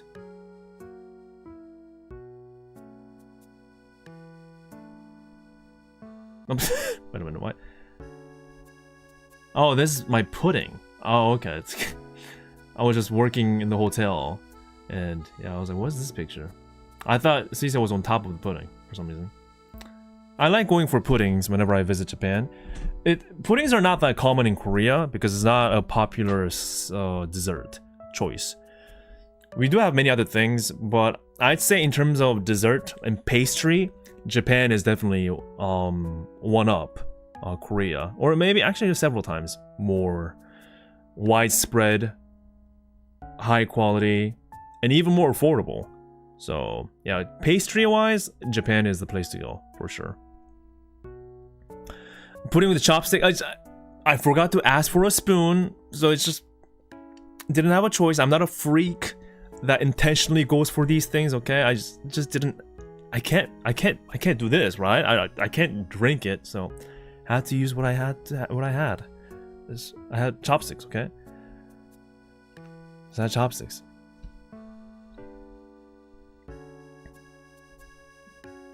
No. Ohio, it says. And this was my bento. Pretty good. Pretty good. And I know, like, those of you that are experienced in Japan travels, you might ask me, like, why I go for convenience store bentos rather than eating at a decent place. I would love to.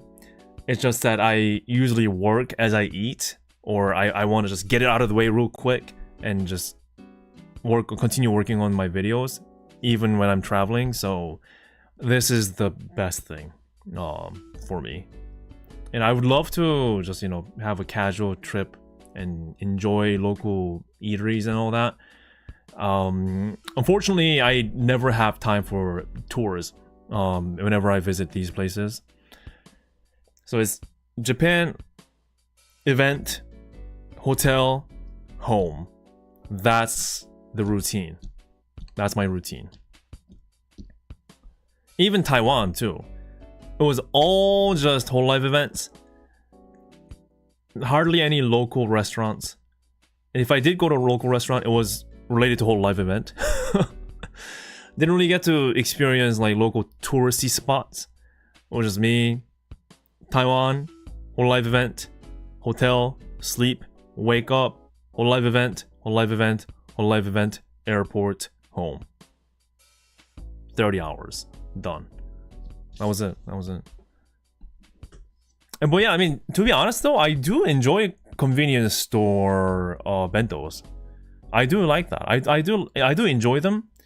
So it's not like I'm having a bad time with these things. I do enjoy them. But I also would love to have more time and money to be able to just explore food and local stuff. But I guess the first step that I should really take is probably learn the language better. I would love to get better in Japanese. I know I've been telling myself that over and over again, but I really have to lock it down and commit to it. Learning a new language is not easy, as you know, but I think I need to. Yeah, and like Greeny says, convenience stores food in Japan, it's average, like it's above average actually compared to many other countries, like, and what they serve for the same amount of money.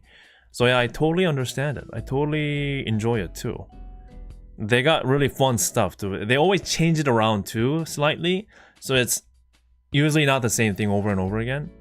And even McDonald's, right? Even like burger places, I enjoy because of like how good they taste and how interesting they are. They would have limited run menus and all that too. Now, my recent trip in Osaka, I had a Burger King. They had a pineapple Whopper with one big slice of pineapple in the burger. And that was nice. You might hate it. You might hate the sound of it. I liked it. I ate the whole thing and I enjoyed it. It was good. Burger King's usually on the more pricey side, but I didn't care. It was too good. It was too good. It does work surprisingly. Yeah. I wonder if it was available in other countries like the US or Korea, but at least at the time, it was in Japan. And you know what's funny? There was one time I tried Uber Eats for the first time ever in my life, okay? In Japan, the recent trip. And I try not to order things through these kind of services because, you know, there's a delivery fee and it adds to the cost. But there was one day that I just had to stay in the hotel, just keep on working. So I had to just order something. And I brought up the menus and places of like what I can order, and like at least like quarter to 1/3 of them were like Korean themed restaurants in Japan, in the middle of Osaka. I'm like, well, I mean, I kind of don't need these because I'm literally a Korean that eats these things. So it's like exactly the same thing that I see in Korea. Like, what's happening here? So I'm like, okay.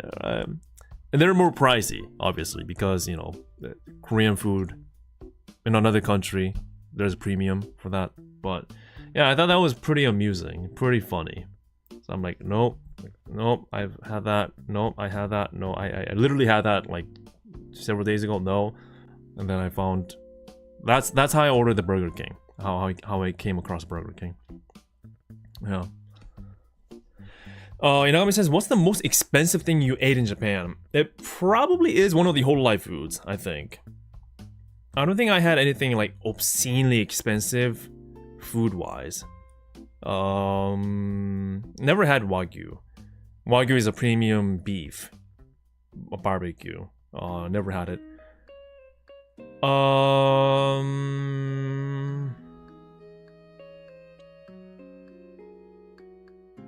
Yeah, I think it was just one of those hololive menus, like collab menus. Maybe that Gura aquarium curry dish was one of the more pricier side, but I mean, you know, given the quality of the food, it was right. I think the pricing was okay. But yeah, like I said, I just don't have a chance to eat something like that. Even for that entire Sendai trip for the aquarium, all I had outside of that Gura aquarium curry were burgers. After it was just all McDonald's burgers. And maybe one sandwich from Starbucks. Because I just didn't have time to explore and pay. I didn't have the money to pay for them. So yeah. This guy says, congrats for reaching 30k, dude. Always grateful for your vlog stuff. Made my extra introverted ass feeling how the concert with fellow comrades like. Thank you so much. I'm glad that you're enjoying my stuff. And thank you for taking your time to drop by and congratulate me. Appreciate it. Thank you, thank you. I hope you're having a good weekend.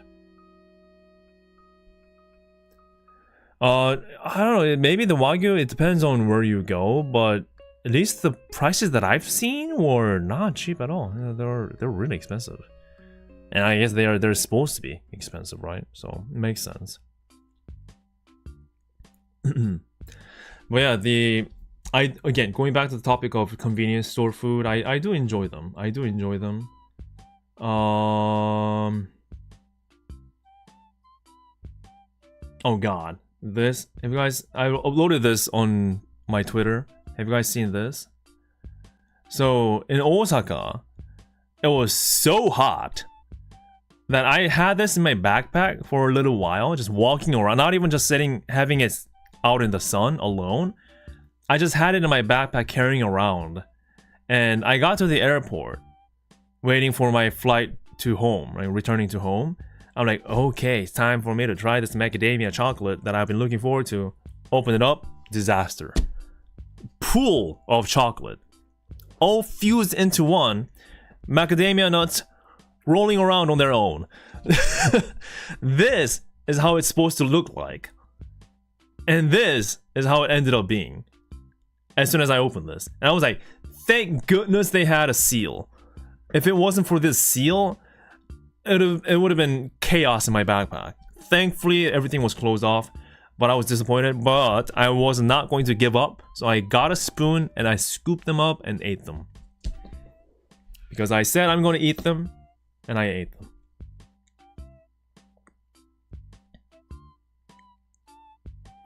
I think temperature-wise, it was like 90 degrees Fahrenheit, 30-something Celsius, but it was just the humidity. Like beyond just the temperature that made it absolutely scorching. It was apparently, like, according to the locals, it was unusually hot for like September, like early September, which when I was the time frame that I was in Osaka. So yeah, that's the result. But I ate them.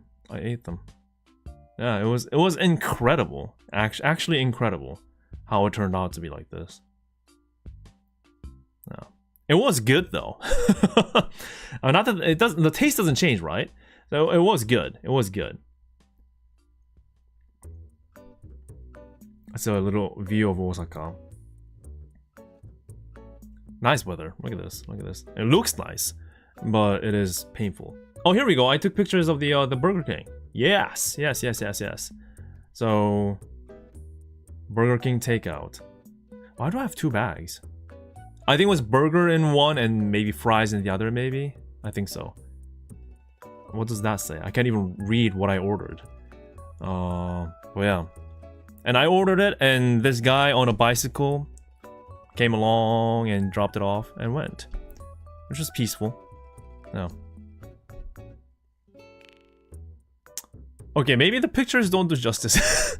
The picture doesn't do justice, but I swear it was good, okay? Maybe the delivery took a little bit longer and it became a little bit soggy, but it was a pineapple Burger King that I really thoroughly enjoyed. Okay, the cutout is far more appealing. See, it's a proper stacked burger. We got patty, the Whopper patty.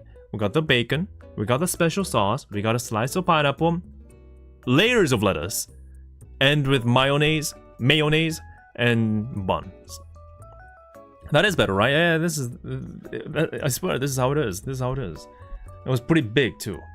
And I think there were two versions. One was spicy and the other was regular. I went for the spicy one. I think the regular one would have been better. Spicy one was... I mean, it's not that it was, like, killing me for spice, but... it was maybe a little bit unnecessary.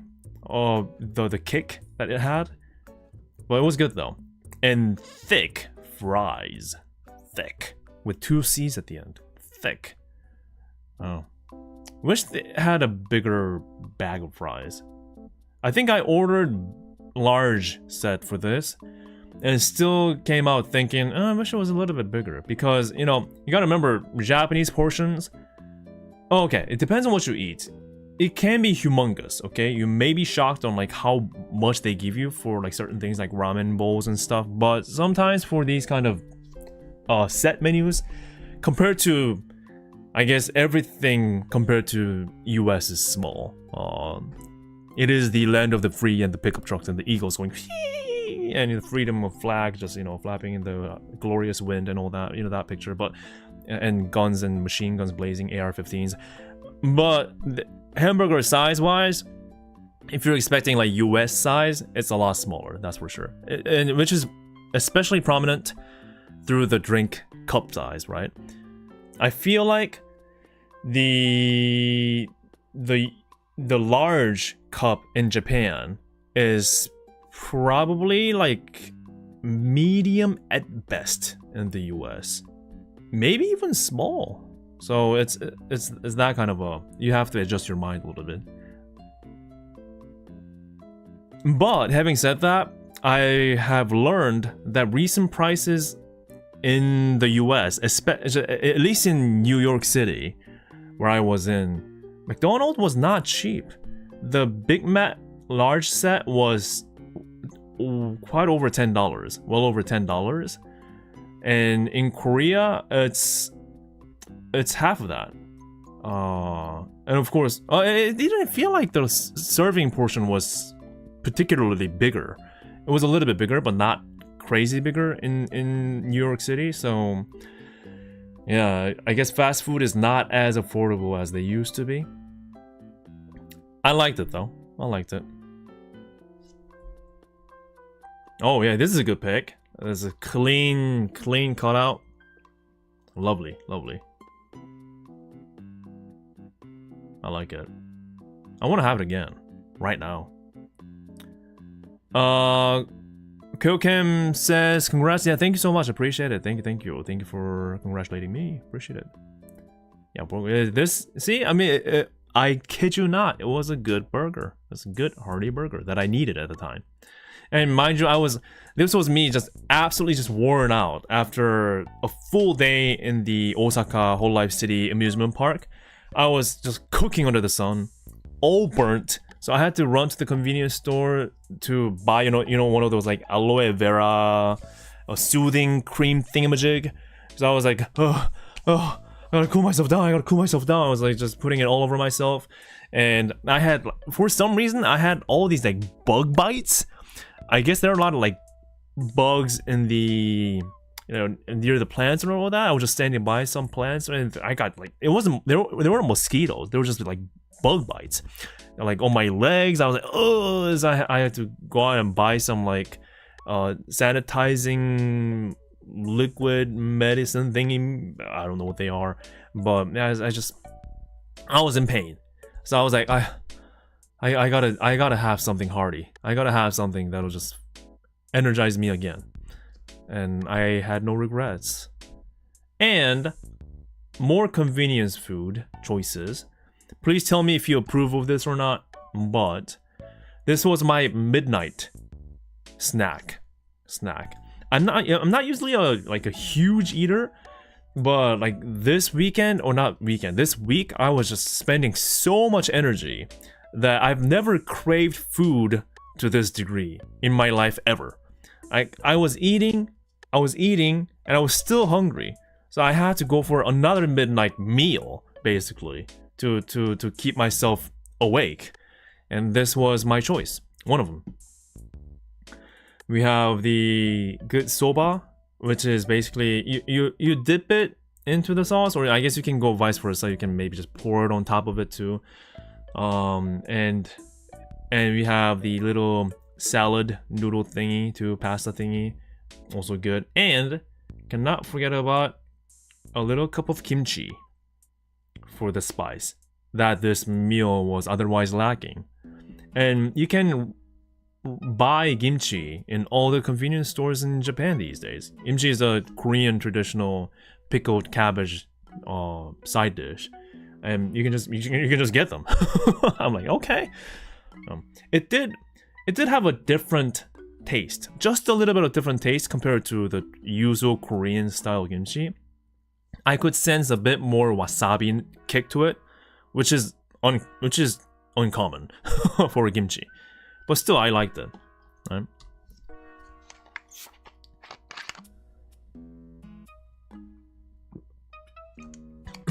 Yeah, it looks nice though, right? It looks nice.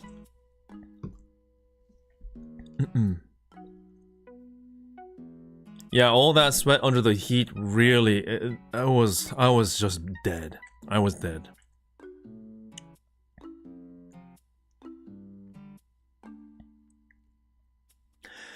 Gabriel says, Summer, you should try chuka ramen. Interesting. Is that like a cool ramen? Maybe. Yeah, kimchi. I love kimchi. I love anything that has kimchi in it. But yeah, this was me watching like some clips of Jonathan, Ame, and Gigi. That moment, it was me because I was like out and about shooting vlogs for all these events. I was out of the loop for the Enigmatic Recollection events that was happening. I was not able to catch all the streams, so this was me trying to catch up on what was happening. Of course, I was crying. No, I wasn't, but you know, I was like, oh, I was like emotionally invested. Oh, we cannot forget about the little sidear. It's like a Sprite, but like local Japanese version of Sprite. It was okay. It was okay. Not too crazy. And this is my little makeshift office setup. My laptop, my mouse, the charging bricks, all that. It was a very this is the end of the counter, or the desk, so-called desk. And I was having a hard time fitting everything in here. Thankfully my laptop's portable, small enough to fit everything. Yeah. Oh yeah, another. Well, this was more of a. I think I had this for a morning. This was my sandwich, egg sandwich, and milk combo, and they look at this. They just have a half carton of milk that they sell at the convenience store, and I downed this. I downed it. Oh, very nice, very nice.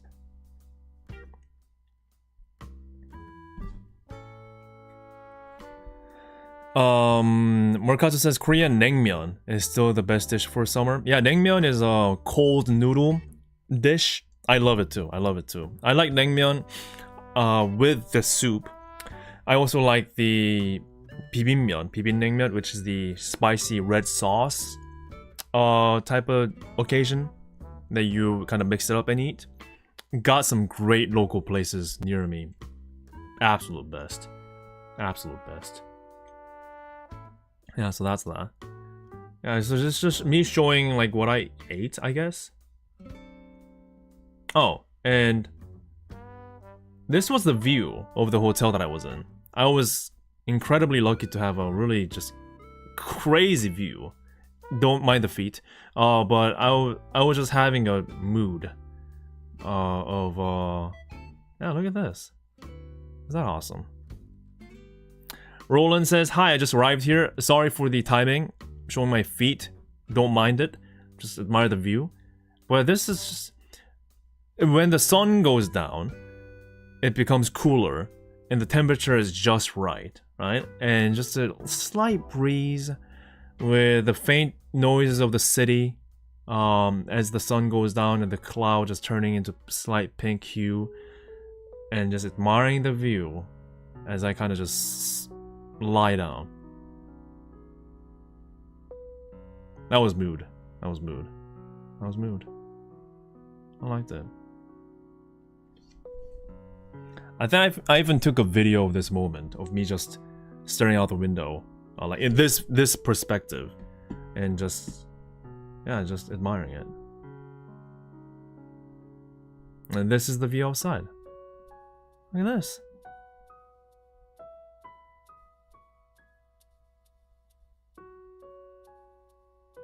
And what a fitting music. Yeah. This is Osaka. At least part of Osaka. Which I would love to visit again. Again, I couldn't do anything touristy. I couldn't check out anything local-wise. Even the, Osaka Castle. If you guys know, I didn't have time to like walk into it too much. Because it's a huge place. So the best I could do before running to the airport to get back home was take this picture. From far away.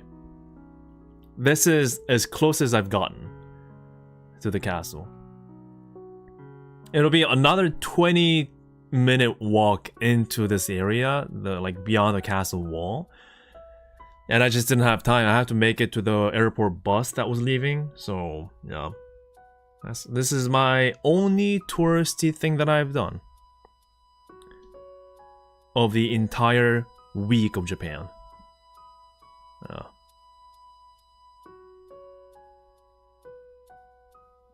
That's it. And maybe they're doing some constructions here. Who knows? Yeah, so I wish like going forward I have more time and budget to actually explore the local scenery. My life goal personally, wouldn't it be, picture this, wouldn't it be awesome if I could, let's say that there are events in Japan that I want to cover, right? The biggest hurdle and challenge right now is to travel there, visit the events, shoot the videos, and then quickly pack again and fly back home again and then start editing. So rather than having to do that, wouldn't it be awesome if when I become more successful, to have the budget to just say, you know what, okay, I've shot all the videos I need for the events in Japan right now. Yeah, I'll just stay another month in Japan. Yeah, I'll just stay in this hotel for another month as I work on my video, rather than having to go back home and just traveling again. And that's one of the goals, I guess, life goals that I have, to get to a position where I can do that. And hopefully I can.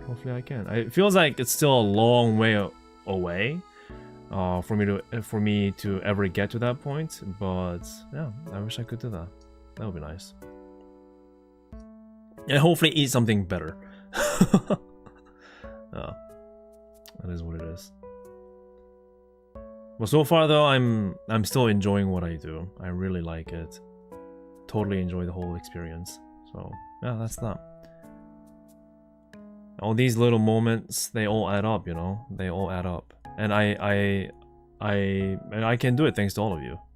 Honestly, so yeah, that would be very nice, wouldn't it be? And imagine me doing some like live streams, like in Japan or some other places. Oh, that would be nice too.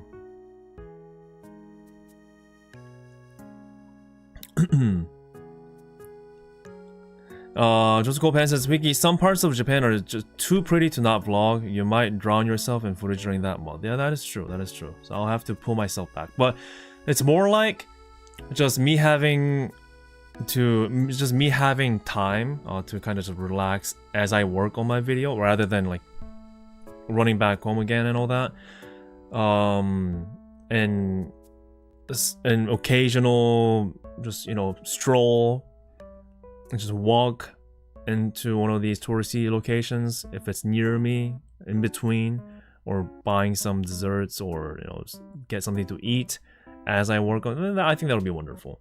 And in order for that to happen, I think first of all I have to really sharpen my Japanese skills, which I don't have any right now. Then also become more successful as a content creator. And it's always a dilemma, because how I explained about how, like, in the long run, which I always have been trying, as I shown you with the list of my videos, there are times when I try to do some videos outside of HoloLive. I think long run, that's definitely the strat. But I don't think there is I don't think it'll have to be beyond just me being like, wiki vlog of strolling through Osaka Castle. That's I don't think that's going to be a successful meta. And even for the whole live, even for the whole live events that I do, I try to make it more than just, hey, I went to this place. Because from my experiences, at the end of the day, view number is important, right? And it's important to have people genuinely be interested in your video, fans and non-fans alike. So I'm always looking for ways to make a certain topic more appealing to a wider audience. Jaka, thank you for the congrats. I appreciate it. Thank you. And what I mean by that is, so first of all, so the recent hololive city example, right? This one. So if it was just me saying, I went to Tokyo hololive city at Tokyo Dome. Yeah, I mean, regular hololive fans that know about hololive city might be interested. But I think the fact that there was like more unexpected events happening, like with the hurricane and all the struggles that I had, made it more worthwhile of a storytelling. And then it's not like I fabricated the hurricane to appear on top of my head, right? It just happened, and I just ran with it, right? And I think it's more appealing. Same with the Mr. Donut one. This one is a very different style of a video compared to what I usually do. I don't talk hardly at all, and I'm letting the atmosphere speak for itself. But it's that the fact that I made this promise with Huamoko that I'll return to it, and I fulfilled it, and I just presented you with the atmosphere. Is that I think it made it more interesting than say, I went to Mr. Donut in Akihabara, parentheses, Huamoko was here too. You see what I mean? So I'm always thinking about those stories. Again, not trying to like fake it, because it's even harder to fake it, to be honest. I think it's easier to let things just happen. But that, I've mentioned this before. That's why concerts are harder for me to cover. Because a lot of times, from a fan's perspective, like, why not the concerts, right? Because the concerts are one of the biggest events within the hololive realm. And it is, from a fan's perspective. But from a casual enjoyer, there is not really much context to grab on to really understand what's going on. And from a content creator perspective, I can't shoot anything. I can't show you anything concert-wise. I'm not allowed to film inside the venue, starting this year. Anyone is not allowed to record anything inside the concert hall, whether before or after. I can't show you what's going on during the concert. So like it'll be a clickbait video if I say I went to this hololive concert, and it's just me showing the crowd of fans before the concert outside, and then crowd of fans after the concert outside. That's the whole video. So that's why even for the New York one, like this one I wasn't planning to go, right? But it all happened last minute. But I made it into a little challenge for myself, saying that I've did all of this. Everything happened in 24 hours in New York. And that's kind of crazy, right? That's kind of crazy. Rather than saying, I went to Breaking Dimensions, parentheses, hololive English second concert. So I think, again, the point is, it's hard to cover concerts, first of all, because there's no story behind it. And as a person who has to make choices on what events I can go and what I can't go, that's why sometimes I make these choices that might seem weird. And I was getting questions about why I chose the Dodgers event over the New York one. Again, I got lucky to get to New York in the end, but originally it was either or. There was no way I was going to make back-to-back US trip. It was just no way. There was no way, right? So it was either the Dodgers collab or Breaking Dimensions. Now, from a hardcore fan's perspective, this is the biggest it's the EN concert. Like it's EN concert in New York. What do you mean? What do you mean you're going for LA just for a day of a baseball game? But if you look at the viewer number, this is what I mean basically. 247,000 views versus 57,000 views. From a larger pool of audience perspective, the fact that there's a well-known huge Major League Baseball team that's doing something with Gura here, or hololive members, that's more, it's easier to understand, like why this is a big deal, rather than a English second concert in New York. So that's why, and as a fan, like I'm also a fan, right? As a fan, I want to go to every single one of them, like all the concerts, like no questions asked. But as a person who has to make choices and prioritize on what I can do, what I can't do, and as a content creator at the end of the day, I have to think about like what's more appealing and where is the story basically? Where is the story? This is what happens. So yeah. So a lot of times that's how I have to make the choices. Deadly Unknown says the Dodger video is the reason I ended up subscribing to you in the first place, and that's many people did. Many people subscribed to me because of this, and I've reached 30,000. So yeah. So that's why going back to the dilemma talk, it's like, okay, I want to create content, but I'm also a fan who wants to enjoy these concerts. Then what I do, right? That's always the question that I'm asking myself. And that's why I choose to go to some events, and that's why I don't choose to go to some events. And if I do go to some events, I try my best to make it into a more interesting story. And of course, that doesn't always work. It can fail, right? I mean, the numbers don't lie. It's not really consistent. Well, maybe it's a little bit consistent. I've been steadily growing, but you know, there are times there are dips. There are times there are highs, right? But it's just what it is. And I'm just sharing what I've been discovering, and I find it super interesting. Yeah. Kuroshi says, I've noticed the storytelling and pacing of your vlogs have been better and better. Oh, really? Okay, I'm delighted to hear that, because as a person who's just watching the same thing over and over again as I edit, it's very easy to become numb, right? Like a week goes by, and maybe the second week I'm looking at the same thing, and I'm like, what am I even doing?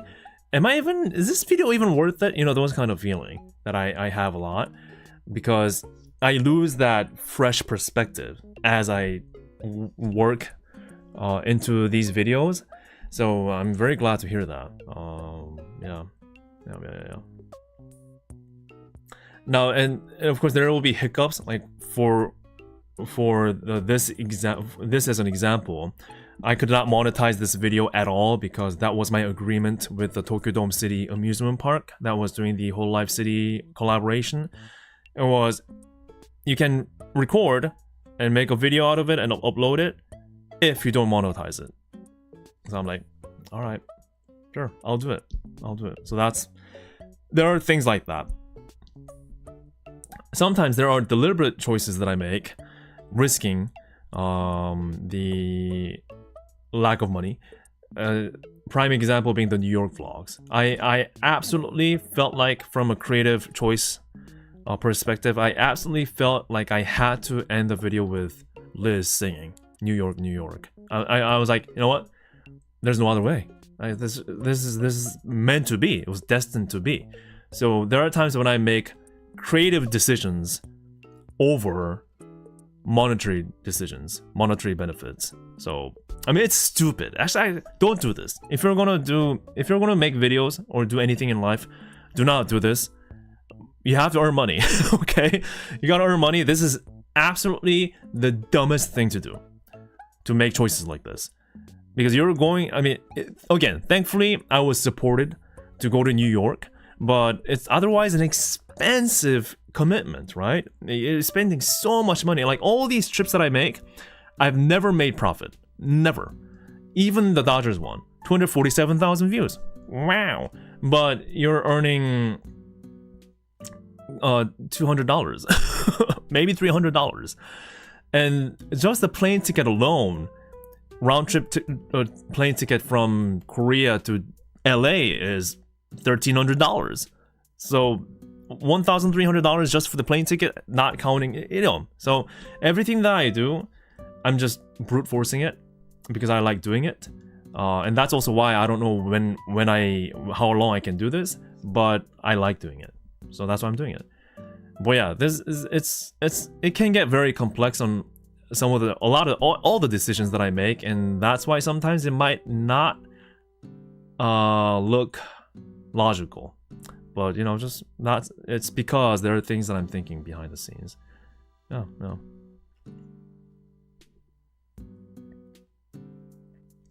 Vegas Sphere Ian concert next year. That will be crazy. Imagine, you know, that's a crazy but very appealing idea, because they already have a crazy screen setup inside that sphere, right? Wow, that would be legendary. That would be legendary. It'll be very expensive on hololive's covers part, but if they can pull that off, whew. Amuni-chan says, hey, I enjoyed it, so if it's stupid, it's an enjoyable stupid at least. I guess so. Yeah. Yeah, so that's why I thank you for like taking your time to watch my stuff. And again, one of the long-term goals for me is to, I've mentioned this in the stream earlier in the stream today, you know, for me to be consistent. Ideally, I would want a video and a stream per week, every week. Fingers crossed. Just know that I'm trying my best to do more, to be faster. Yeah. I guess I just have to learn when to let it go. I think that's the problem, because I always try to put like as much work as possible into each video. I think I just have to learn when to let it go and just know that if it's done, it's done. Yeah. That's probably a big part.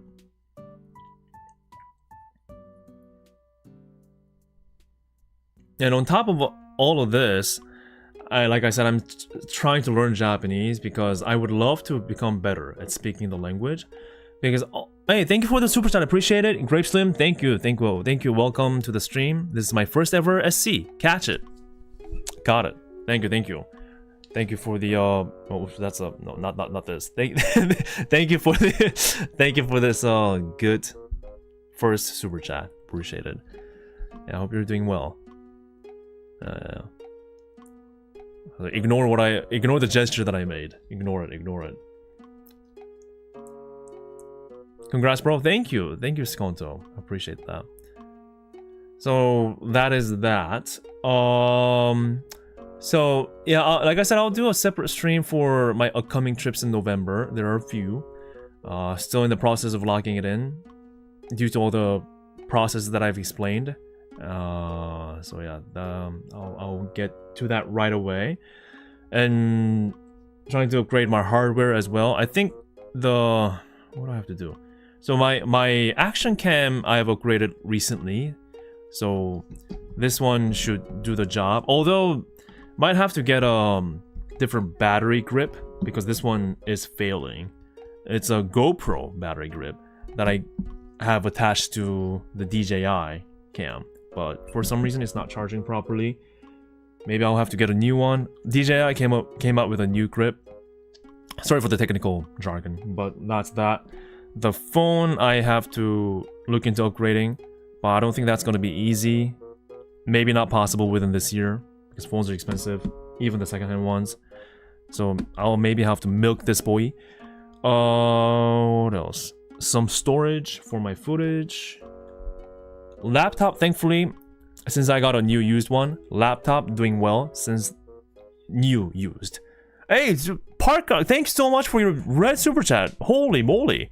Let's go 30K. Let's go. Thank you so nice. Wow. I don't know what to say, man. Thank you. Thank you for your huge generosity. Thank you for your ongoing support. And I don't know what to say, but all I can say is thank you. So thank you, man. Thank you. Massive thanks. It means a lot. So I hope you're having a good weekend. And everything counts towards something. Every dollar, every penny will count to something. Like everything from hardware to trip costs to my pineapple Burger King burger and filling up my personal desires. Thank you. Appreciate that. Massive delight coming from you. 3만 축하드려요. 아, 감사합니다. 계속 열심히 하도록 할게요. 계속 열심히 하겠습니다. 감사합니다. Thank you. Congrats on 30K, Wiki, and thanks for your hard work, man. Thank you. Salute. Thank you, Digicole, for your congrats. And RT Ronan, thank you for your super chat. Just tuned in. Congrats, my dude, on 30K. Thank you. I appreciate that. I don't know what to say. Every time you guys swoop in and just give me stuff like this, it's yeah. I feel like I should try harder. Oh, but be aware though, sometimes the money that you do give me will be spent on something stupid, like trying out a Coca-Cola Oreo. Don't do it, by the way. So be aware that it may be used for stupid, dumb financial decisions. I mean, you knew coming in. You just have to deal with it. I mean, yeah, it's what it is. Worthwhile investment. Yeah. I'll just put it there. Yeah, sure. Focus camera. There we go. Yeah. Or maybe Huamuko ASMR. How did you know?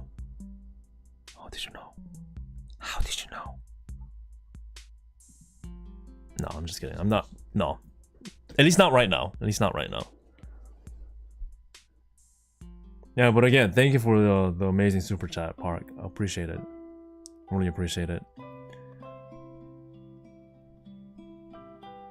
By the way, the background music that I'm playing is all Animal Crossing music. From what I know, they're not. Nintendo never like copyrights these kind of music, so and I enjoy them. I thought something chill would be nice for today. And there was a time, believe it or not, when I was just streaming games at the very early ages during the pandemic, there was a time when I streamed Animal Crossing for a whole month straight, back to back, every day. Very few people remember that day. Very few people. And I mean, I wasn't particularly good at it, but I enjoyed that. You know the Animal Crossing craze that people had back then. You know, when it just came out for Switch, and everyone, I mean everyone was going crazy for that thing. Everyone was playing that, offline, online, and I enjoyed it too. I remember getting a used Animal Crossing Switch, the Animal Crossing version of Switch that has a special dock and design and color scheme. And I bought a copy of Animal Crossing, and I enjoyed that thing until I sold the Switch and all my games to go to LA last year.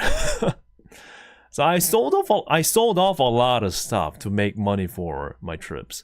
I sold my Switch, all the games, sold my iPad that I had to play games on stream back then. Sold that thing. Sold numerous things, basically. Yeah. That's how I was able to go to LA. What is Coke Oreo? Don't try to find out. Don't forget it that it exists. Just don't do it. Don't do it.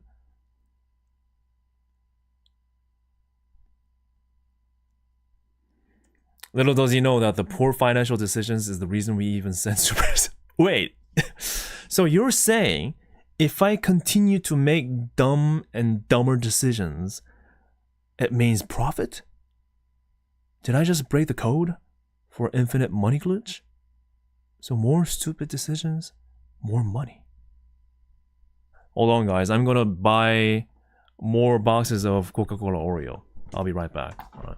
No. Yeah, I literally sold everything for that. Because I really wanted to try LA last year for Anime Expo and all that. So I sold off pretty much everything I had, other than what I needed essential for making a vlog, like cameras and things. And I still, and I put a lot on my credit card as well. So I'm still paying off my credit card because, you know, I have the money that I don't have. I just have to find a way somehow, right? So I'm still paying off my credit card and all that too. So yeah, loans. So don't be like me. Please don't be like me if you're thinking about doing something like this. Please be financially responsible. It's not the way of life that anyone should live. Thank you, Gabriel. Thank you so much for your super chat. That's true. I can confirm. Here you go. Thank you so much. Thank you. I appreciate your orange super chat, and I hope you're having a good weekend. Thank you for your generosity. Thank you. Yeah, massive thanks.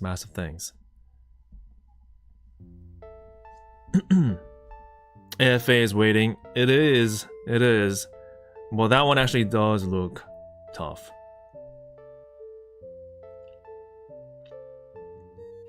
Yeah, trips to these hololive things are all over the world are expensive. Yeah, I always I don't know. It's funny because yeah, I do agree with you, Ultima Kirby. You know, the way that, you know, the old saying is don't bite off more than you can chew, right? And that was my way of life up until this point. I was always kind of like, you know, there's no point risking it. Always just play it safe. Just don't promise things you can't do. But then I started kind of changing as I started making videos, right? And there were a lot of chances that I've took for all these videos, and I didn't know if it was going to work out or not, but I did it, getting in debt even. And again, it's not something I recommend to anyone doing, but I kind of started thinking differently, and maybe that's why I'm still here. I'm sure there are better ways to do this, to still make content and not be risky. The one thing that I did come to learn, on top of many different things that I already explained to you today, is that I've possibly chosen the hardest method of making YouTube videos and trying to be sustainable economically. What I mean by that is, I mean, there are ways, I think. I mean, I'm not saying it's easy, okay? I mean, any content creation is hard, but I believe there are ways to be more efficient. So let's say, like, you know, make things at your home, pretty much. Or at least, like, you know, go out far as like doing it locally or doing everything online, and still make content that way. That way, you don't have to, you know, spend obscene amount of money. For me, like, I've started out as a person kind of going out there and making vlogs about it, right? So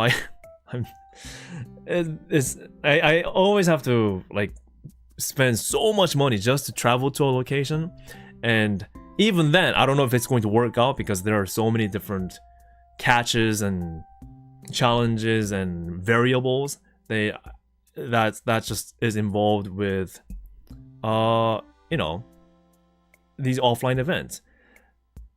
So there are risks, and then also the format of the video that I chose to. This is freaking sunlight coming in. I'm trying to explain some things here. Sun. A sec. Suddenly the cloud has gone away. And then the format that I've chosen is a kind of a long form, right? Compiling many different moments that I have to think about, like how am I going to order these moments into one cohesive storytelling. And dumb me decided to support 3 freaking languages for subtitles from almost the beginning. So I burn in English subtitles. Subtitle itself is a huge undertaking. It takes 2 extra days, 1 to 2 extra days to do subtitles for 3 languages. And like, I'm still happy that I'm doing it because it brought in more viewers from like Japan and all that, and Korea too. Well, like every time I do it, I'm like, I'm gonna kill myself. I'm gonna kill myself. I'm gonna kill myself. I'm gonna kill myself. And so I think I've chosen the worst inefficient possible combination of YouTube video, just outright.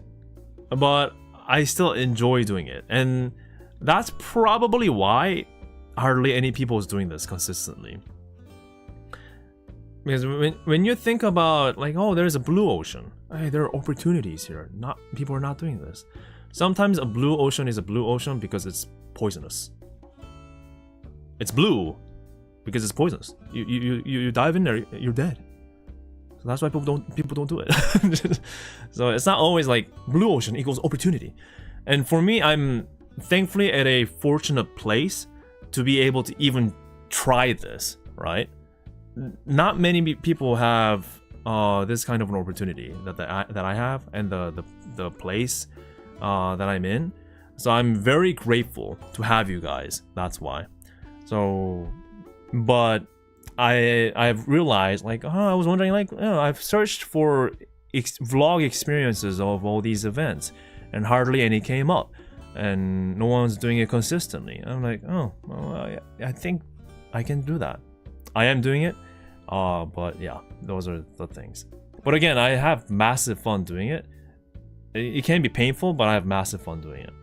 And to be honest, compared to like regular 9 to 5, 9 to 6 jobs, I think I'm definitely having a blast, right? So in that regards, I'm not complaining in that regards. I'm not saying, oh, this is the hardest thing that anyone can do. No, people going for night shifts or working at construction zones or factories or, you know, taking care of other people or having just regular job that repeats every day. Those are mentally and physically taxing. So please let it be known that I'm not complaining in that regards, but I'm just talking about this in its isolated manner, right? So yeah.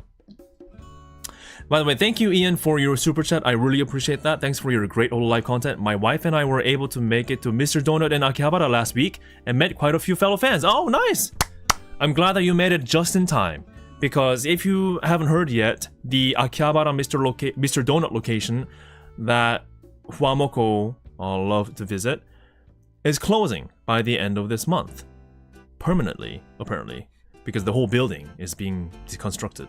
So yeah, I'm glad that you made it. And I'm sure the news of that is what's bringing out more fans to be there. I hope you had the Bao Bao moment. As in, Bao Bao? Bao Bao. I hope you had that. I love doing that anytime. Bao Bao? Bao Bao. Bao Bao? Bao Bao. Yeah. And I also hope you had ponderings as well, because those can sell out. I was also lucky to visit the place at a peaceful time. But yeah. Yo, Hickey. Hello, Double Hexagon. How are you doing? Good to see you. Good to see you. Just talking about things. HoloLive. Procross TNT says congrats on 30k. Thank you for the congrats. I appreciate that. Thank you. And also there was a comment from Luque de Lucrecio. Greetings from Spain. Thank you very much for sharing your passion for hololive. Congratulations for your 30k. Thank you so much. Welcome. Welcome.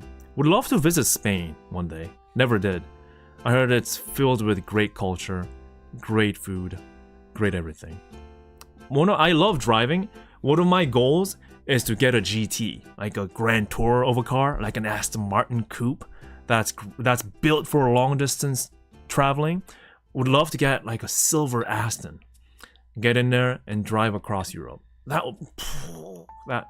I also would love to drive across Japan, which is really expensive. But that's one of my life goals. I like cars, if you didn't know, but yeah. Yeah, all the bow bows. Mari Mari says, I'm a listener from Japan. I visited your collaboration cafe in Singapore yesterday. I had a little hope that you would come too, but there was no such coincidence. Yeah, I'm sorry. I don't know if I can visit Singapore, but arigatou gozaimasu. Arigatou gozaimasu. Mari Mari-san. Thank you. Appreciate it. Congrats. Thank you, Double Hexagon. Thank you so much. Yeah, the bao baos. Yeah, do try Mr. Donut if you can. Oh, the first location in Hong Kong is opening? Oh, wow. The very first one? Yeah, try it. I mean, I've never tried like other donuts in Mr. Donut, like other than ponderings recently. But I enjoyed it. I enjoy the vibe. I don't know how it's going to be built, the one in Hong Kong, but at least the one that I visited in Akihabara, I could see why Huamoko likes that place. Because it's just a very peaceful, chill vibe. Do watch my video, my recent Huamoko Mr. Donut video. It's all about the atmosphere. I don't talk. It's all about the atmosphere. 대청님 3만 축하드려요. 앞으로도 화이팅. 감사합니다. 계속 화이팅 하도록 하겠습니다. 슈퍼챗 너무 감사드리고요. 또 앞으로 계속 봐주시면 좋겠습니다. 주변에 홀로라이브 좋아하는 친구들 있으면 구독하라고 하세요. 제 채널에.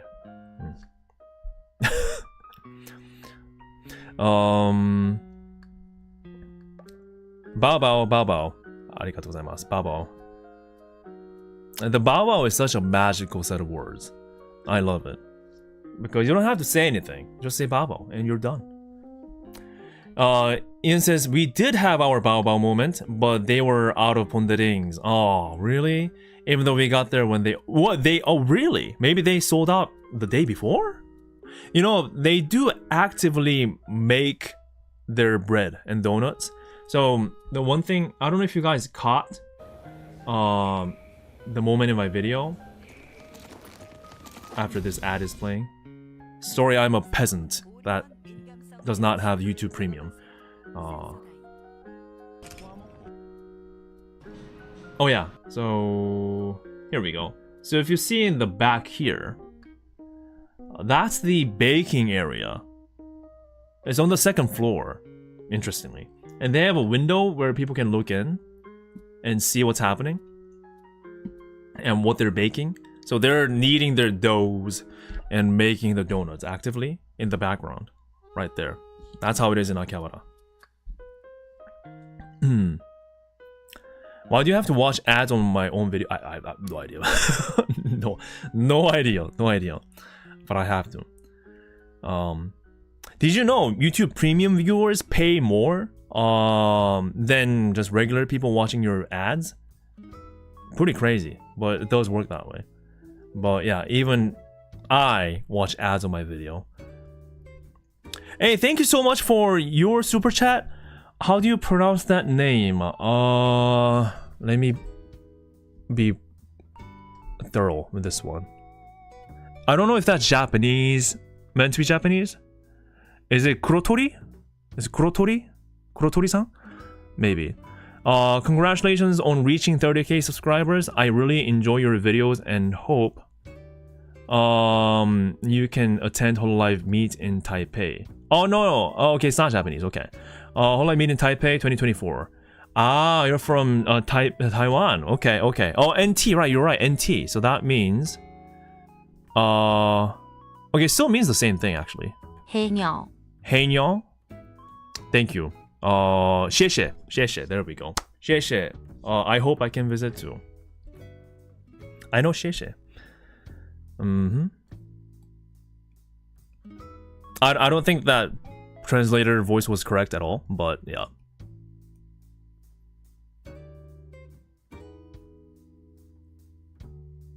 There are so many languages to learn. I find the Chinese side of things the hardest because of all the characters, because you have to like learn all of them, right?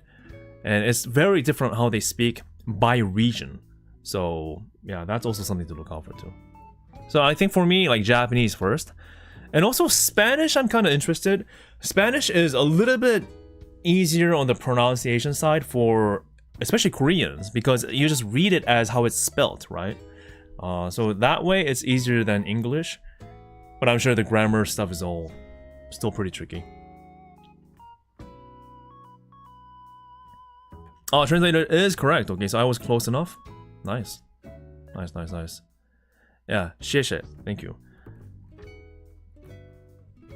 Yeah, so they actively make the donuts behind the scenes, so maybe they'll restock stuff as the day goes on. But I'm still glad that you had the Bao Bao moment, Ian. But still, okay, it's crazy that you were there during the opening time and there was nothing. One would think they would stock it up before they open it. But again, it's a location that's closing pretty soon, so maybe they're like, F it, we're done. We're out of here. Blorbcast says, are you learning Japanese? I heard Korean and Japanese are similar structurally, but words are different. Yeah, so as a Korean, it is a lot easier to get into Japanese compared to, like, say, an American, right? So in that regards, I'm fortunate to be in a place where I can get into the language a little bit easier.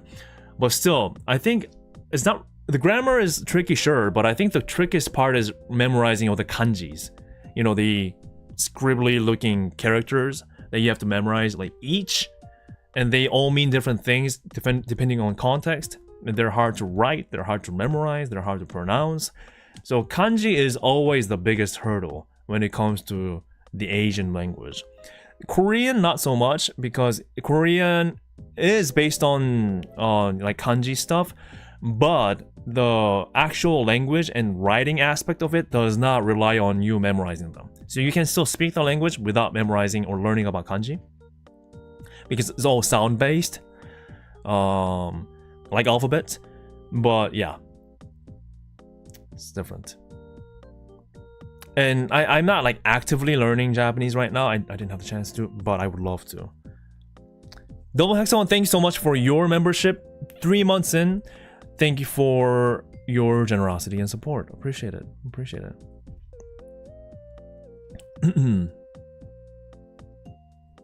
Yeah, other than that, I have no experiences in any other languages. Zero.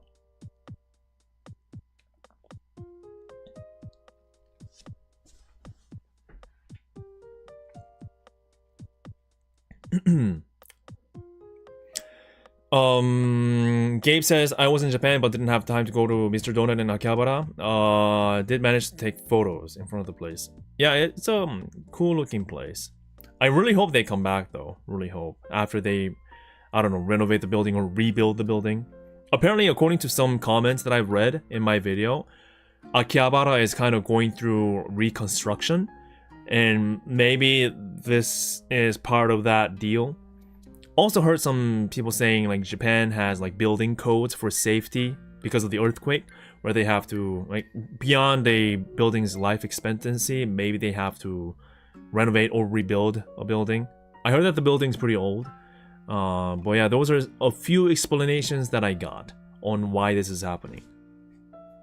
So I don't think it's necessarily that the Mr. Donut in Akihabara is struggling economically. Or maybe it is. I mean, imagine the rent price in Akihabara, out of all places. I mean, this in Tokyo, in Akihabara. So even the biggest corpos may feel like it's not worth it anymore. No, well, who knows? Who knows?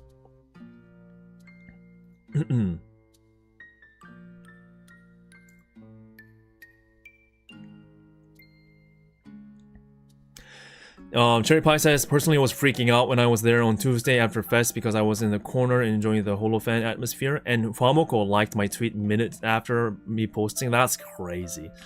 Those moments are great. I mean, it takes you by surprise, but when a hololive member comes, just flies in and just likes your tweet and just flies out. It's like, whoa, what happened? Ricky says, congratulations on reaching 30,000 subscribers. It's getting cold, so take care of yourself. ありがとうございます。ありがとうございます。I think you were saying 3万人 maybe おめでとう I don't know. Thank you. ありがとう.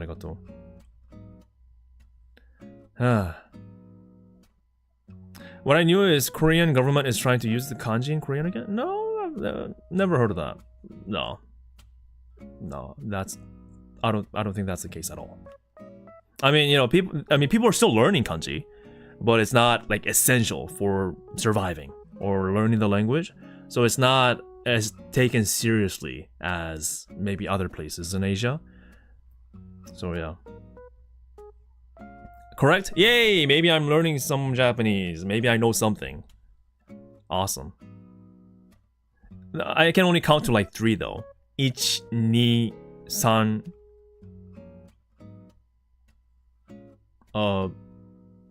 はい。やったー日本語上手 Damn. Yeah, but language-wise, I have huge work cut out for me though. Huge work. I mean, if you see me speak Japanese in my videos, you know how it is. I have these like pieces of Japanese words that I know. I'm just throwing these words at these poor Japanese fans or Japanese staff like that are working at stores. They're like, okay, like sure. 日本語上手 Nice. Passion 日本語 Definitely. Yeah, so language is a huge deal.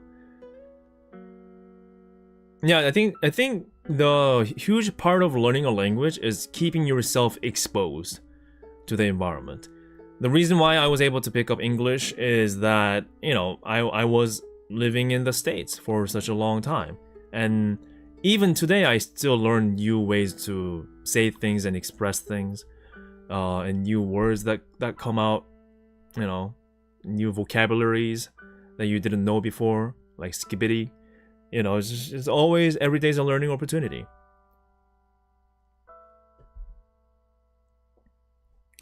Cherry Pie says, my entire trip in Japan was me going up and be like, 英語は喋りますか? And then getting a no. Yeah, don't even try. Don't even try. Why are you even trying to ask? Well, yeah, I know exactly what you mean.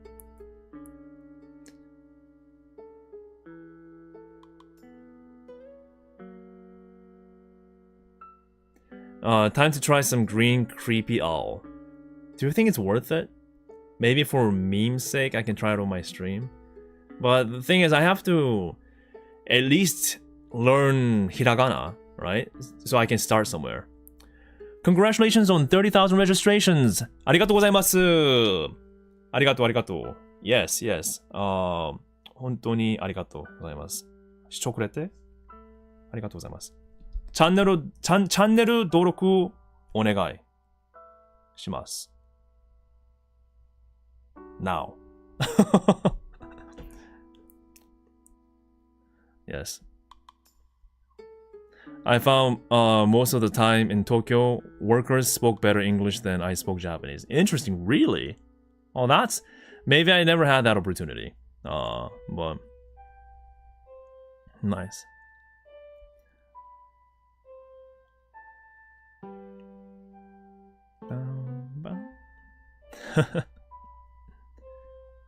Yeah, I've came across one of the hololive fans for Sendai Gura Aquarium, the Sendai Aquarium, and he was speaking like really good English, but he was just Japanese, right? And he said he got to learn a lot of English through the hololive English textbook that they sell in Japan. Apparently, if you didn't know, there is a hololive English textbook, which let's see if I can find it. I don't know if they still sell it. There we go. God, I have so many tabs open. I'm sorry. English textbook. There we go. Yeah, this. I wonder if there's a cover. Not really. Okay.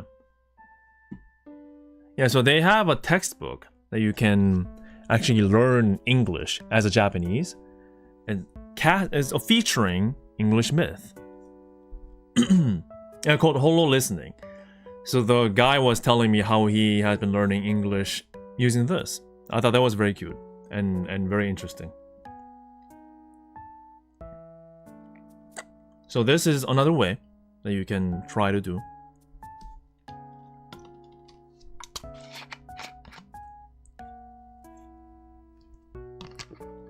Yeah, how about let's learn Japanese textbook. That will be nice. That I genuinely would buy. I certainly would buy.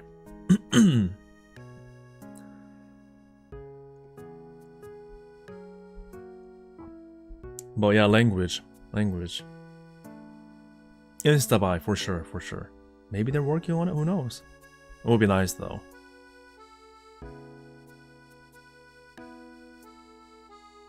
Yeah, I think Sakura Miko also needs to. Because Sakura Miko, hololive EN, right? Yeah, Sakura Miko, hololive EN. hololive English. Edito Miko. Benkyo. Nihongo. Yes. She needs it. Danielle says, congrats on 30k subs. Thank you. Appreciate it. Thank you. Thank you for your congrats. English Zen Zero. Sakura Miko.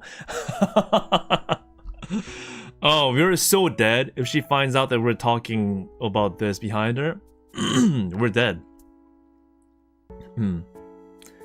Horo listening JP, Luna, Hajime, Miko, Kobo. Oh my god, we're dead. We're literally dead. You can't survive that shit. We're done. We're just end your life right there. End your life right there. You're done. Why even try anymore? Hajime, right? You know, but jokes aside though, my ultimate goal when it comes to studying Japanese, this is my bar. This is the bar that I want to meet in terms of Japanese Jozu level, Nihongo Jozu level. I would like to become so good in speaking Japanese that I can listen and understand Raden's live stream to the fullest without any help. Jutei Raden, right? Because she is one of the most complex streamer when it comes to language, because she's so like, she goes so deep into like cultures and histories and arts, and she uses a lot of complex Japanese language. Hence why you can't really find many Raden clippers. Is that it's just hard, man. So I hope I can reach like Nihongo, like Japanese level where I can understand Raden's stream. Like that is my life goal. If I can get to that level, I think I can confidently say, yeah, I know Japanese, right? If you can say you understand her entire stream without any help, understand all the references, then you can truly say Nihongo Jozu. And that's the level that I want to reach. How can I do it? I don't know. No way. Yeah, and she speaks fast. The speed. It's not just the complexity and the level of her language. She speaks fast. Absolutely. I guess Raden and Hajime. Those two combined. Bancho and Raden. If you understand both of them, I don't think you'll have any issue speaking Japanese in Japan. Maybe even living in Japan.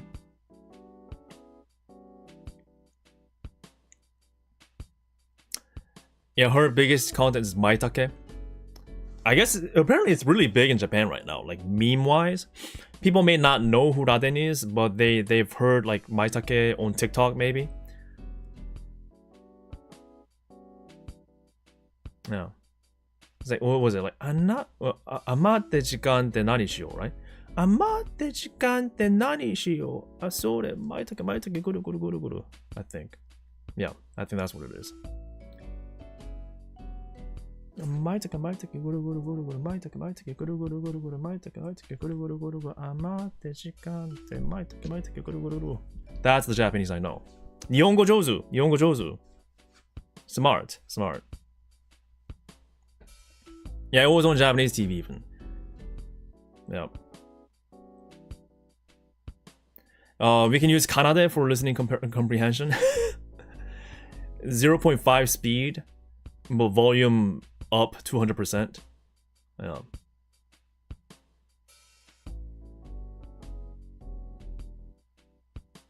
But I mean, she is really good though. I mean, for being Korean, right? Like she's so good that she can work with people, right? In Japan, like business wise. So she's really good. She's really good. It's like dancing Shuba happening again.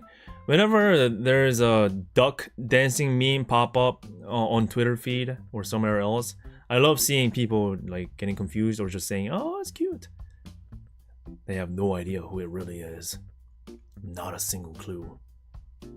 And unfortunately, with memes, it's the people's least concern when it comes to the source of the material. Not many people are like, wow, where is this actually from? Let me start digging. It's just that, you scroll through a feed of TikTok, YouTube Shorts, Instagram Reels, whatever it is that you watch, and you'll come across a meme. It's like, ah, funny, like, and you move on. That's how memes are spent.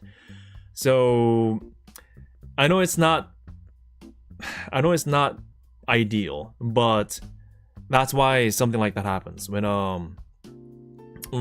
even like TV programs, they don't want to spend time. I know it's maybe not the most good thing to do, but they know people don't want to spend time like learning about like where is it actually sourced from. They just want their audience that watches their TV program to say, "Oh, I've seen that on the internet. Oh, amusing, very nice. Oh, people are dancing to it too. Oh, how cute," and move on.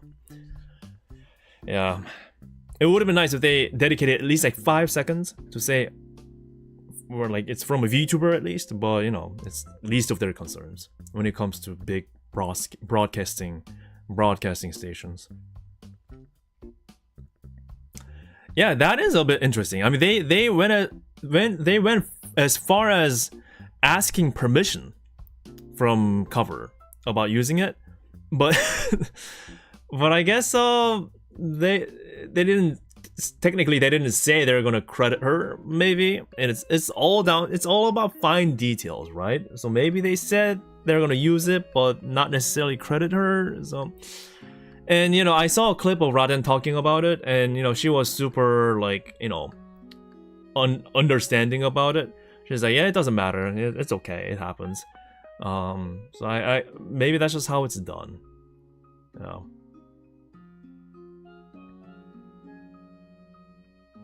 No. There's so many. So apart from the language, on top of the language, there's just so many things to understand culture-wise on like what's acceptable and what's crossing the line, like out of the line, that kind of deal. So it's part of the language is knowing about the culture, right?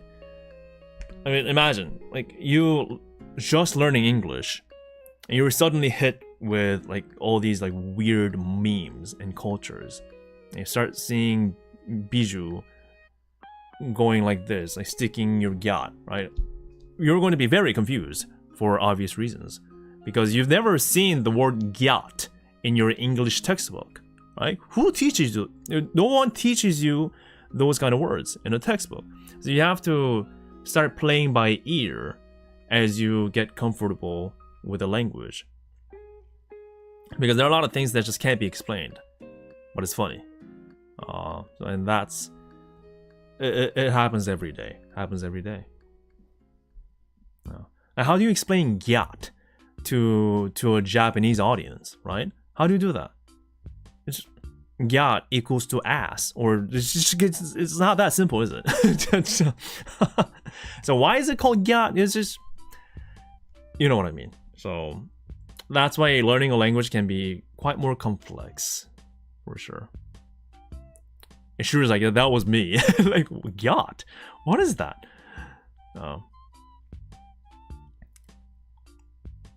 There is no way, cannot be put into words. Exactly. Tan says, to be fair, most people don't credit memes even if it wasn't intended to be a meme in the beginning. Yeah, I mean, that's what makes a meme, to be honest. It's just that it's totally random, but it's amusing and somehow fits that specific context, but you don't elaborate any further. I think that's what makes a meme a meme. So maybe like being too technical and too detailed about hunting down a source at every given moment when a meme is spent, maybe it defeats the purpose. And it's just how it is. It's just how it is. That's how it is.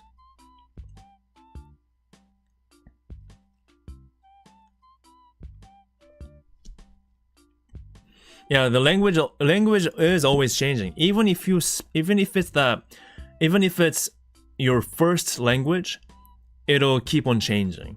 And you may hate it, but the change is always happening, taking place. Yeah, it's the case for everything. That's what I mean. It's the same for Japanese, same for Korean, same for English, same for everything.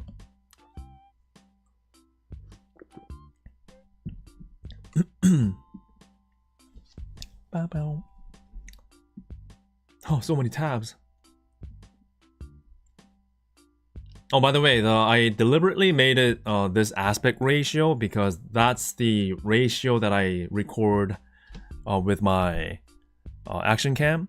What happens is usually it's 16:9, but it gets cut off top and bottom. That's how I edit it. But the reason why I record it like this is so that I can capture as much as possible at any given moment, because I usually have my camera like attached on my shoulder like this, but if I shuffle around and get involved in all these actions, I can't always think about like, is my camera pointing the right way or not? I just have to have it record and hope for the best. But if I have it in the full frame ratio, even if I have it slightly downwards or upwards or slightly skewed, I have a better chance of catching the action that's happening compared to just having it record in 16:9.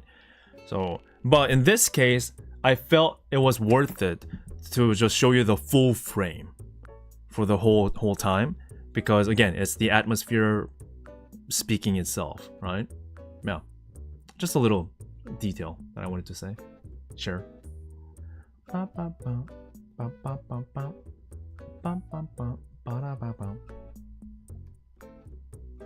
Yeah.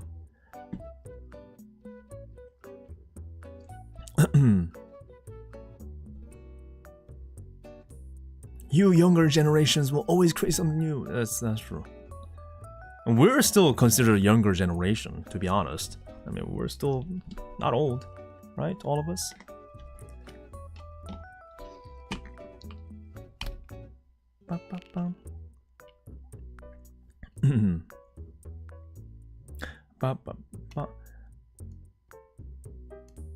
Oh, are we talking about baseball? Yeah, I heard there are many things going on for baseball, right? Yeah. Oh, okay. He pulled that comment away. I guess it's fine. We were good about talking baseball, sure. But I heard that Dodgers, they also have to like win a game, at least another game, to make it into the next phase. I heard. I don't know. But we have Power of Gura, so surely it should be fine. Surely. Gura buff is still real. Gura buff is still happening. As long as they believe that, I think it'll be fine. Gura buff. The shark. Just bring the shark to the stadium and it'll all be solved. Problems will go away and they'll win.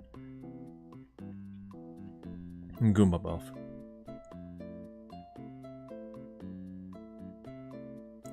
I can't imagine hololive collabing with other baseball teams though.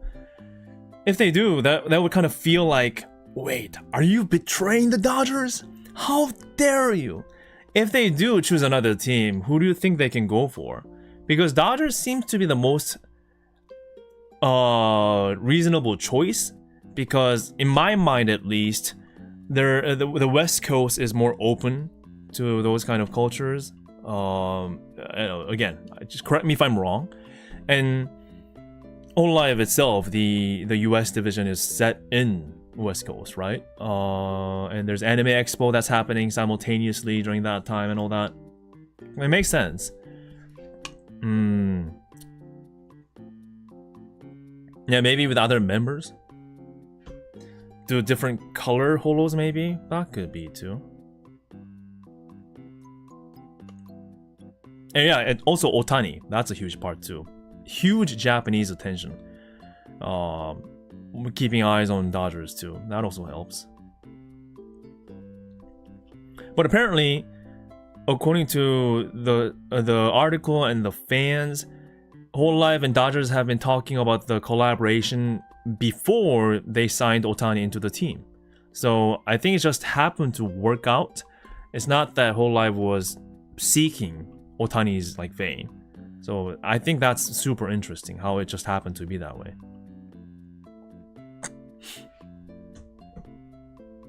Listening to Vicky's broadcast, I'm organizing my luggage for my trip to Japan. Oh, right. Are you going to... Yeah, you're preparing to go to Miko, right? The Sakura Miko's concert. I envy you. Good luck. I don't think it's going to be that cold right now. Probably perfect weather right now.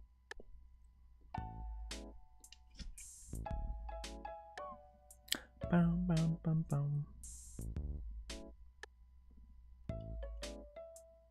Yeah, for hololive fans that are trying to get to all these events, it's going to be a very busy end of the year. November is pretty booked, pretty much booked.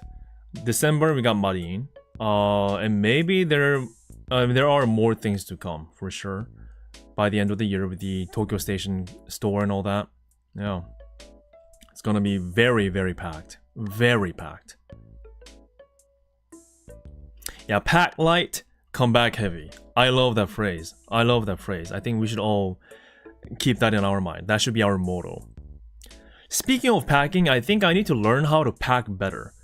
Because, I mean, I kind of know what I have to pack, but I just don't feel organized, like, well enough. What I mean by that is, I kind of, try to have it a little bit organized in my luggage, but it ends up all getting shifted around and all mixed up anyways.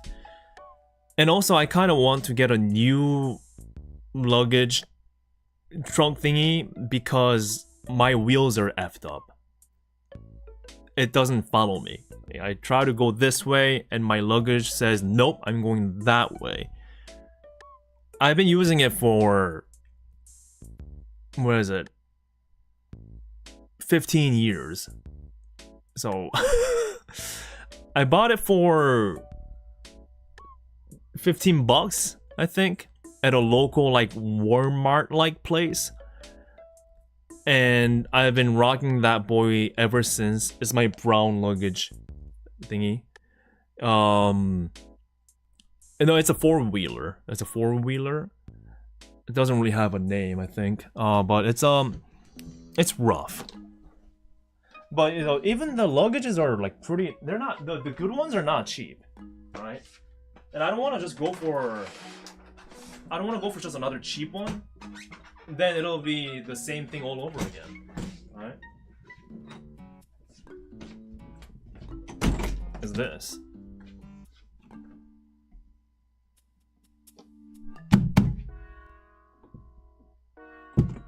The brand name is Eminent. Eminent. Obviously inspired by Eminem. Probably. It's a huge dent crack here.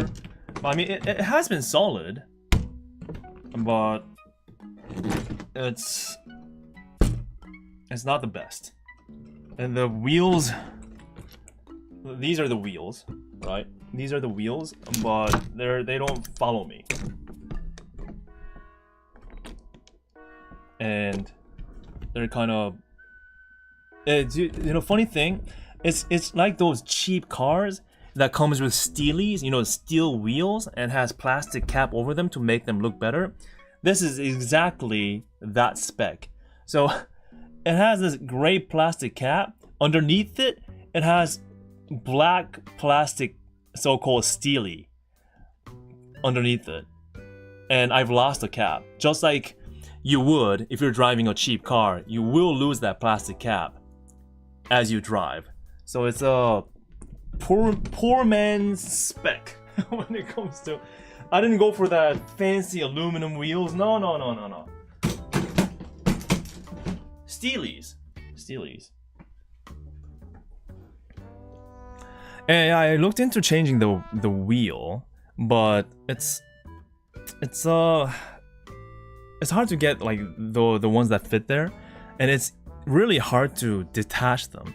They're not screw-ons. They're like all like hard riveting into the luggage itself.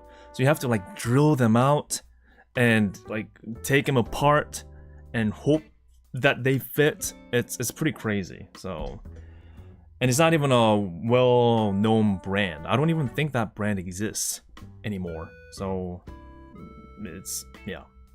So that's another thing. Yeah, I mean, recently I've been traveling a lot because of HoloLive, and it was all with that luggage, right? So yeah. Oh, it's $1 per year. Damn. Wow. Muji. Muji is is Muji in Korea? Muji. Sorry, let me go to the restroom. The Coke makes me want to go to the restroom. So I'll be right back, okay? I just kind of want to look into some stuff. I need to clean off some stuff here too.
You know, was there ever a HoloLive merch for luggages?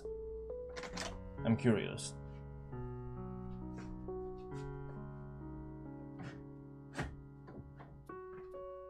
Oh yeah, this badge was a gift from a fellow fan and a viewer. Made it themselves. Drawn and made themselves. Very cool.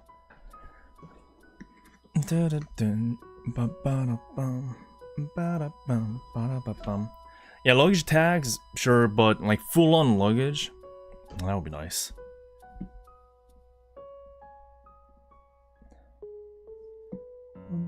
You say Muji. Luggage. There was also a question. Mental Hat says, aside from clothing, what is a must-have item you pack on every trip? All my gears. Oh, cameras, battery packs, chargers, my laptop, all the electronics. For sure. I have to get them. I have to take them. Yeah, those are the essentials for sure. And there's a lot to carry. That's why I try to be compact with my stuff. So it's my phone and my action cam. And cables and battery, basically. Muji USA.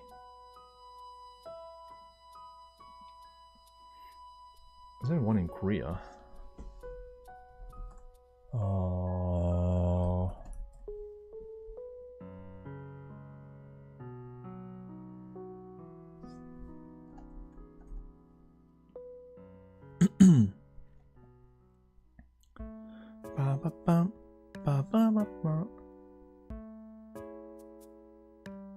Yeah, it would be nice if they do that. Let's see. Muji fabric bags. Ooh.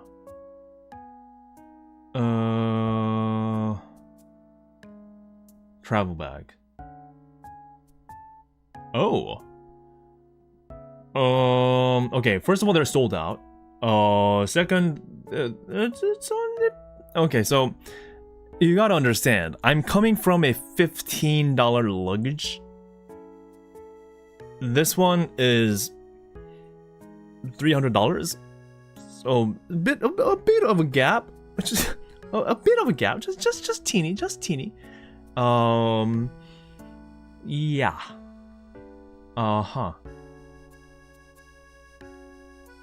That's a big boy though. The smaller one, I think the one that's my size, is $240. Yeah, it's a couple hundred dollars. I mean, again, it's sold out anyways, but yeah. Yeah, I was expecting a little bit cheaper because it's Muji, but I guess not. I thought Muji was a cheaper brand, but it is not, apparently. I mean, you can always go for like American Tourist or Samsonite. Well, those are more expensive, right?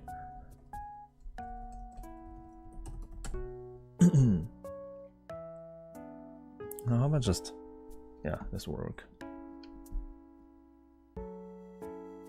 $1 per year, 300, so last 300 years. You know what? I think you cracked the code. Definitely. I think that's the way to look at it. For sure. I'll be set for life. Boss. Tencho. Kiara. I must get this. This is the mind of a hololive fan. Whenever you see something orange or your Oshi's color, you're like, rain activation, I'll get it. Whenever you see a word, you make a connection.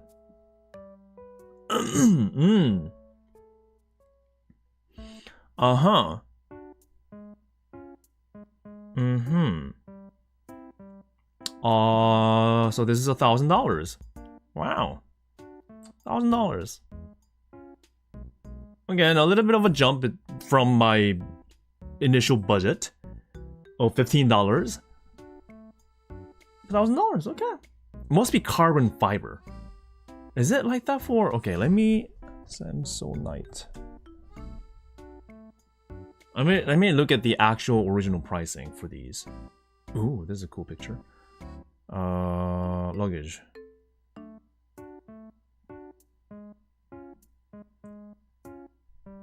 Oh, there are cheaper ones, yes. So it all depends on what series you get. Yeah, the base is like 100 something. Oh, for a set is not bad at all. For a set. Another thing is that I can't... Oh, maybe one is a carry-on and the other is one that you check in. In that regards, getting a set does make sense. But for me, I'd like to have a backpack and a luggage. Because of, you know, how I travel. It's hard to drag two luggages. Especially if you're walking through a street. So... I mean, to be honest, if I can, I would like to get rid of a luggage entirely. But that's impossible because, you know, I got stuff to pack. And I can't, you know, carry everything on my body. Also, another reason that you might not have thought about is there's going to be merch that I accumulate during my travels, right? And some of them can be bigger than a usual size merch. And I need all of that to be protected in a hard shell luggage if I'm gonna take it back home. So at the end of the day, you need something like this. So yeah.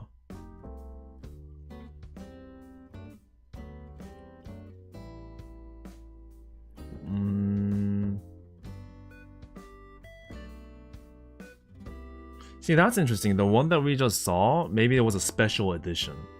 It's not available here. Huh.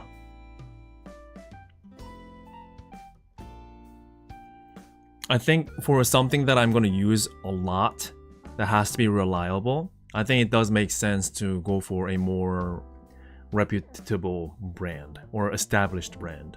Yeah. Yeah, there is a Costco in Korea. It's just that there is none near me, and I don't have a membership. So.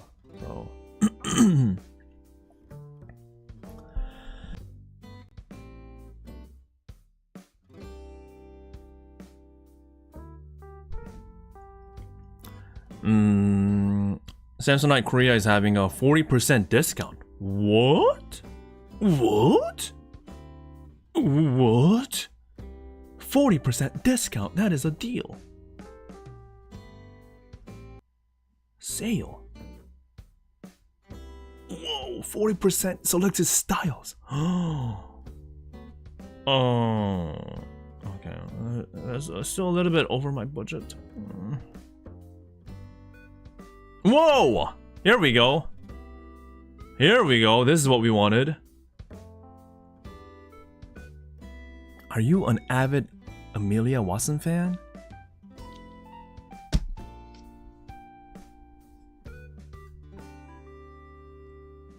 Like this.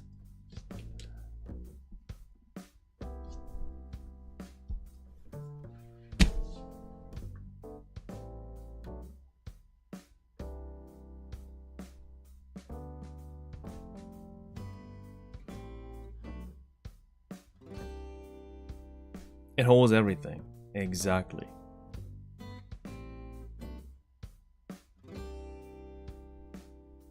Congrats on 30k subs. Let's go. And as an anniversary, I'm looking into buying an alligator luggage. I'm not. I seriously am not. Well, that is fun. I can totally see this happening for all the people that really wants to, you know, garner that energy of Ame's fan with a small Ame plushie in that. Imagine you open the zippers and take this to the convention, obviously, Super Expo. You take this, you're already a rock star, but nope, it's not the end.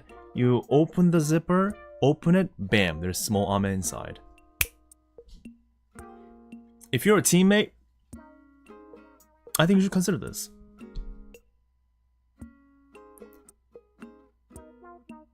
Yeah, thank you, Teofo, and thank you, Elmide, for the congrats. I appreciate it. Thank you. Yeah, get it, man. Get it. Now, the size, I do have doubts. 45 centimeters. What, diagonally? Or what's the... Oh, here we go. Yeah, I think diagonal. No, not diagonal. Okay, including the wheels, that's the size. 49 centimeters by 32 by 28.5 centimeters. Oh. Just a sec.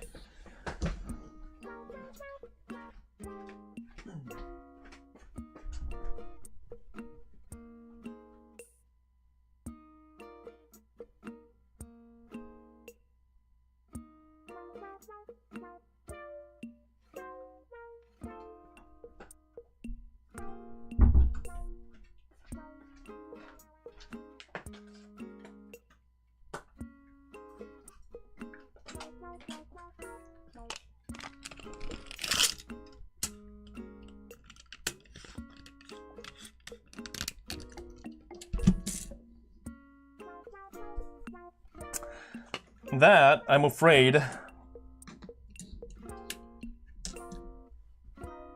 is as big as my keyboard.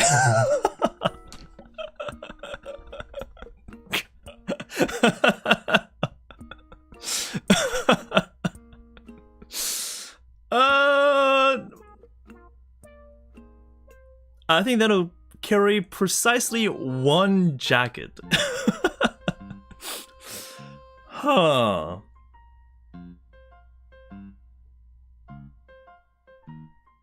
Yeah, it's a no-go, everybody. It's a no-go. Wow, it really is a kid's luggage, isn't it?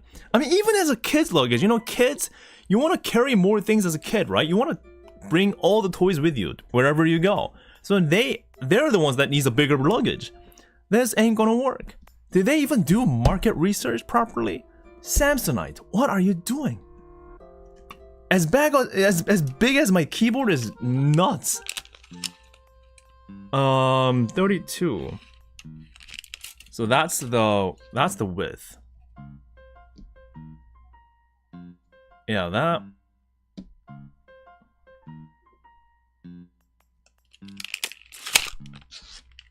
Moving on. There is a pink one, by the way, if you're interested. Bunny, very cute. Right here. Look at this. That's also very nice. Imagine like modding this.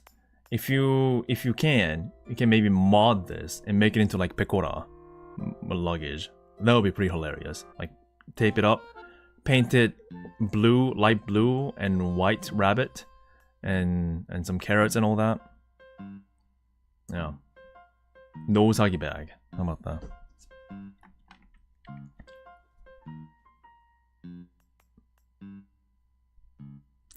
Inagami says, I'm using Samsonite Richmond. That is a... Oh, wait, they have...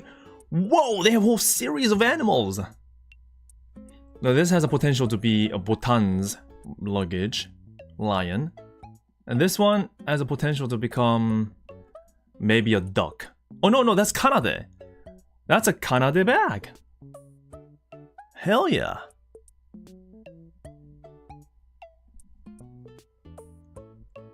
Yeah. That's it. It's made. It's made for her. It's made for her. I would like to think that this is what she uses to travel. Yes. I guess in the discount realm, I'm not seeing Richmond.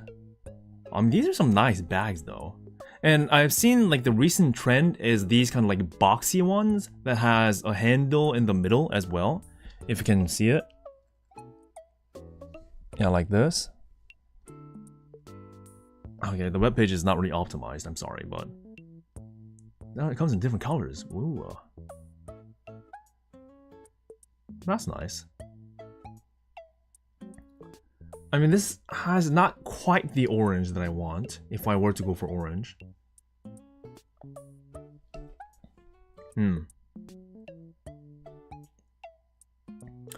Richmond is too popular, it's already sold out for discount. Dang.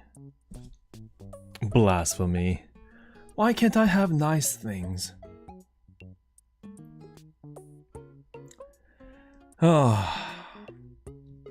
But do I even have budget for luggages? I don't think I do. Maybe I'll just have to rock the same thing, at least till the end of the year. Yeah.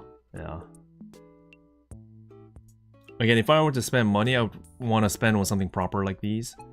But yeah, it's I think it's gonna be tough for me to do anything. They got backpacks too. Wow. So much gear, so much bags, so much everything. I saw I'm being recommended to watch luggage buying because hololive. Yep, you are exactly. It all makes sense. It all makes sense. It all makes sense when you you know, think about it, because hololive, travel, trip, luggage, Samsonite. Not an ad. I'm just my wheels on my luggage is kind of effed up. Again, I've been using it for 15 years. So I was looking into getting some new ones, or maybe explore the option. I would want to. There are many things I would like to do, but I'm just doing market research at this point. What's the price range, right now? And you can get something wild like these. Yeah. What other brands are there that are well established in terms of luggage realm? And if you feel generous, you can get, if you want to gift yourself a carbon fiber luggage named Boss, it's $1,000. Yeah. I'm sure it's very light and very sturdy, but it is $1,000.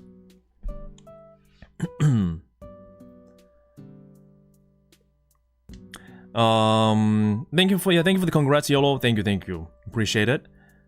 Thank you, Minus Light. Thank you for your congrats as well. I really appreciate that. Your friend Steve says, imagine having Oshi car and instead of a car, it's a luggage.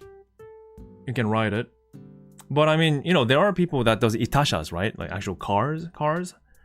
And I would, another goal, you know, speaking of goals in the future, soon, TM, not soon, because I don't have a car. I just use my family's car for trips. It would be nice to have my own car to do on itasha. And for those of you that's not familiar with the term itasha, it's basically, you know, those cars that are decorated using the characters or members or oshis that you like in a certain medium. So that's itasha. And obviously there's a huge scene of that in Japan. A small scene in Korea, but it is still doable. But you have to have a car. That's a little challenge of itasha, is that you have to first get a car first. Yes.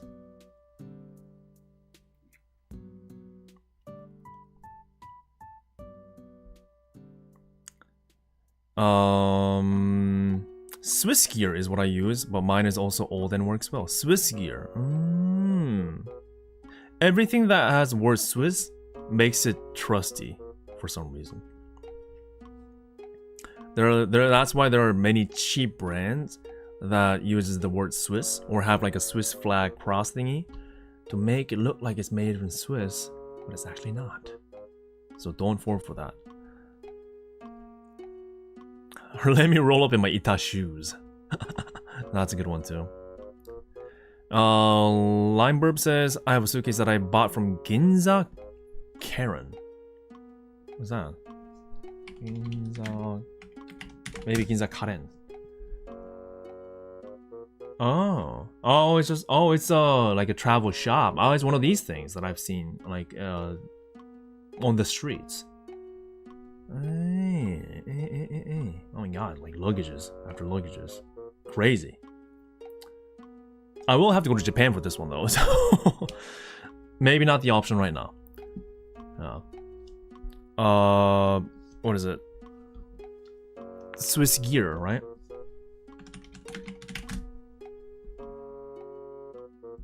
Ooh. Luggage. I think medium checked hard side is what I want. Go away.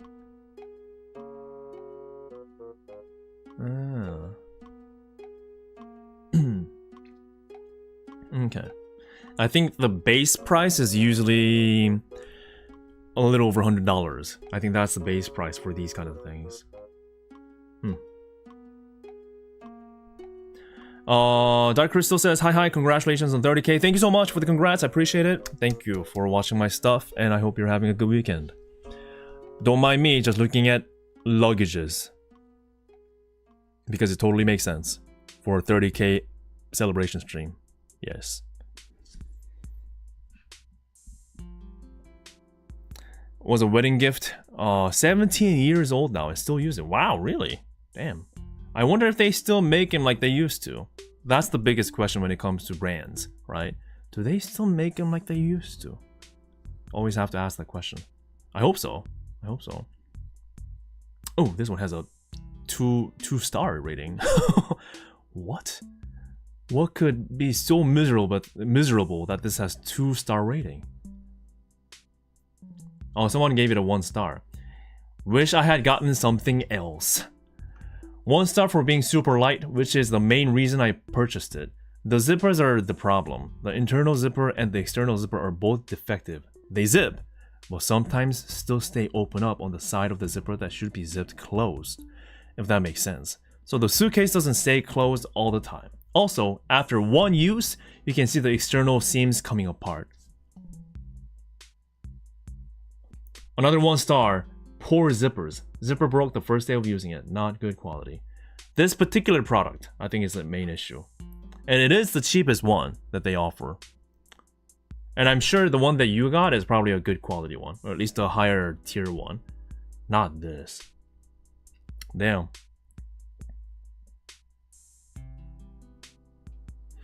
Zbill Chill, thank you so much for your congrats to me. Thank you so much. I hope you're having a good day. Thank you.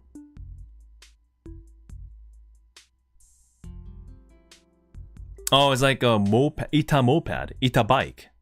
Ita bike is cool too. Moph says, congrats, I'm a fan of the vids, and I see you are well on your way to 100k. I wish I could hit 100k very soon. That will be wonderful. Honestly, I don't see how I can do that by the end of the year, because it's already end of October. Crazy, I know. Thanksgiving's coming, Halloween's coming, Thanksgiving's coming, and Christmas is coming. And I hope there is a Christmas miracle where that happens. But thank you so much. Thank you. Massive thanks. Well, yeah, I'm sure. Yeah, this is 5 stars. Oh, never mind, no stars because nobody rated it. But these look solid though. I also kind of want, you know, those follow you around automatically kind of luggages. Have you guys ever seen that? I don't know how well they work, but that would be nice.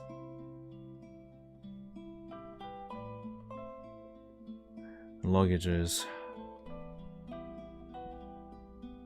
Gosh, Animal Crossing OST, the music set is such a vibe. They always do such a great job with music, Nintendo. I like it. Ironically, it could very well be that they suck now. I mean, but again, it might be just a cheaper line that... well, yeah, but who knows, right? Who knows? Those things do happen. Maybe they got sold out to like a third party along the way, and or bought out. Who knows? But this is the strat right here, or was going to be until we found out how small it was, a keyboard size. Unfortunate. It has so much potential, man. So much potential.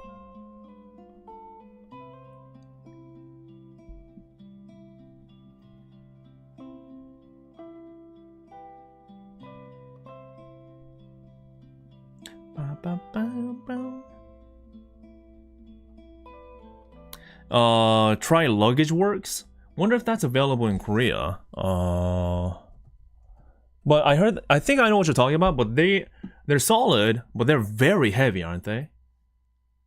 And expensive too, from what I heard. Oh, they have carbon line. Ooh. Yeah. Oh, that is there's no design in this. It's a box. I tell you, it's a box.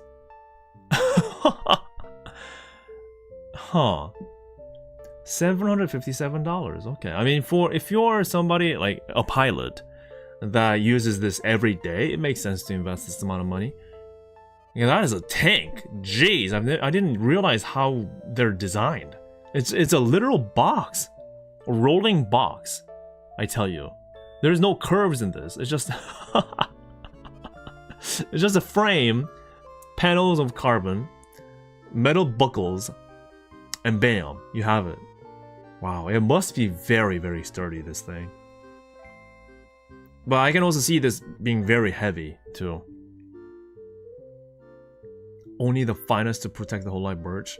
Perhaps. Oh, there's a Maverick line. Ooh. Yeah, but again, I heard that these are very heavy. As strong as they are, these are pretty darn heavy. 14 pounds. What's that in kilograms? 14 pounds.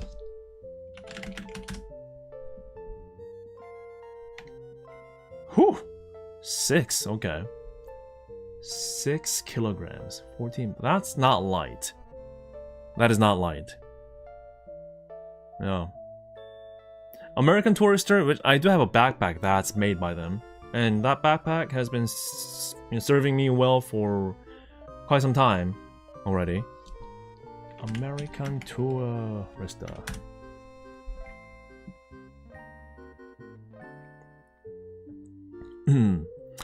Are you going to the Mikochi concert next week with your new carry-on bag? Congrats 30k. Thank you for the congrats. Unfortunately, I cannot make it to Mikochi concert. I'm sorry. No Mikochi concert. I know. I would love to go to all of them, but I can't make it. I can't make it. I'm sure it's going to be a massive fun though. And I hope for those of you that are going, I hope you guys have a massive fun. Yeah.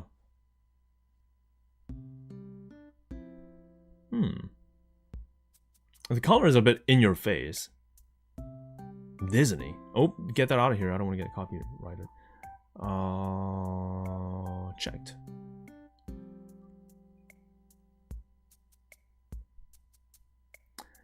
The design's a bit...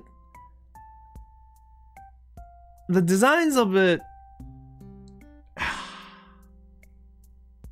It leaves something to be desired. It's not the most elegant.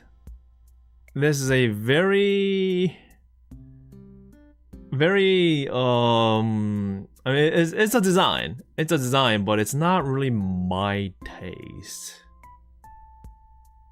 I mean, comparing it to like, I was looking at these and then it's like, bam. I mean, it goes by the name of American Tourist. It is very American Tourist design. Not in a bad way, it's just the feel is that it's very just luggage.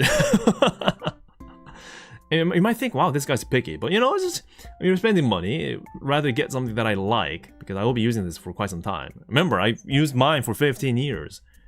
Maybe stuck with the next one for the next 15 years, who knows? So, this one is the most fine looking.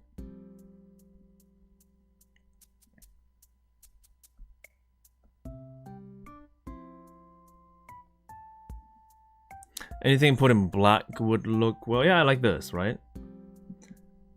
I guess what I am really looking for is the just you know, baseline. What should I say? The baseline construction is solid enough to protect my stuff, but it's not too heavy. It's on the lighter side. Lighter the better, to be honest. But if I want light but sturdy, I'll have to go for carbon fiber. That'll be very, very expensive, not an option. So I'll have to, you know, balance that out. And my biggest lookout is for the performance of the wheels, the quality of the wheels. You can get a solid bag, but if the wheels suck, it's the most horrible thing in traveling. The wheels that do not cooperate. That's the hardest thing. The wheels that do not cooperate, right? So. And that you can only tell if you visit a store and try it out yourself. Test drive one. Yeah, gotta test drive one maybe. Okay, but again, with the priorities that I have, I think luggage. I mean, it still works. So maybe I'll have to rock that just for a little while longer, and have some money for travels and hololive trading cards.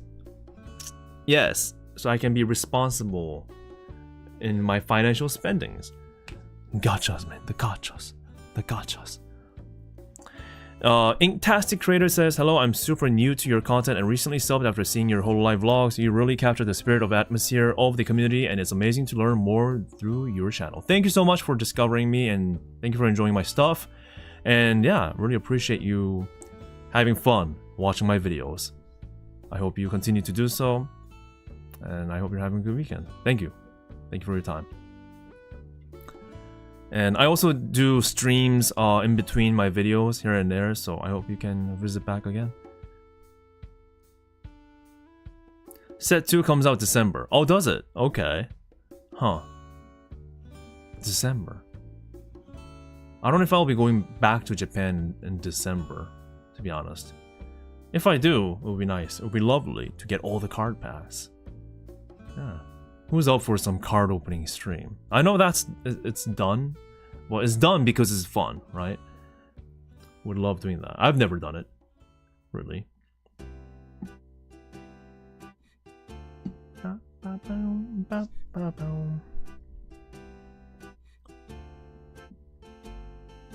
Ah, so many things to do. So many things to do. So many things to eat too. So many things to enjoy. So many whole life stuff coming up, and I am really looking forward to what they're cooking for next year. 2025. Can you believe 2025 is only 2.5 months away from now? Not even. 2025. 2025.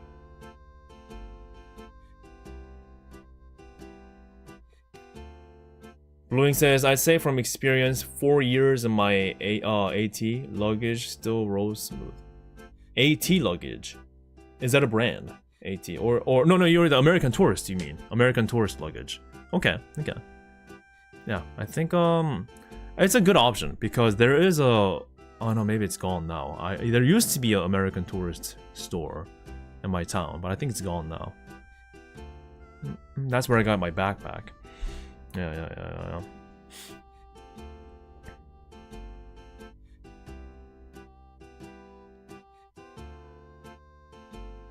Yeah, I think for things like these, you do have to take time to like test things out. Ideally, same thing that I did with my camera. I found this physical store, went there and tested out everything I can, comparing it to my old GoPro, and making, you know, recording, reviewing footages on my laptop that I took with me, and I made sure that it has everything that I need.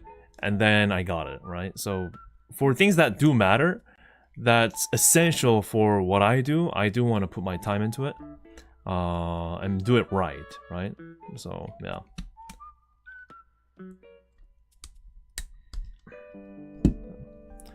It has been serving me well, this. So I'm very happy with this choice. Oh.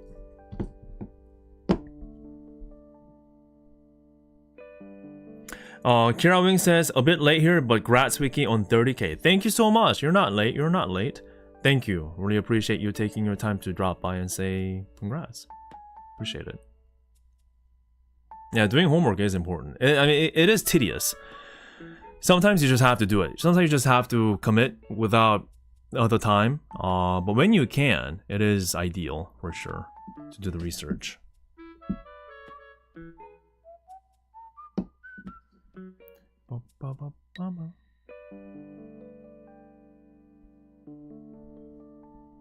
Such peaceful music. Yeah, but again, I'm really looking forward to what hololive has to offer in the coming coming months and years. And it'll be Christmas soon. What do we do for Christmas? Because I'm sure there will be many things happening hololive-wise, right? Like stream-wise, that they always plan things for Christmas. Well, what do we do? Never really done like Christmassy stuff. Oh, I have no idea. It's not like I have space for a Christmas tree. Oh. Moff says, do you have a hot date? I do. With you. Cue Riz sound effect. I'm sorry. Forget that. Forget that I said that. Don't just... No, I don't have a hot date. No. I'm making hololive videos. Do you have anything planned videos travel-wise? No, I'm not at the moment. Because it's Christmas. And I don't think there's... I mean, maybe they'll announce it soon. But so far, they haven't announced anything Christmas-wise. Hololive-wise. So not yet. Not yet. If there is something big, I would love to. And if I can, live streaming, it would be amazing. One challenge for me live streaming abroad is getting a stable and strong enough connection, like mobile connection, because I usually do like roaming data type of deal. And I know there are Wi-Fi routers that you can rent out, but even those, they're not the strongest and the most reliable in terms of consistent connectivity for like a stream environment. And I'm like, how do these like streamers do it, like outside, like going about, not losing connection? And I find out they have very expensive equipment. But I'm trying to find a way that's reliable and affordable at the same time, where I can do a stream outside. When for those you know, when I'm visiting other countries. But right now, I don't know. I've yet to find a way to do it.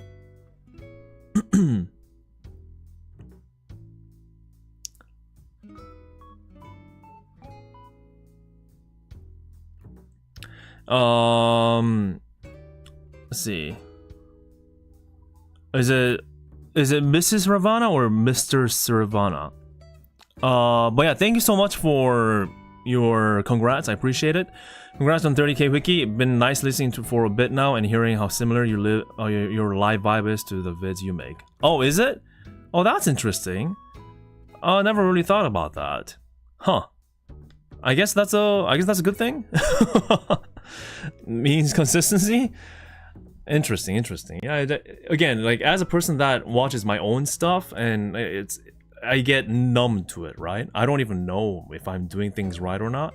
Maybe there's no answer to that, right? But it's hard to review myself in a very objective, manner. But yeah, that's an interesting comment. How I feel pretty much the same from the videos that I make. Thank you. Are you talking about the IRL streamers with their backpacks? Yeah. And they are in the thousands, those gears. So it's not something I can do. But I was wondering if there's still a way somehow. I mean, surely, at least in places like Japan or places that has, internet everywhere, like a way to have a smooth stream. That would be nice. Noble Fuzzy says congrats. Thank you. Appreciate it. Thank you. Really appreciate that.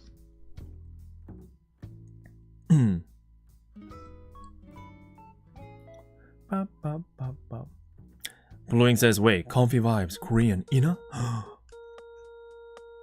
My cover's been blown. Yes, takodachis. I'm just kidding. I'm not. I'm nowhere near worthy of being put close to Inanis. No way. No.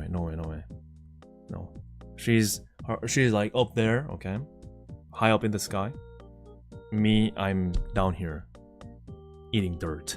That's the gap. Wah.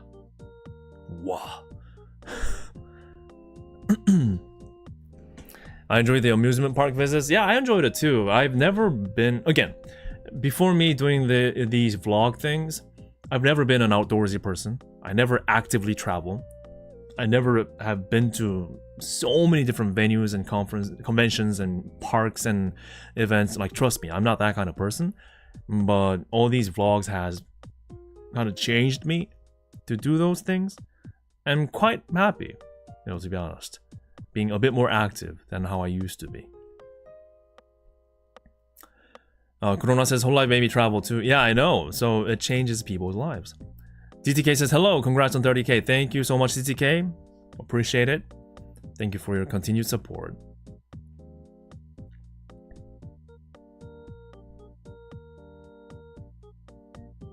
Yeah, it definitely changed my way of living. I still imagine what would happen if I go back to the previous ways of just working at a job. I'll probably earn a lot of I'll probably earn a lot more money. My life will be a lot more stable, but all the things that I've come across and experienced, and all the people that I met and know now, and you guys, I wouldn't have these things to enjoy. So yeah, I don't think I would want to lose that.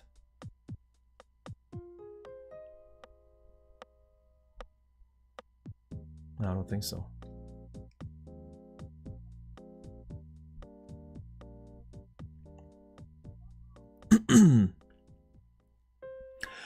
Some people don't talk smoothly and eloquently live and edit themselves to do so, but your speech, delivery, and tone are very pleasant, the same as your edited videos. Oh, okay.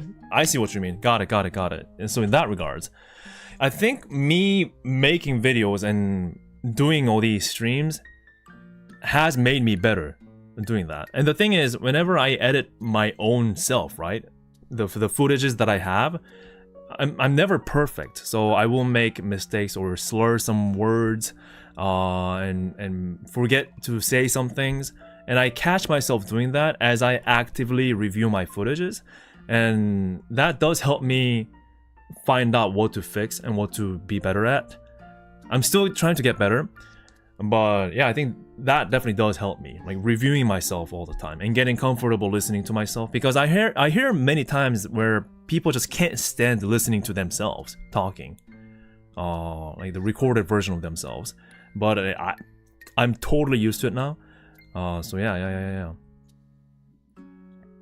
So that does make sense, right? The thing that I still have to work on is I'm always using my throat to speak, like not the stomach. You know, the ideal way of speaking or singing is breathing consistently and not really relying on your throat, but just your whole respiratory system as you speak and maybe sing throughout many hours. But right now I'm keep on using my throat. It makes my throat hurt a lot. Even right now it hurts a lot, and I also find myself running out of breath easily. So I have to go like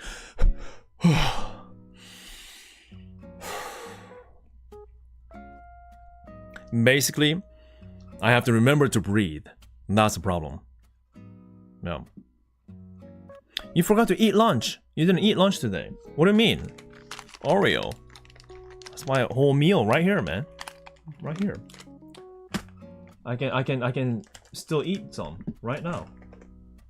Oreos. It's my 30K anniversary cake.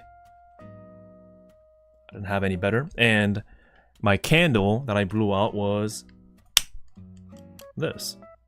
Perfect combination.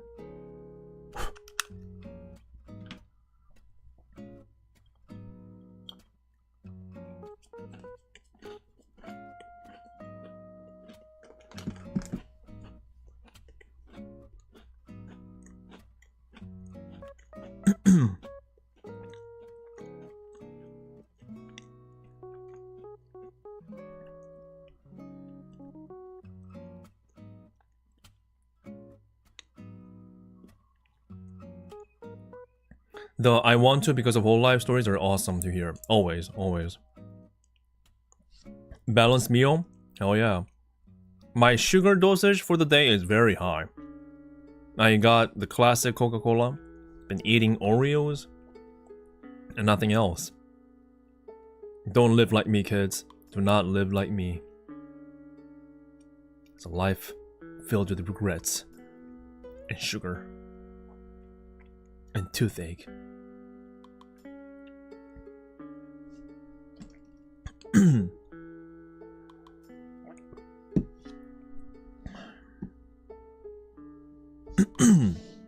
A view out of Osaka in the hotel that I stayed a month ago. Beautiful, isn't it? Mope says, I certainly think your energy and good spirit is a prime selling point of your videos. Oh, thank you so much. Appreciate it. I do my best. I'm glad that it's working out. Bangvrad.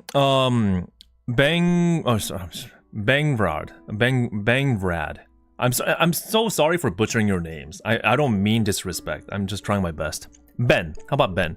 Congrats, you deserve the 30K because of the hard work behind your content. I love them. Hope you enjoy it as much as we do. Thank you. I really appreciate you enjoying my stuff.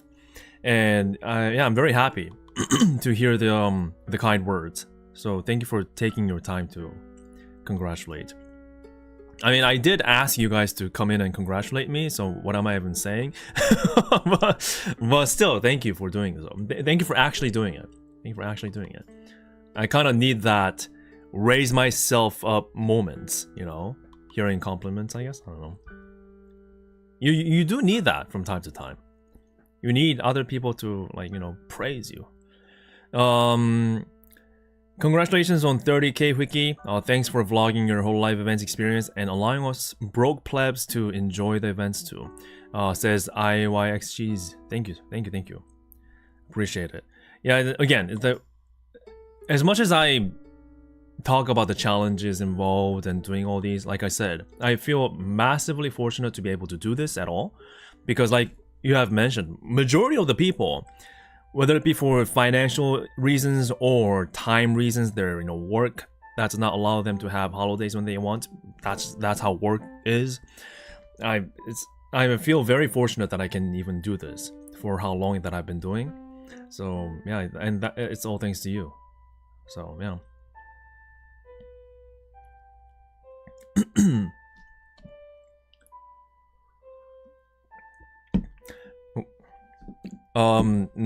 Let's see. Nick Sabuki says, "Can you do a whole life cosplay if you reach 50k?" No, I never really thought about doing a whole life cosplay because I don't see myself like cosplaying at all. If I were to do like a cosplay thing, I mean, first of all, like, who am I gonna cosplay as? And second, I think I'll probably want like a bigger milestone. Perhaps like 500k or even 1 million. I mean, wouldn't that be nice? Now, will I reach 1 million subscribers? That would be nice. Would love to. Will do my best, but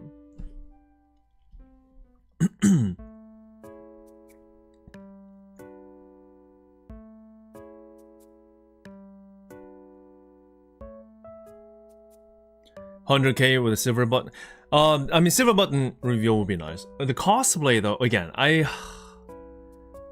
that's why I have huge respect for like Jimmy and all the other people doing the cosplay stuff, and Coefficient too. I don't think I'm cut off for that. I'm not brave enough to do it, man. I don't think I can source the materials, and yeah. It's gonna be challenging. Maybe I'll find another way to celebrate. But those are the again, the levels of perhaps divine beings that I just cannot reach at the moment. Maybe if I grow larger and I find things in my own ways, maybe I can consider. Right now though, I guess I'll just focus on growing. Because 30k we're celebrating, which I appreciate, but I still have a long way to go. A huge work cut out for me. I don't know how I'm gonna get to 100k, let alone 1 million. Those numbers are just so far distant for me right now, because it was so hard just reaching 30k. I just cannot imagine what would take for me to get to those next big numbers. Yeah, I don't know, man. I don't know.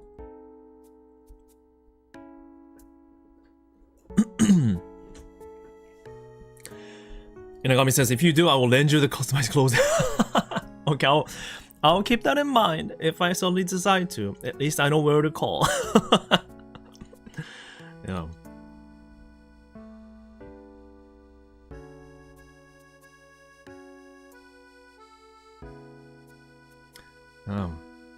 I mean, it's been, gosh, 2 years. 2 years since my first... Was it 2 years? No. Yeah, it has been 2 years. 2 years since my first vlog. 2 years. Never imagined myself to be doing this. Never in my life. Let alone making YouTube videos. Couldn't be me, but I'm here. It's so interesting how sometimes life just turns out this way. And it's funny because I kind of started streaming and doing videos because of the pandemic. So, yeah. I wonder what I am doing now if it wasn't for the pandemic and I was forced to stay home without a job. I wonder what I'm doing right now. Would I still be into hololive? Or would I just not even know about anything at all? You know, things like that. I tend to think about it sometimes.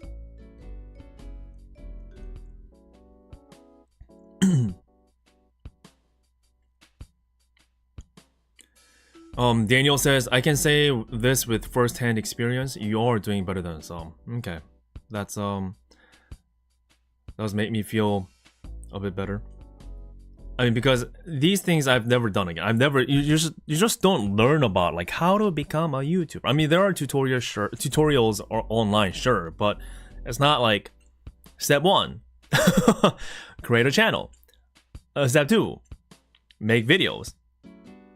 I mean, yes, sir, but more explanation would be appreciated.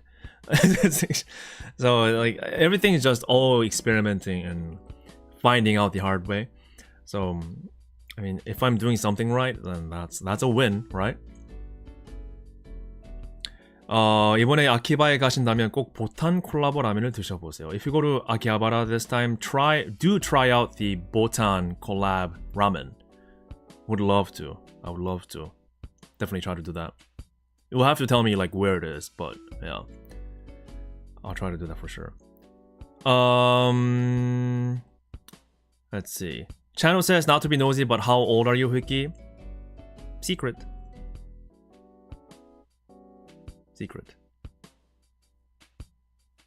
Not because I want to be mysterious about the whole thing. I think it's pretty easy to tell how old I am.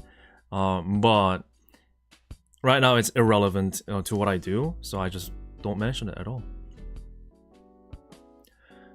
Mango says, are you planning on buying some of the hololive TCG set 1? Yeah, I want to. I want to.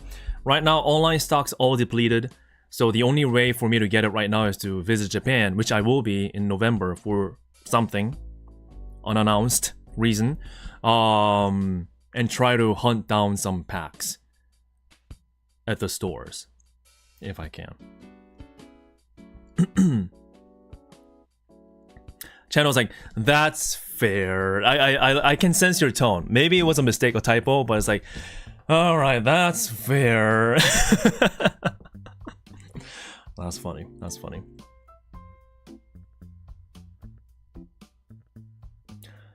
Impulse says, congrats on 30k. Next up, 100k perhaps? Would love to hit that very soon.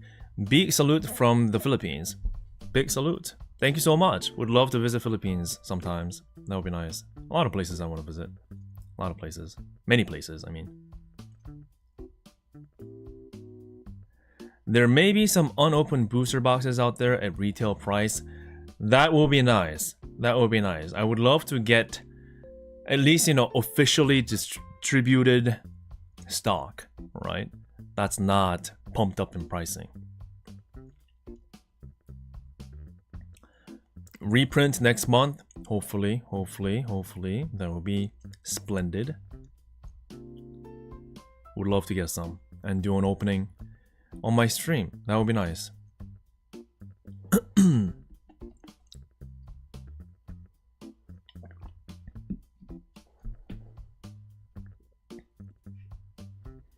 Just Colepan says, have you talked to other content creators about content creation? I feel like you're going through hurdles that they grinded through themselves and their info could really help. I have yet to have a chance to talk to anybody regarding those challenges. Hopefully in the future I can. Hopefully in the future. Once I get to know other people more.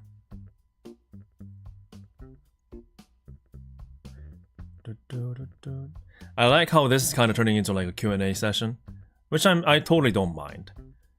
I got this stream on today as a way of catching up with everyone because I've been grinding away making the videos the past month and 2 months actually. So yeah, I love doing this. Like I said before, it's like, it's not AMA, but it's AMAA. And to be honest, all AMAs are actually AMAAs. It's not ask me anything. It's ask me almost anything. All AMAs are AMAAs. You know it. Nothing is ever truly AMA for anyone, whether they want you to believe or not. So it's an AMAA session.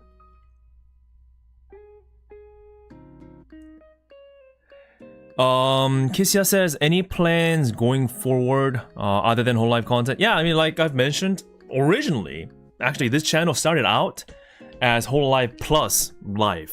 So like whole live and also other things in between.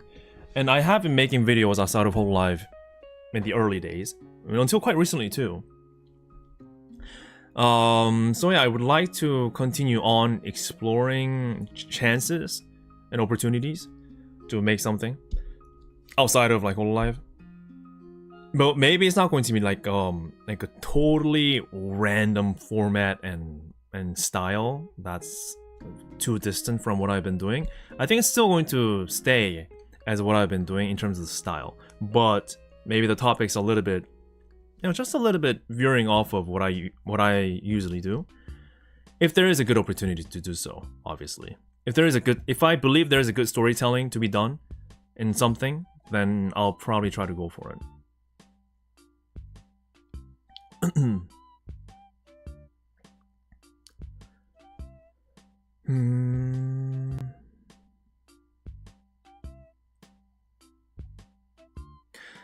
Daniel says, this is maybe unfair, but I think it is being good and being lucky, and it is hard to tell when the two will intersect. But the more time spent being good, the more likely you are to hit that luck. I mean, 100%.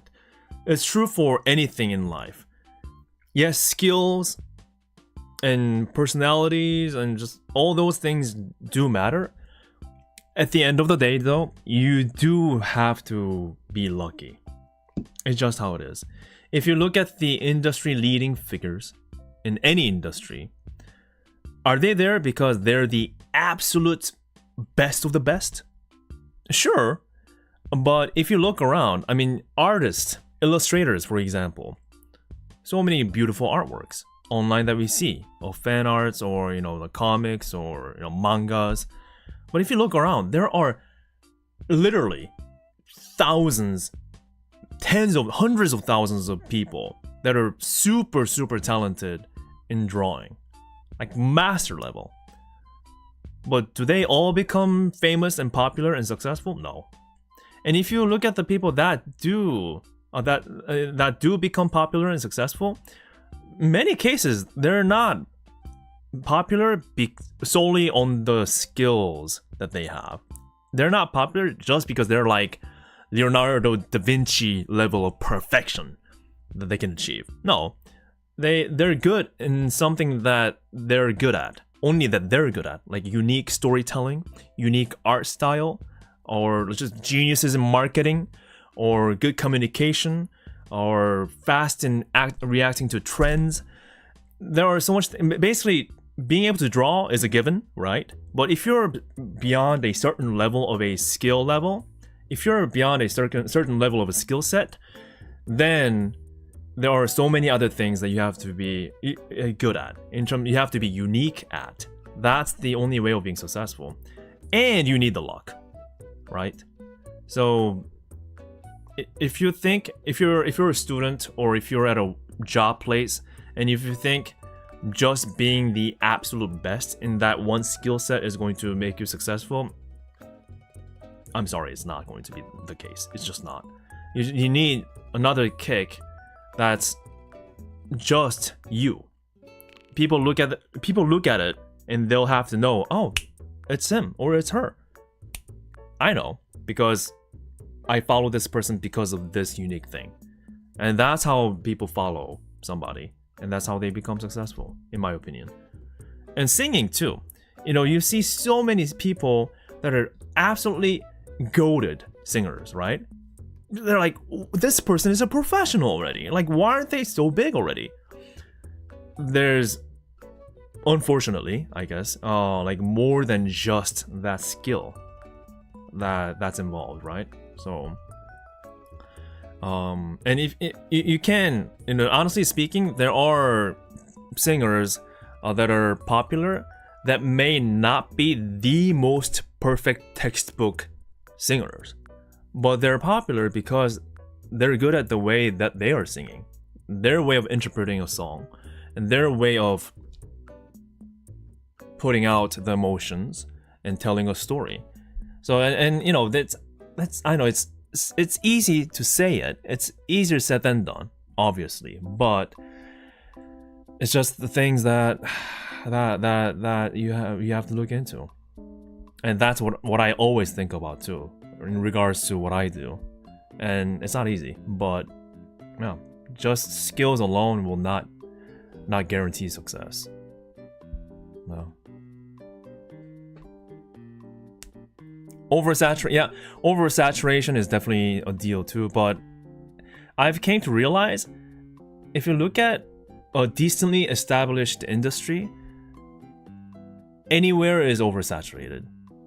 You want to be an electrical worker? That's saturated. You want to be a singer? Hella saturated. You want to be a teacher? Hella saturated and underpaid. And you want to be a programmer? Hey, there's next 1,000 programmers in line that wants your job.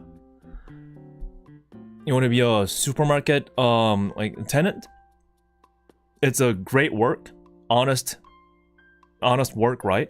Still, so many people that wants to do it, that wants to fill that space.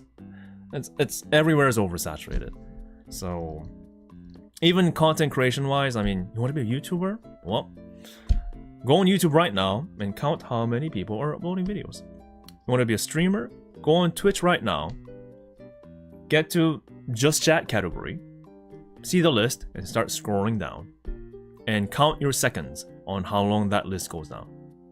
That's just how it is, right? Just how it is. So, oversaturation. So I guess my point is, if I thought longer about me doing this, I probably wouldn't have done it. I just jumped into it because I liked it, and I liked the interactions with the fans, and I liked what I was trying to do, what I was putting out, and I just want to see how far I can go with it. And I just decided not to think too deep beyond that, even though I do have to think beyond that. But yeah, it's just it is that, I guess. And you know, obviously I don't know everything in life. I may sound like I know it all, but I don't, obviously, right? So yeah, but that's what I've gathered so far. That's what I was able to gather so far. Yeah, but totally listen to me. Totally listen to me on what I have to say. Totally listen to me.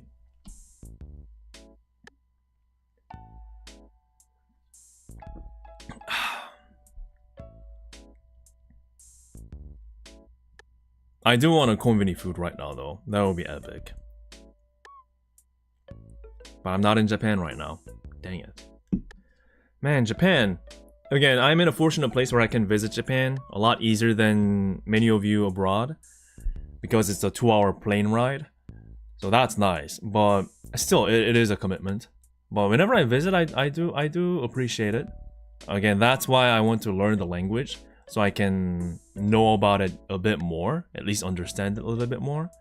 Yeah, that would be nice. That would be nice.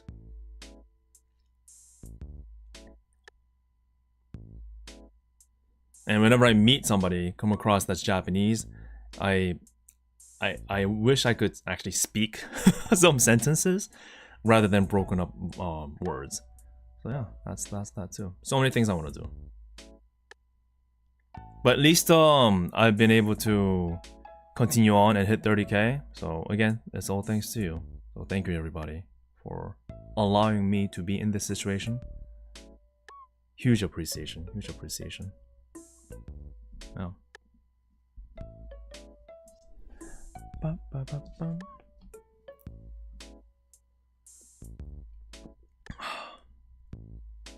I don't like the Oreo, actually. The regular one, not the Coke one, not the Coca-Cola one.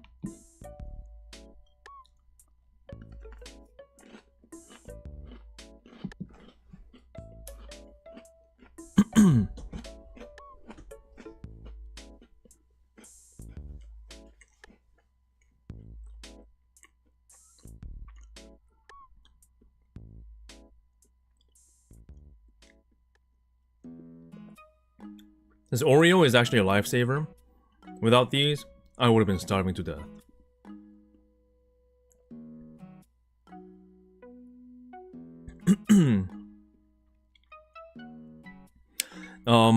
Nick Sabuki says, my dream is to just make it one day as a YouTuber and start a mediocre music career. Not mediocre. Aim for something bigger. You can't be mediocre. You have to be great. You have to be the greatest in what you try to do. You can't be mediocre. If you're gonna do it, you have to aim high, seriously. It may look absurd, but I always think about myself reaching 1 million. Like, let's say like within the next year. But is that actually gonna happen? It's a far away goal, right? But you really have to aim for so much better than that, because the reality is always kind of under it ends up not reaching your goal, right?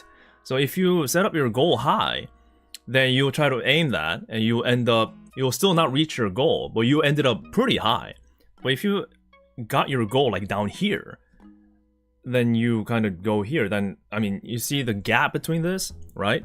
So I think that's how I want you to think. That's how we should think. So try to be the best in music and the career that you're trying to aim for. It's cool to see people recognize you in the videos, and I appreciate that. It really helps a lot when people walk up to me and just say hi, because you know, I love the interaction. I love to have it on the video too. Samoy says, yo, congrats Wiki, thank you so much, I appreciate it, thank you for the congrats, hope you're having a good weekend. Thank you. Mango says, do you know where you want to go in terms of content direction as you grow? Maybe more trips or fan meets? I think I want to think beyond that, rather than just trips, like more trips and more meetups. I feel like my future should be in a wider, appealing, unique storytelling through my videos, while still keeping my style intact. Because I do believe my style of editing is quite different from the norm. It is vlogging, but I call it a bit more extreme vlogging. Because you know, usually when people refer something to as vlogs, it's more peaceful, right? You just have your camera, set it down on the table, and you just have a pleasure trip, maybe in a new country, trying out new food, those things. But me, I'm like, look at my recent video with the hurricane, I'm like, oh my god! It's like, what is happening? I'm just like waving my camera around, like I don't know what's happening to me, what's happening to you, like is this actually a video that's gonna come out or not? It's a bit of an extreme vlog. So, but I do think there's an appeal to that. And I'm not saying it's always going to be crazy like that, but what I'm trying to say is more of a dynamic storytelling, fused with that kind of editing style. So yeah, I think it's beyond just like more trips and more concerts and more events. I think it's more about what kind of themes and what kind of stories can I come across, can I encounter, and how do I tell this? Hopefully appealing to a wider, more varied audience. And it can still be about hololive, but it'll have to be outside of hololive sometimes, in between. So, and that always will change. My ratio of what I cover will always change. It already changed once or twice. You know, I started out as just a streamer playing rhythm games. Can you imagine that? And then I started doing this, and then now I do this. But I think the key is to always evolve while still keeping your characteristics somewhat intact, is what I'm thinking. How can I do it? No idea. But that's what I'm thinking. Oh yeah, Inagami, you can visit Mr. Donut before it closes, because you're literally going there like maybe tomorrow, next week for Miko's concert within October. Yeah, so you can make it there. I'm sure there will be a lot of fans. And I hope you can get a pondering, but chances are it's gonna be pretty tricky.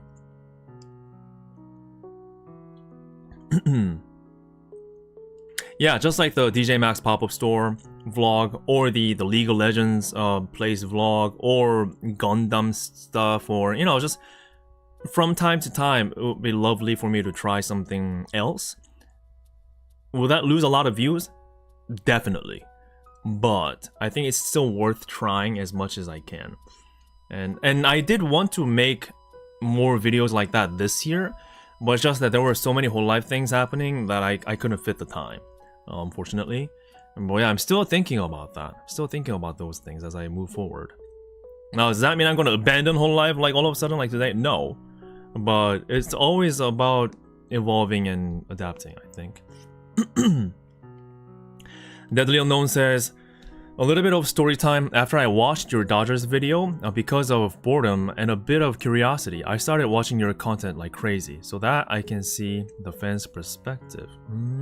Interesting. So you suddenly became curious of like how I see things and how fans in my videos are and those kind of things. Yeah, I mean, I can see that. I can see that. That'll probably lead you to like other contents from other creators too. So yeah, I think that's a job well done then, because it inspired a viewer to first keep on watching my stuff, watch more of my stuff, the better. But also, yeah, just becoming curious on like what other people think. It's always about the different perspective. When I say storytelling, it's the unique perspective that only I can provide you, that only I can show you, right? I think that's where the differentiating factor, the money-making differentiating factor is. Like how are you different? How's your story different?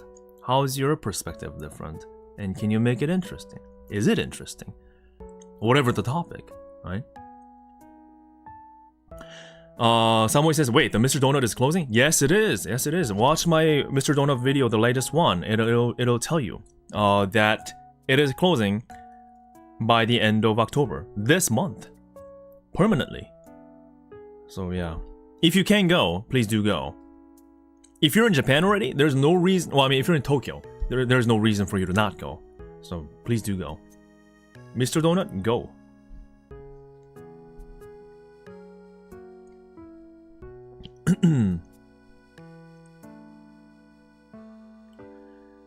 Yeah, and speaking of the Mr. Donut one, like Artista says, it's I wanted a different style. That's me trying out like different styles.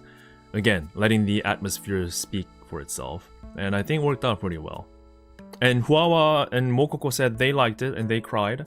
So I think that's a job well done too. Pat on my back. Yes.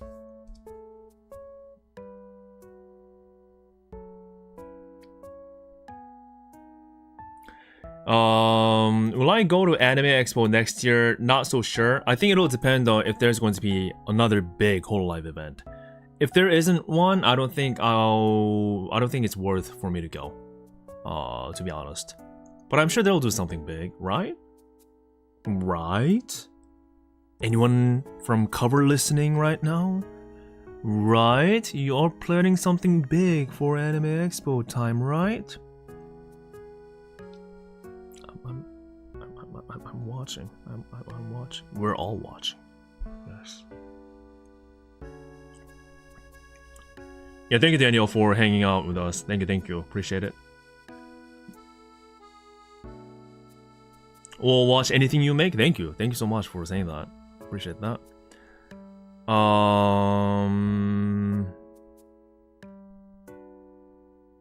Yeah, Mr. Donut one is very different for sure. And I liked it. I really liked it too. Kesia 47 says, I have many dreams like being pro. I assume you mean Valorant player, and content creator, also pursuing IT, etc. So yeah, it's that many. But due to my age, I don't know if I can be a pro. Yeah, I mean, realistically speaking, being a pro is a whole different beast, because you have to, you know more than I do probably, but you have to start out very early, right? Like in your teens at least. So, and you retire by like the end of 20s. Isn't that crazy? So, in that regards, maybe, probably. So let's be realistic. But, I mean, if you still believe you have it in you, you can still become massively successful as a content creator. Again, it's just that you have to know for sure that you have something unique to offer on top of hundreds and thousands of other Valorant specific content creators that are out there. Like, you know, montage reels, that's overdone. Like strat videos, yeah, but there are people doing it, but it's boring at the same time. It does get old pretty darn quick, covering the same thing. Like, hey, new update, hey, another new update, new item, new character. Yeah, that's not fine. So, like, what kind of story can you tell through Valorant and beyond? I think you shouldn't like limit yourself. Like you said, you're interested in IT as well, right? So, like, how do you combine your different interests? And from time to time, you can cover Valorant, but I would encourage you to think about something bigger, right? A bigger scale. And of course, that does make it harder because just saying specifically Valorant, it makes it easy to focus on that specific topic, but it also limits you too. So again, how do you, in a unique way, in a different way from anybody else, combine your interests and still make it an interesting and fun watch where people will choose your video on top of thousands of YouTube videos that they're suggested every dinner time? They sit down in front of the desk, in front of a computer monitor or their phone, and they say, yeah, for tonight's dinner, I'm going to spend my time watching this guy's video. That's the question that we all should be asking. And there's no answer to that. And even I'm struggling to that. And if I was killing it in that department, trust me, I'll be in the millions already, right? But I'm not. So I'm failing at that too actively. But I think it's still something that that's what we have to think about. And I rewatch my videos a lot too. The ones that I already uploaded, even like several months ago. And I asked, like, will I still watch this? And many times, no. Maybe because I already watched this so many times editing it, like I kind of know what's going to happen. But I try to put myself into the shoes of the people that are watching, and I'm like, is this worth my time? Because if I were to be critical, if I were to be honest on like how I consume YouTube, like that's how I do it, right? Like I watch a video that only I like really feel like watching. And if it's not interesting, I would just turn away and click off, right? And move on to something else. So that's how people watch my content too. And how do I keep people watching? You know, beyond that. Like, it's really hard. It's really challenging. But if you think about how you watch YouTube, then it'll start to make sense. Then you're like, okay, I don't think I would watch this. Even I make it, you know, those kind of things. Yeah.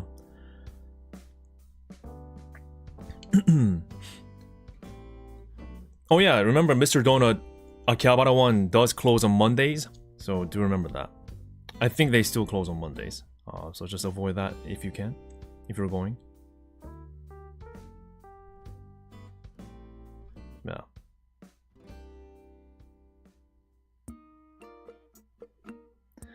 Mid to late 20s, time to retire. Yeah, that's the esports game. Oh, that's because it's all about the reflexes, right? And the physicality to be able to sit on your chair for hours and hours and hours without getting tired. You can only do that for so long. So that's the esports game. And there are so many talented, again, truckloads after truckloads of professional level FPS players.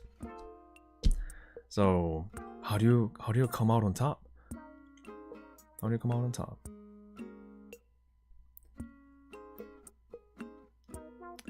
Mr. Donut Vid was a slower and quieter experience that I hope really captured the feeling of a place I've never been and will never be to now that it's closing. Great vid. Yeah, I mean, if I may say so myself, it is basically how it was pictured in the video. The vibe of the store. It was the, you know, like 80s pop song playing back to back from the US of A, and a view outside to Akihabara with cars kind of passing by and people walking around but it was pretty well insulated, so you couldn't really hear a lot of outside noises. So it was relatively quiet inside, and people are not loud in the Mr. Donut shop anyway. So everyone's keeping it to themselves, and I'm just keeping it to myself, enjoying the mood. That's why I wasn't like, "Hello YouTube, today I'm visiting the infamous Akihabara Mr. Donut." And yes, you know it, Mr. Donut donuts that our beloved two puppies Huamoko, the famous members of hololive, really enjoy. So I'm going to show how everything is about this experience, and you are going to go with me. So strap on as I devour through Mr. Donut experience. It's tiring. It's tiring. So rather than doing that, I shut up. Less words, the better sometimes. Because I already talk too much. I mean, look at me. I'm talking for hours right now, today. 7 hours in, right? So I've already spoken enough. So I was thinking, okay, rather than just being a typical food review, right? And there are plenty of them. And people are not really interested. And I know that because I see the stats of my video. Whenever I see the graph of engagement, you can see when specific moments are turning off people and when people are clicking off or skipping. And a lot of times I found out that the food moments, believe it or not, the food moments, people kind of skip. Even the Dodgers video, when I was starting to eat the Dodger dogs and the takoyaki, and from a normal perspective, it'll be like, oh wow, you know, food, different food. Wonder what he's going to say. Reality, people skip. I don't know why, but people do. And the data tells me so. So this time I decided to, rather than being a review perspective and sharing my thought about the food, I focused on the atmosphere itself and the experience itself. Because that's what stood out to me the most when I visited. And I took that home, that feeling still fresh in my mind, and recreated it through editing. And I'm actually, I was expecting the video to not do as well as others. Completely being honest. Because again, it's a kind of different style from what I've been doing, and letting the atmosphere speak, it's sure, yeah, sure, let's do that. But it can also mean boring and people can click it off, right? Just move on. But thankfully, I guess something about it did speak to people that people decided to stay and watch. It also helps that the video is about like less than 8 minutes long, which is a lot shorter than my usual videos. So I think many people were a bit comfortable to spend their time watching the video rather than boom, 29 minutes long on the thumbnail, and they're like, oh, nope. You know what I mean? So short, maybe having it shorter, or allowing people to, you know, feel comfortable in risking it into a new style of video. I don't know. That is what it is. Hey Sakura, thank you. Hello, how are you doing? Good evening to you too. Good evening to you too.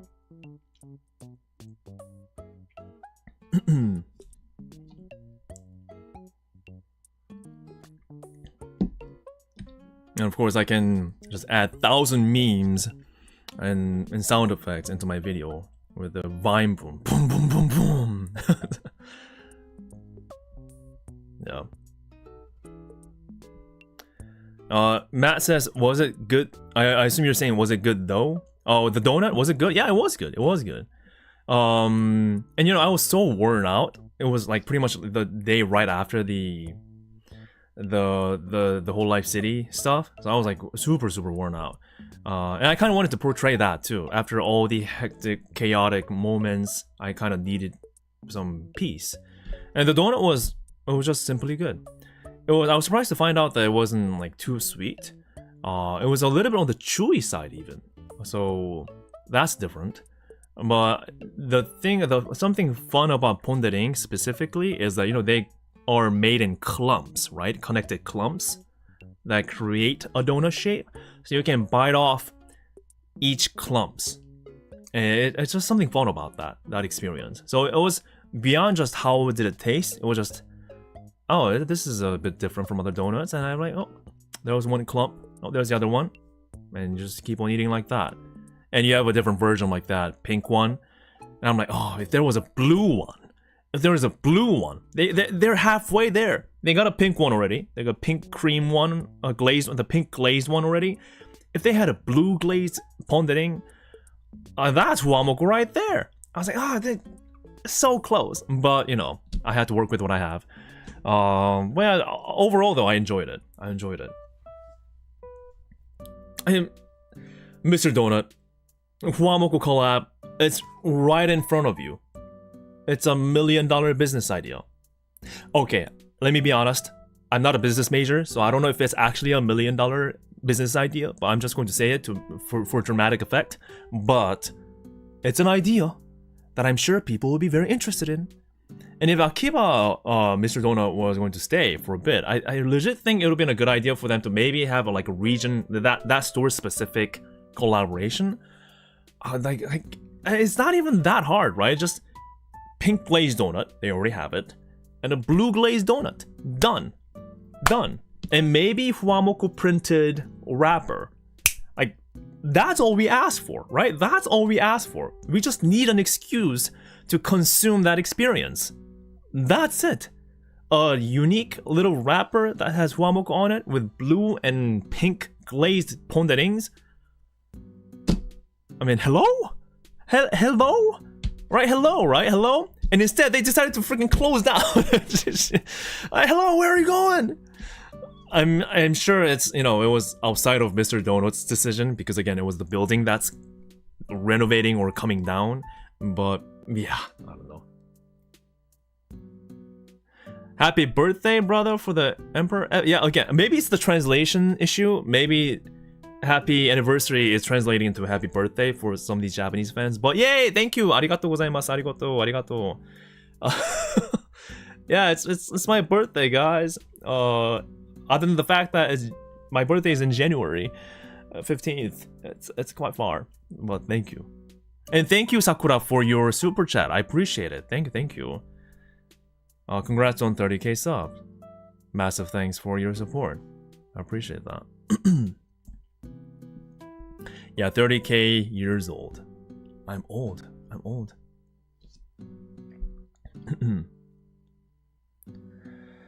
Yeah, huamoko pondering. It's gotta happen.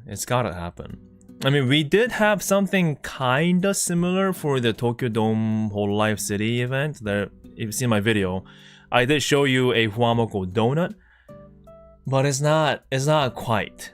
It is not quite what we expect. It's a regular donut, and the donut taste was just average. But it has to be ponderings. It has to be from Mr. Donut. It just can't be from anywhere else. It just can't be. Yeah.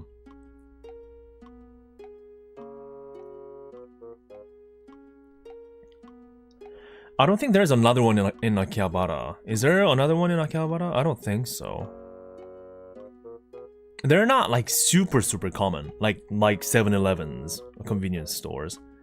They're not like everywhere from what I've seen. So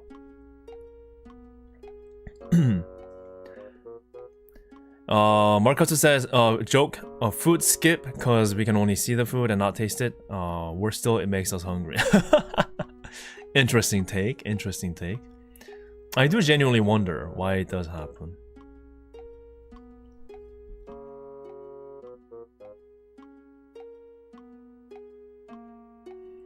Like Kira was mentioning, yeah, I mean, I was lucky to time it just right. And I walked in, the guy that I said bao to, he was finishing off and he was, leaving just when I was walking in. So I had that whole window space all to myself for quite some time, and there was nobody else. That was a super luck on my part.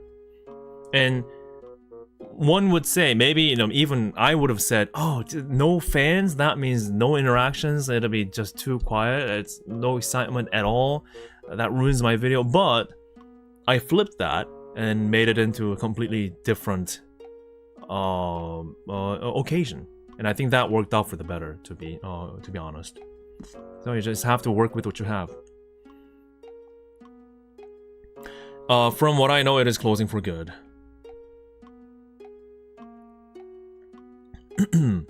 Yeah, so that is the only one Mr. Donut in Akihabara, right?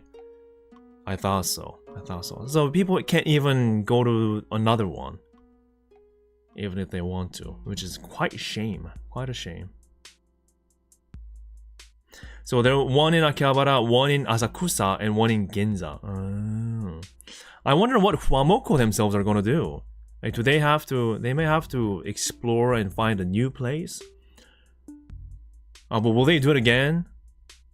I don't know, because I assume the other places have very different vibes.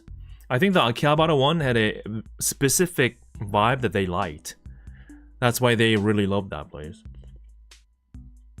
By the way, they still buy ponderings. Just recently, a few days ago, I think a day or two ago, they tweeted saying they bought 80 ponderings to give out to staff members. So they're still active spenders in the pondering realm. They're basically oil princesses when it comes to spending money for ponderings.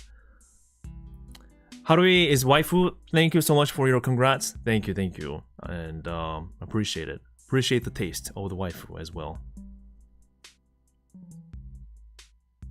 Met you briefly in the Dodgers line. Oh, did you? Okay. Welcome to the stream, man. I still remember the Dodgers days. Still remember that day. And I'm sure many of you, including you yourself, too, still remember that day. It was a crazy day, wasn't it?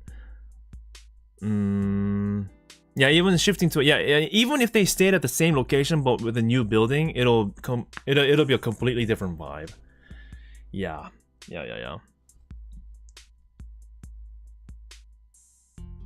Oh, look, I got wow, this is a legit text message from a legit person. I wanna share my loneliness with you. Line ID something. Line messenger.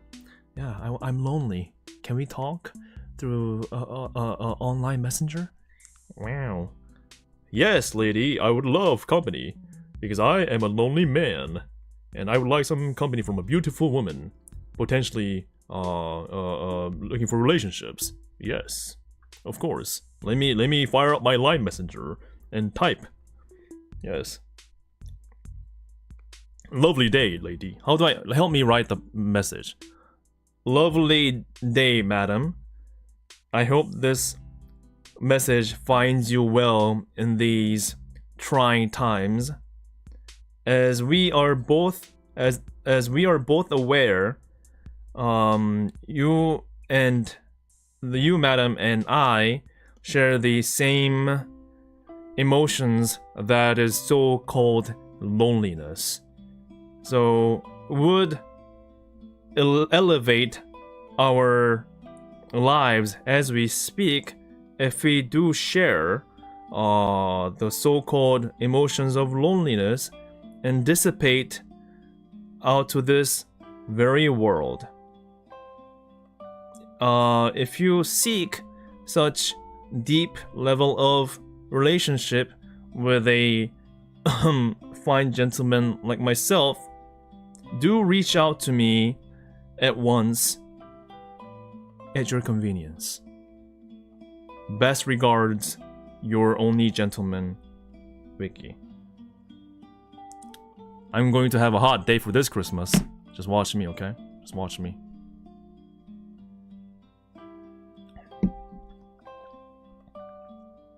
Oh, P.S. Are you interested in this new social entertainment phenomena named hololive? If you are, it will be a splendid occasion and a chance for us to share our common passion.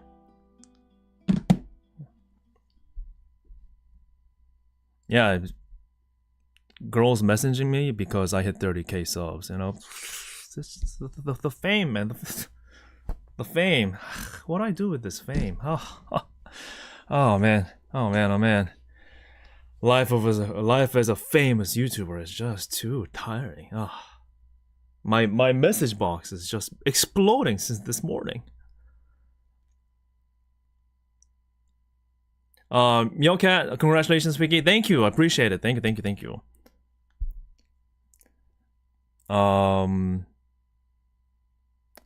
Let's see. They say, hey, do you like hololive? That's how you. That's how we have to start a conversation. Hey, do you like hololive? Oh, this is a quintessential Animal Crossing music. Even if you haven't played Animal Crossing, I'm sure you've heard this music somewhere before. I'm going to go on a beautiful Mediterranean island with my new hot date, okay? Yeah, just look out for my vlog on that. Shubatomo says, congrats Wiki, love your vids, keep making them. Thank you so much, appreciate your kind words, and I hope you are going to enjoy your Shubatomo life to the fullest. And enjoy your weekend too.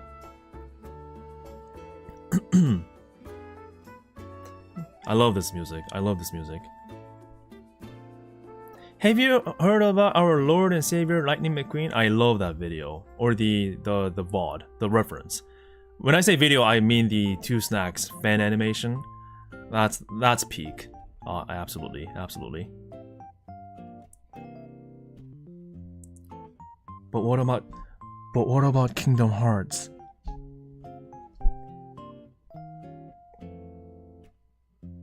And then Gura knew it was the end of her. She couldn't make it out alive. It's the end. Ina had her. But what about Kingdom Hearts?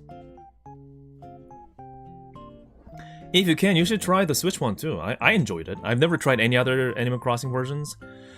At least until I sold my Switch, I played some Animal Crossing. And I liked it. Yeah.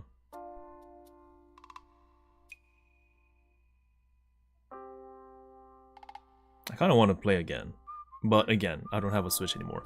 And I don't think this is a... Even if I could get a Switch right now, buy back a Switch now, I don't think it's a good time to get a Switch right now, right? Because there's going to be a new Switch potentially next year, maybe March. So it would feel like a waste for me to go for a Switch right now. Yeah, Switch 2. Ooh. How many of you actually play Switch though? Are you guys gamers in chat? Do you play games? Or nah? Me personally, since I started making videos for hololive and you know my content creation life, ever since my content creation life began, I just never played games. I want to though. I actually played some Valorant. I actually played quite a bit of Counter-Strike. I used to play quite a bit of PUBG with my friend back in 2017. I played a lot of rhythm games. DJ Max, Easy 2 On, those are Steam rhythm games from Korea. And I had a Switch. I had Animal Crossing. I had some rhythm games on that too. I had a few other games, you know, typical Mario stuff, or... I even tried Splatoon, which was not my cup of cake. I could not figure out how to play that damn thing. It was... I think it's because I'm down to my absolute roots. I am a keyboard and mouse FPS player, so it just didn't click. It just didn't click. StarCraft, I was horrible at it. I was never an avid StarCraft player. I know, I'm Korean, and for a Korean to say I don't play StarCraft, that's sacrilegious. I know, but that's just how I am. Maybe that's why I had to go to America, because my citizenship has been revoked for not playing consistent StarCraft, so I was just not worthy of being the Korean, so maybe I had to... That's why I was in the US for 15 years. But, you know... No StarCraft for me. Actually, any strategic games of those sorts, it's not my cup of tea. Not my cup of tea. Did I say cup of cake? I think I'm catching myself on what I just said before the cup of tea. I think I said cup of cake. English speaker, I am. Yeah, it's not my cup of cake. Yeah, it took away all the spare time, man. Exactly. Mostly gacha and PC gamer mostly. Interesting. So some of you, quite a bit of your PC gamers, gacha, no game for you. Mine's collecting dust. Yeah, I guess we're all waiting for that next big title, perhaps. Hey CBX, how are you doing? Thank you for joining. Good to see you. Colonel Crate says, hi Wiki, VTuber fandom, newbie and casual here. Thank you for showing what the whole life fandom is like. Thank you so much. I hope you are enjoying your newly found hobby and passion. Yeah, just enjoy the way you want to enjoy. I'm glad that you're enjoying my stuff. Thank you for saying hi. Oh, Minecraft. I've played a few Minecraft with my friends. First of all, thank you for the super chat, GG. Congrats 30k. I watched, oh wait, you saw yourself in my video. Right. Thank you, congrats. I'm glad that you were in my video. Good job. GJ, thank you. Arigatou gozaimasu.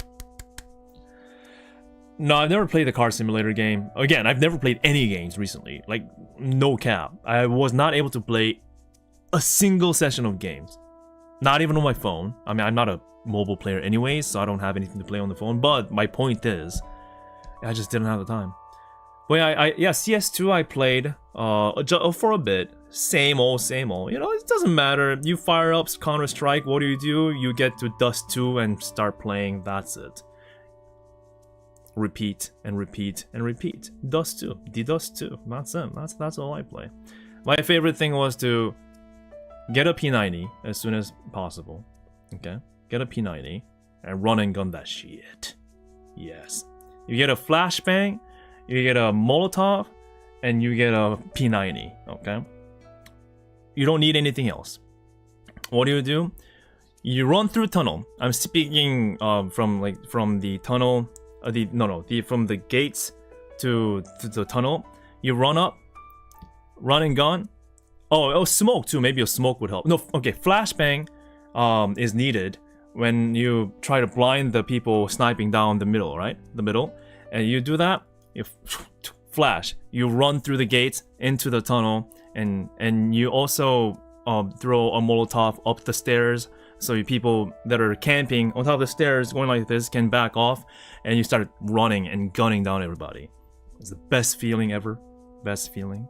Do I succeed all the time? No. But I do it only in casual, right? I never play competitive.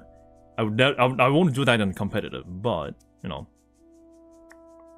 rush, just rush. Not all the time, but you know, I like my P90. I think that's my most used gun, and I've annoyed so many people. They were frustrated how I can get kills through running and gunning P90, as they try to headshot me, one-tapping with their AKs or M4s. I don't live the way they live. I run and gun that P90, man. Run and gun that P90.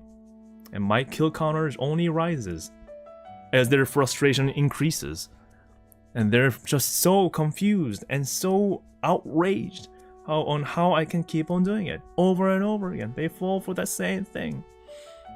Oh, wait. I thought this P90 guy is gonna come across the tunnel. Is he not? Nope, I'm behind you. Behind you. Wait, is he behind me? No, I'm on top of you. You're done. If you start hearing that P90 go, brrr, just pray. Just pray. Just pray to your gods. You're done.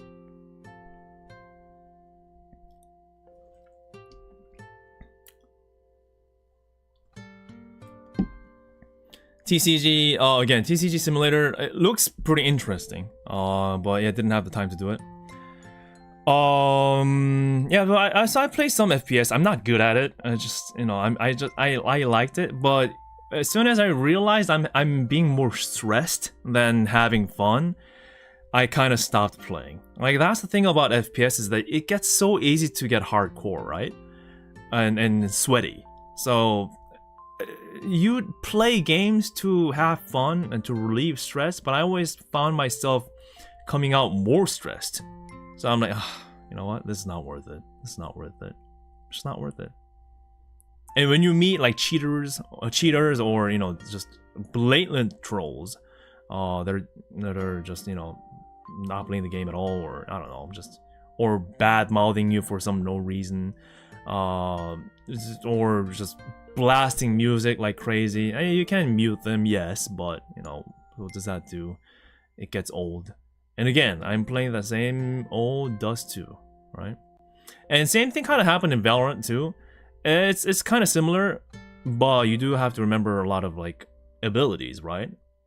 Ults, ultras, and that kind of gets a little bit tiring at the end of the day.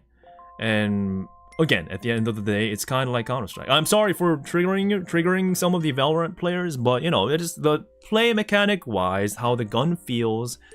It's based on the same philosophy, right? You move, your bullet shoots sideways, so you have to strafe, and you have to like, oh, stop, shoot, oh, stop, shoot. It's just that, right? That's why I like the P90, because you can just spray down people as you move around. Uja says, congratulations for 30k wiki. Thank you so much. Thank you. Appreciate it. Thank you. Hope you're having a good time. Yeah, it is competitive games in a nutshell. It can get very sweaty, and yeah, it's at some point you have to ask, like, I mean, is this the best we can do? Like, is this the best I want to be in terms of just spending time on rage quitting? You know, that's so I did move on at that time. I did move on and haven't played since. Another genre that I do kind of like is the kind of like racing, like car genre. So I did play some Forza Horizon. I think like the Gran Turismo and Forza Motorsports are too hardcore. Again, it's too sweaty. I like the free roam aspect, enjoying the views in the Horizon games. And if the rumor is right, maybe their next Horizon game will be set in Japan. That would be pretty nice, running through Japan with your favorite car, like a JDM car. And one game that I do want to try is Truck Simulator, the Euro Truck Simulator. That I do want to try sometimes on stream too, so I can talk as I drive. Again, I do like driving, and I feel pretty comfortable driving. And I've actually driven trucks before, not with a long trailer like that, but I've driven big cabs when I was in the military. So that's something I can get used to, for sure. Yeah, but I would still need to get like a wheel of some sorts. Maybe not an expensive one, but something, because I wouldn't want to use a gamepad for that. No, not an American truck driver. In Korea. No. Not a big rig. I'm talking just trucks.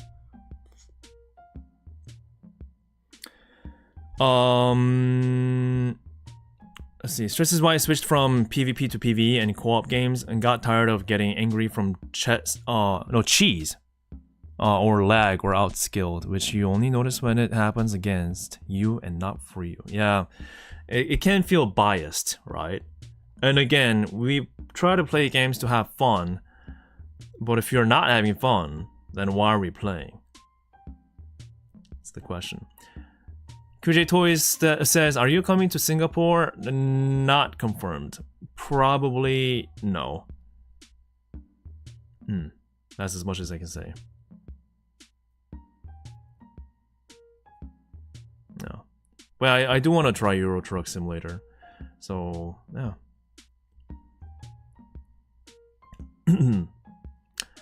Just a Blue Sky says the stream has been going for 7 hours. I was here 3 hours ago and came back, and I was surprised to see it still going. Yep, it's still going. No, actually, it just started. You've been dreaming. You must have been dreaming, man. I think you just woke up. Yeah, the stream just started, everybody. Hi, welcome to my stream.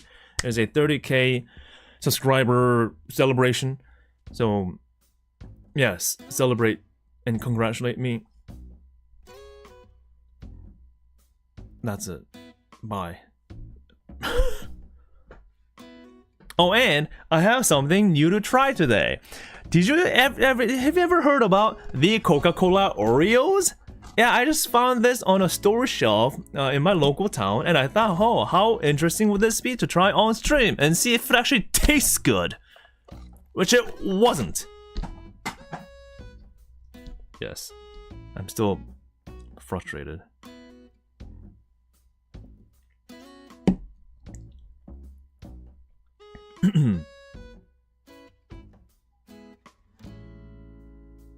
Keyboard review. Keyboard review. This is a DJ Max keyboard from Ducky brand. Yeah. And this one's interesting because I actually have signatures of the developers of the game from DJ Max. Like so. Yeah. Isn't this interesting? Oh, this is heavy though. Yeah, if you know DJ Max, it's a rhythm game on Steam, very popular, and I used to play a lot of it. And they had a limited edition keyboard, which is this. Yeah, the DJ Max vlog, I had that. It was a video that I did make. But yeah. It's a good game. If you like rhythm games, like the vertical scroller, like, you know, the Osumania type of game, then DJ Max is a good game. Yeah, there's a Ducky, what is it? I think Ducky 2? Or Ducky S or whatever they're called? Yeah. With silver switches. Very light in terms of weight. In terms of the keyboard switch weight. Not the keyboard itself, the keyboard is heavy. I kind of wish I can have you know, the 10 keyless keyboard, the wireless ones, the very flat like Logitech Office type ones, so I can kind of use a keyboard and put it out of the scene here and bring it back in. Right now it's hard to do that because like ugh. And it does take up a lot of mouse space. So I like 10 keyless keyboard, but the reason why I got this is because rhythm game wise it is easier and more comfortable to play like this. You got 3 keys here, 3 keys here, good split, spread apart, perfect form.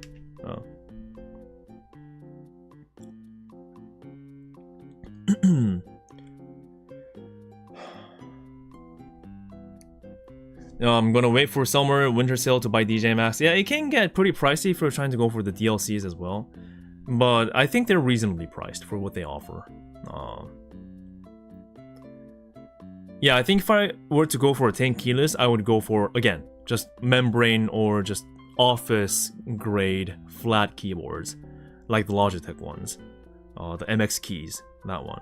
So yeah, I'll definitely not use them for games, but for, I mean, again, I haven't been playing games for months now, so would love that.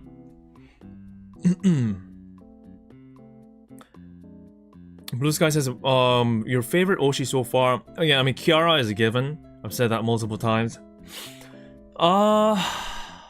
Man, I like so many members. I do. I appreciate them on their own unique ways. So if I were to say like singing wise, I like Liz, I like Suisei, I like Callie, you know, like in just regular personality wise and cuteness wise, I like Huamoko and their unique style of streaming and those kind of things. So it's it depends on how I look at things, but I mean I gotta say I have been liking Huamoko a lot, and I just respect how they do things differently and how they, again, I respect anyone that's consistent and hardworking at the same time. That's crazy. And Huamoko, I mean, I'm not saying other members don't work hard, but I'm saying as a team, Huamoko, it's crazy for them to work in tandem for that, you know, that many streams without skipping a beat. Like, to me, that's, I know they're twins, but I mean, just being twins don't make them automatically in sync, right? It's still 2 different human beings. So in that regards, I am very, very impressed, very, very, very, very, very inspired by how they do things as a content creator, right? So I do aspire that kind of dedication that they're putting out. Yeah. And they're 2 cute doggos. Like, I've said this during their debut stream. Before their debut stream, I was like, 2 blonde twin doggos. That's a success right there. Like, what more do you want to ask? What more could you ask? These are twin doggos that are being cute. That are actual twins. Like, done. That is deal sealed. And they can get out of any trouble saying bao bao. They can bao bao their way out of anything.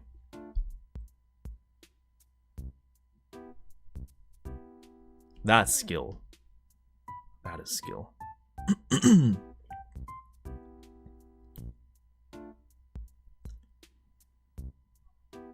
Yazrock says, I thought I would miss this stream, but apparently you went on for 7 hours. Oh, did I? Have I? Oh, I had no idea. No idea. Yeah, but I mean the Bow Bow doggos, right? I mean, what's there to hate? What's there to not like about Bow Bow doggos? It's Bow Bows. It's instant success. But the fact that they didn't just rely on the gimmick side of twins, the fact that they can really work hard and put genuine effort into everything that they do, that's what's inspiring. Wow.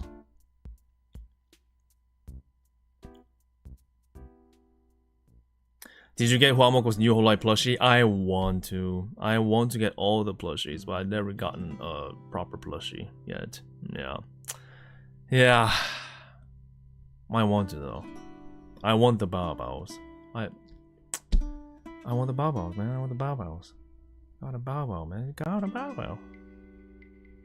The Bow Bow. Yeah, and you know, it's not that it's just an instant success just because they're hololive and they're just, you know, twins. They again, they're putting a lot of work and they've been working hard for a long time, right? So it's that's why I respect them and that's why I like them. And you know, they're kawaii.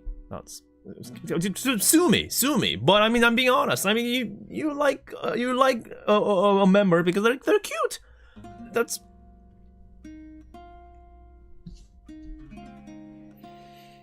no. You don't need the complex reasons as I have provided. If you say, yeah, I like them because they're cute, that's enough to be your Oshi. You know?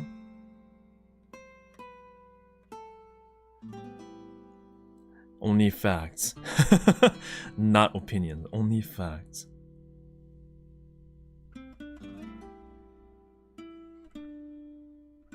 Well, I do want those plushies though. I really would like them. Look at this. I mean, we got Bow here, we got Bow here.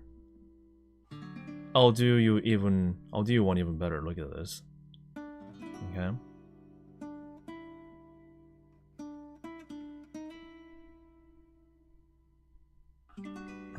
Is this? Yes.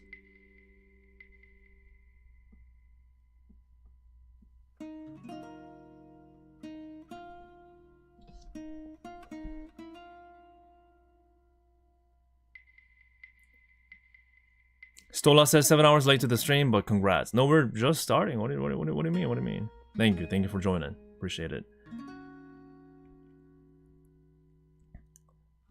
Yeah, become that detective. Become the detective. You can. Buy the plushie, play the ASMR.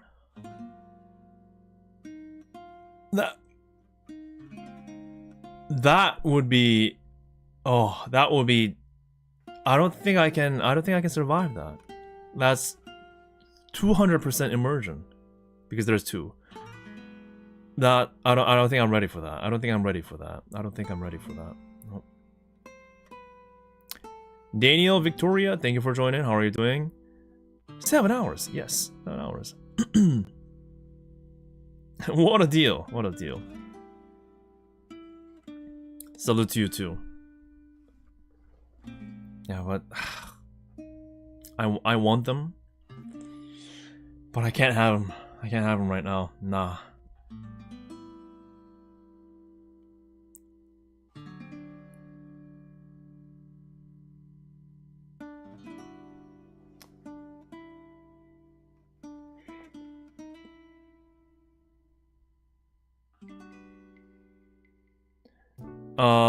Have you seen any of the Holo GTA clips? Yeah, I've also seen streams as well.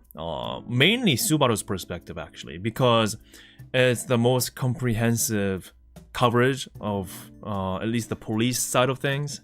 So even though I don't understand the Japanese, I just had it playing. as she streamed, and she would go like into like midnight. So, and as I am working too, so yeah.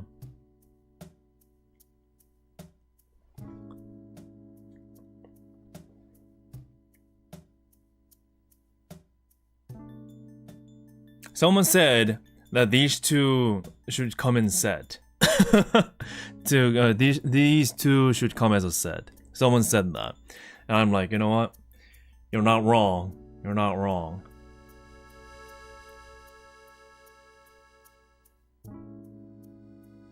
Yeah, the shipping. The shipping depends on where you are.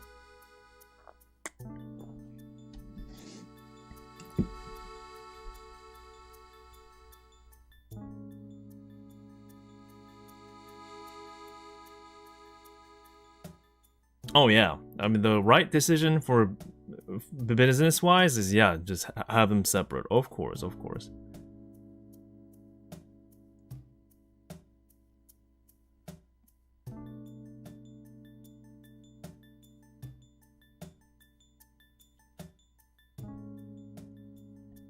May I get some water?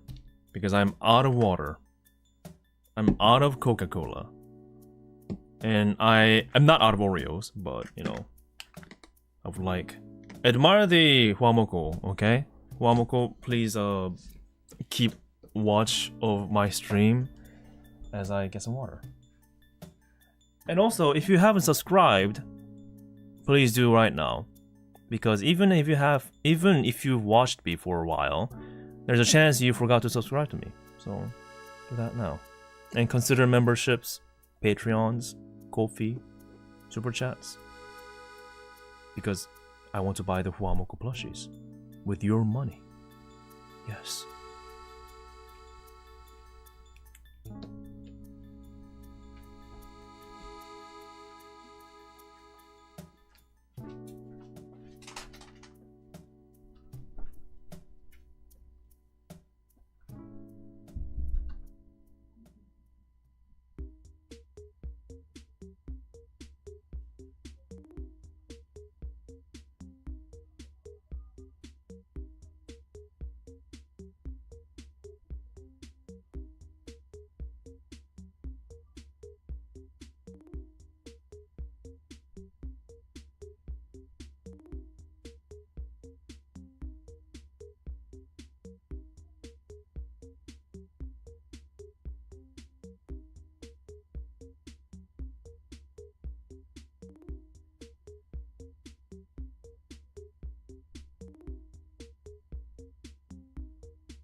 If you're wondering why there's a crashing sound, like boom, boom, boom, bumping sound, it's coming from upstairs with the kids running around like hell.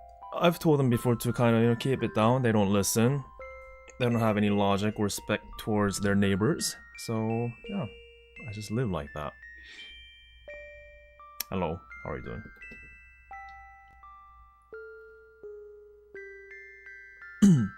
Zujojo, hey, congratulations. Thank you so much. I appreciate it. Thank you. And I brought some... Oh, you guys have been bao-baoing. Hey, yeah, speaking the bao language. Very nice. Sun's about to rise. Yeah, thank you, Dragon. I appreciate it.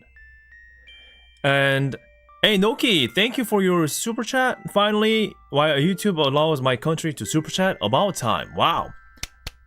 That's a historic moment then. Thank you for spending your precious super chat on me. Perhaps, potentially first one. Ever since it was allowed. But thank you so much for your yellow super chat. Massive, massive thanks. Appreciate it. Appreciate it. Thank you. And thank you for all the bao baos. Keep the bao baos going. Yeah, the two are staring at you. And I have some muskets.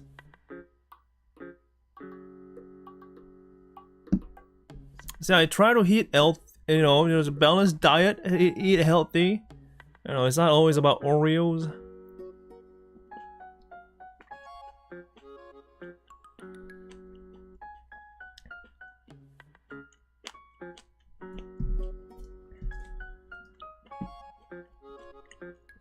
Not a bad snack, is it?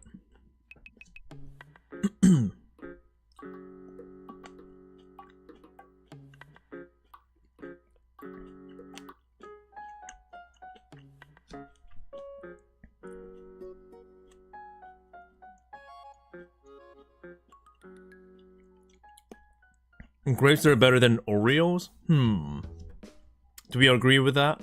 Do we all agree with that? Health-wise, sure, but Oreo is also pretty nice. Pretty nice.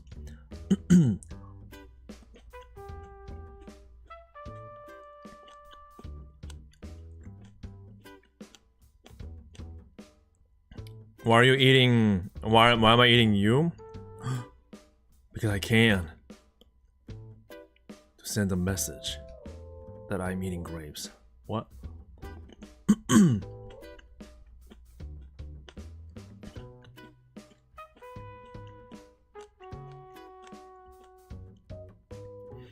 I want to see you try those Coca-Cola Oreos. Banned. Banned from chat forever. Banned. I forgot about them. No memories of them ever. Doesn't exist. Doesn't exist. We do have a Japanese comment here. What does that say? Let's say, Honyaki on.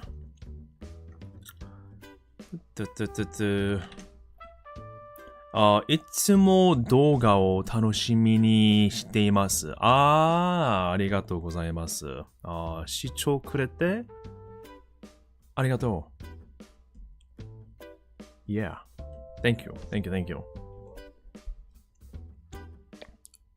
日本語、の上手。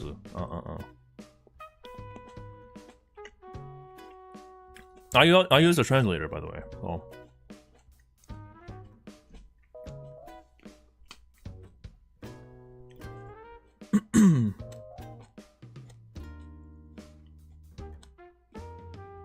That's pretty nice. Pretty nice. But why? I always wonder why, like, junk food always tastes good. Why is that? Why can't we have healthy food that just tastes as good as junk food and addicting? You know, that would be nice.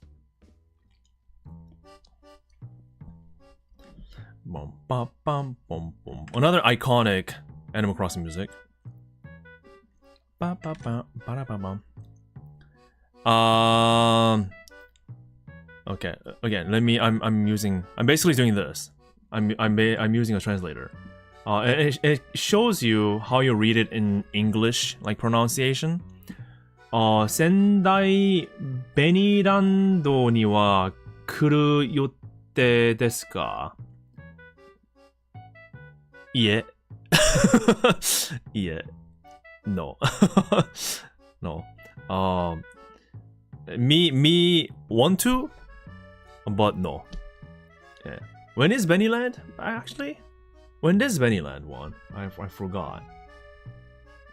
How is it? I've been to Sendai for aquarium. Is it the? I think it's this one. Bennyland. Yeah, this. Oh, it's just only till November 2nd. Oh, it opens tomorrow. Oh, interesting. It opens tomorrow.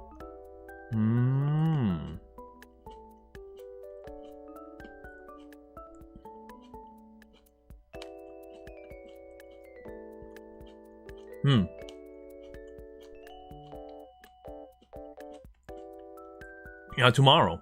Tomorrow! As Ina says. Tomorrow! Happy 8 hours. Woo! Thank you, Rini. Thank you. For those of you that's been staying with me for this long, you get extra points. Points in what? Up to your imagination, but you get points regardless.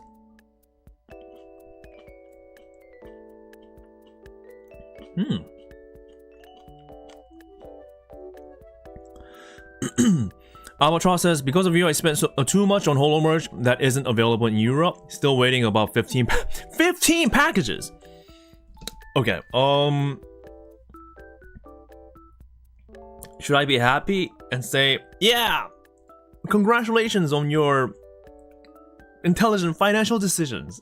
Yeah, I'm responsible for it. My videos helped you make those crazy decisions. Yeah. Or should I say, oh no. oh no. It's yeah, sure. That's congrats. I'm happy for you, but not my responsibility. Ain't me. I didn't make him do it. Ain't me. Ain't me. No, congrats though. I'm glad that you're spending on some quality stuff. 15 packages is nuts though. Wow. Jeez. And thank you for your super chat, by the way. I'm glad that you're enjoying the moment. Definitely. As they say, buy and regret for 3 days. Don't buy and regret for 3 years. Or, how about this? Buy and pay off for 3 years. Technically, you can go crazy and you can get yourself in debt. 3 years worth of debt. So buy and pay off for 3 years. That's the life. Responsible spending. Don't do it. Do not listen to me for financial decisions. I'm the last person you want to come for financial decisions. No, we pay in full. Ideally, yes. But yeah, so Bennyland probably not, but the last event for hololive City, so there are 6 cities, no, not 6 cities, 6 amusement parks for this whole hololive City project and collaboration. So the first one was the Tokyo Dome City, which I made a video of. The second one was Osaka Hirakata Park, which I went to. I'm making a video of. And then there were a few in Kyoto area and not Kyoto, sorry. The Fukuoka area and in other places and Sendai. The last one is happening in Tokyo again, but in Yomiuri Land, which will be happening during November, I think. Yeah, so this will be lovely to visit this if I can. I'll definitely be in Japan for this one. So Yomiuri Land, 可能性がある. Maybe.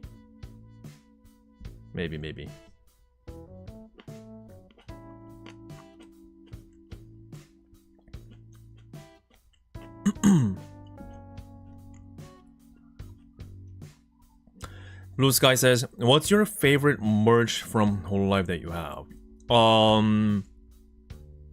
The pen light. The first Ian concert pen light that Yago signed. but I don't think anything can beat that, to be honest.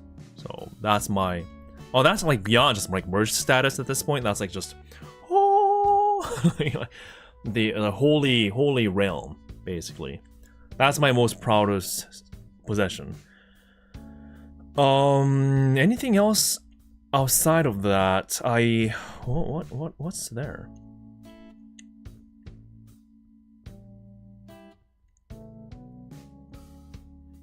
I do like that Sisei plushie, the dragon plushie that goes on my shoulder. That I can show you. I know where it is.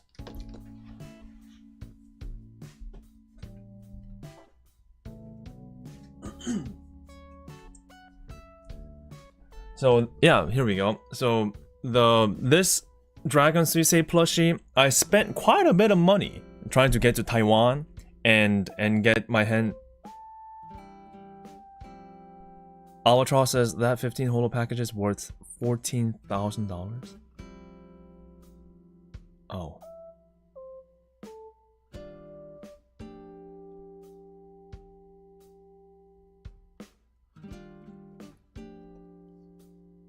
And here I was, being proud about how much I spent going to Taiwan to buy a Sisei plushie. And you hit me with $14,000. You put one more zero to that, didn't you? No? $14,000? You spent $14,000? You know what? Let's give it up. Let's give it up. Respect. You go, you do you, man. That's actually absolutely just goated. Huge respect. I mean, if you can spend the money, you spend that money. Like, who's gonna tell you not to, right? You do you. You do you. Awesome, awesome, awesome. It includes signed Gura. Ah, interesting. And potentially I'm responsible for that action. That's comforting to know. Very comforting to know. Yes. $14,000. So, as I was saying, I'm quite proud of this. The Sisei Dragon. Because it's a year of dragon this year. So they had this. Cute. Very cute, isn't it? Love it. They also had Huamoko version of this. I wish I could get my hands on them, but they were sold out. Thankfully, this was restocked when I was visiting, so...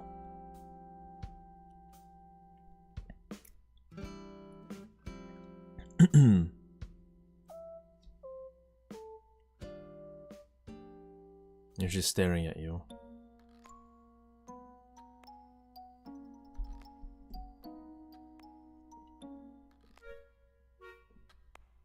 Oh. Bow. Bow.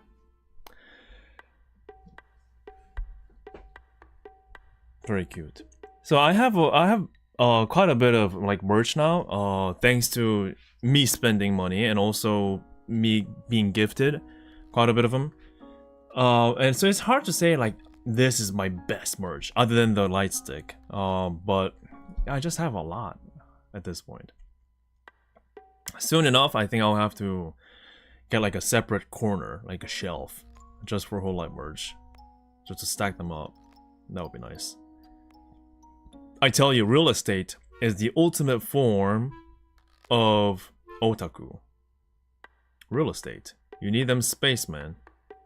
I know some of you in chat, I know right now you're sitting down and you look around, your walls are filled to the ceiling of all the merch that you've been gathering. I know there are people like that in chat right now. Yeah, I'm talking to you, I'm talking to you, I'm talking to you. And you wish you had more real estate. I totally get it. 100%. But yeah, it is what it is. It is what it is. The merch game never stops, to be honest. And you just spend on what you can spend. And I'm totally okay with that.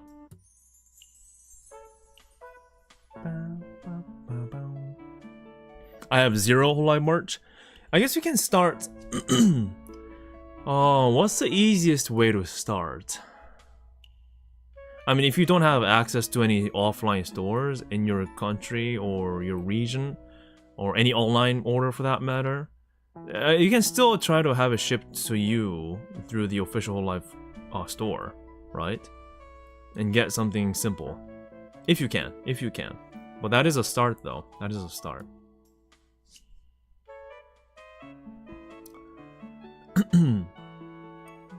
And you know, shipping is the biggest challenge for those kind of things. So if you have any place around you in your region, like offline store, that's probably the strat for you to go for.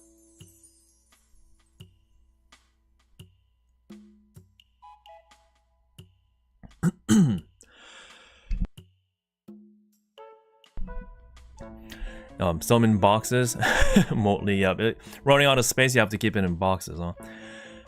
Tank says, I bought so much hololive merch over the years, I have to stick larger pieces into a plastic storage container so it doesn't take over my room. Yeah, I'm kind of starting to do that now, to be honest. I have I got 4 boxes, 4 plastic containers filled with hololive merch. And it's only going to grow. And like majority of them, I think like half I bought, half I was given, pretty much. Or the ratios, you know, it kind of fluctuates in my mind, but you know.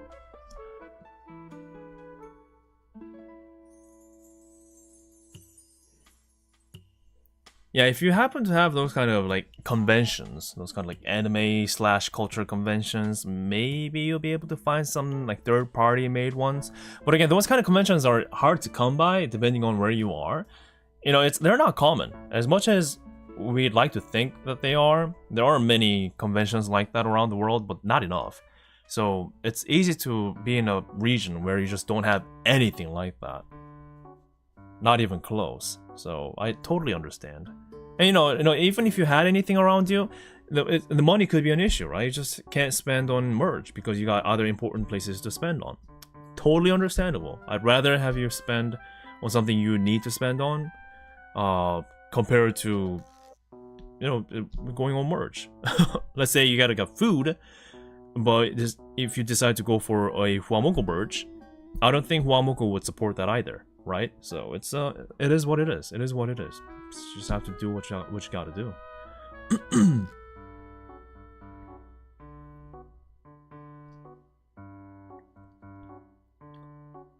Yeah, the boxes, you don't really want to kind of throw them away because you know the box is the complete, it's what makes it a complete set, right? The box.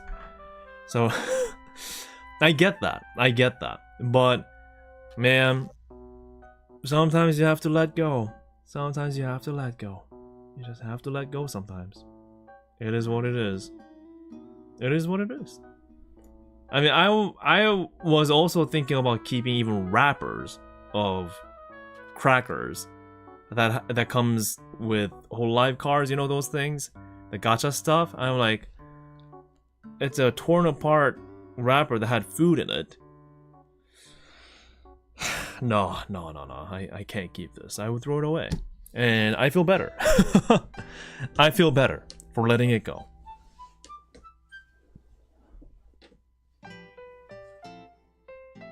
You just have to let it go.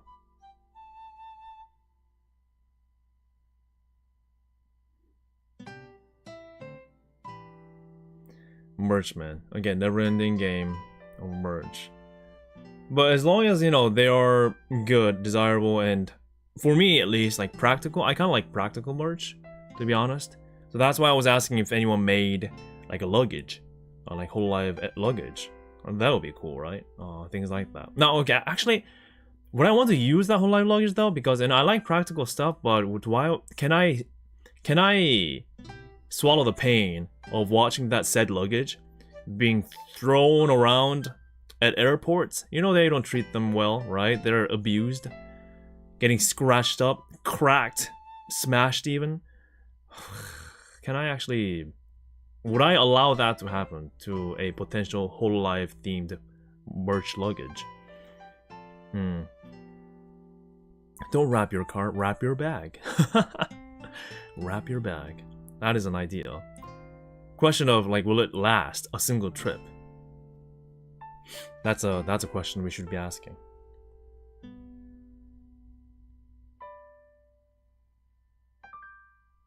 Yeah.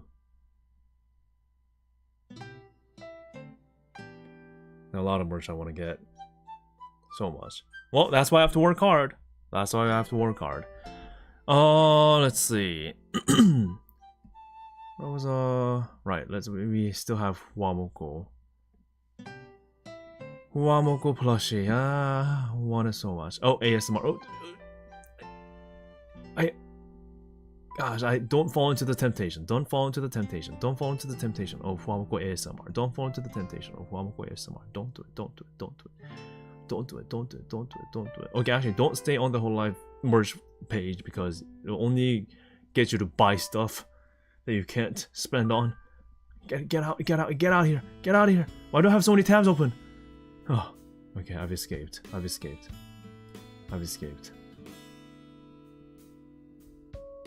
Gosh, we talked about a lot of different things today, didn't we? Talked about merch, we talked about my video, I talked about the stuff. Damn. Oh yeah, I think hope you don't mind me doing this. Kinda want to look at the stats of my channel so far. Is that what's interesting about the stat of my channel is I've shown you this before about where are you guys from, right? If you have never seen something like this before, it's a bit interesting. So I can rate it by past 28 days all the way to like year and lifetime.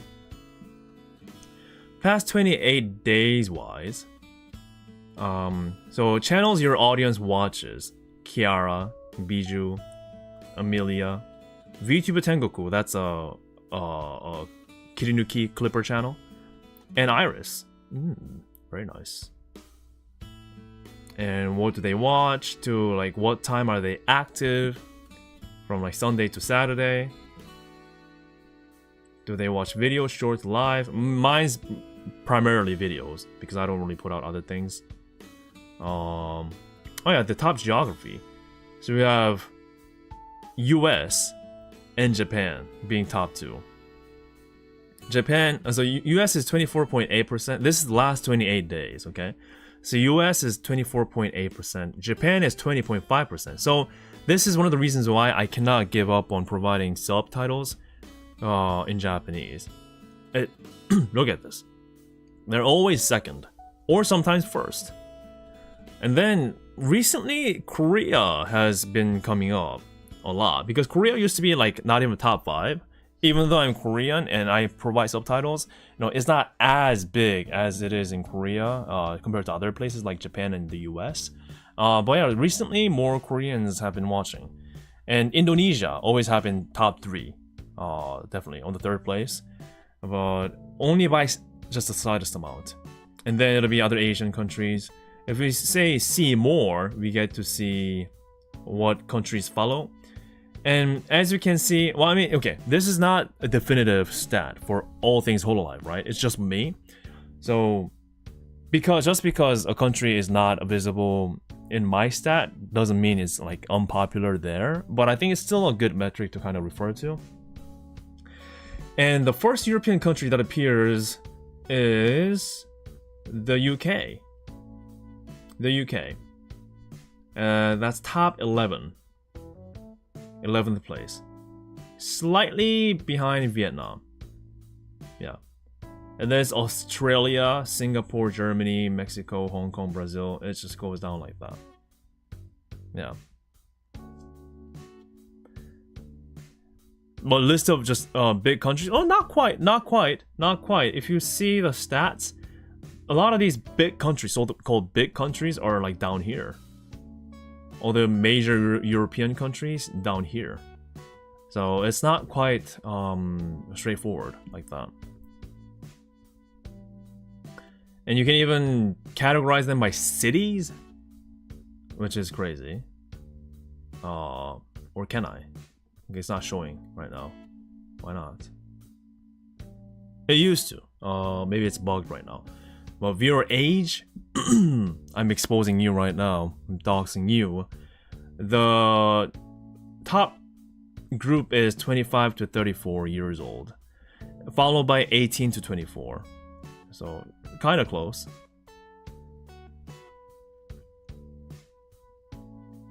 Hell yeah, I'm solo carrying my country's watch time. Very nice, very nice. Yeah, so that's the truth. And then 35 to 44, then to 45 to 54, then to 13 by 17. So the 13 to 17 age group isn't particularly interested in what I do. No. Well, again, this is just what's happening on my channel the past 28 days.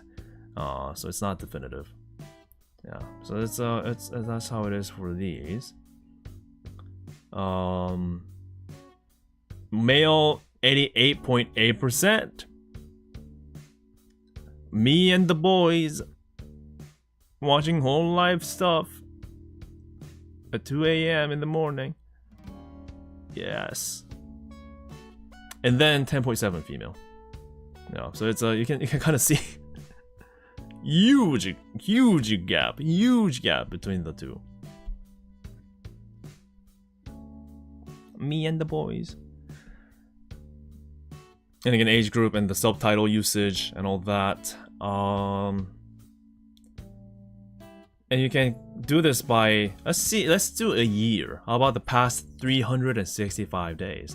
And this graph, there you go. So this graph shows how the graph, how many people watch at a certain given time, and like when I upload stuff. So I guess for the past 365 days, I've been relatively consistent. I mean, there are a few gaps in between, but I'd say I've tried my best, for sure. And 365 days, we have Japan being the first. That is interesting, but this one is a little bit skewed because many Japanese people watched my 1-minute Yago video, because that doesn't require any languages, or it's just a fun moment, and it's the Japanese company, a CEO of a Japanese company getting a huge welcome from the Western people audience, right? And I saw that like so many people from Japan are watching that video, so you have to take that into consideration. So I still think US is usually a little bit on top. Oh yeah.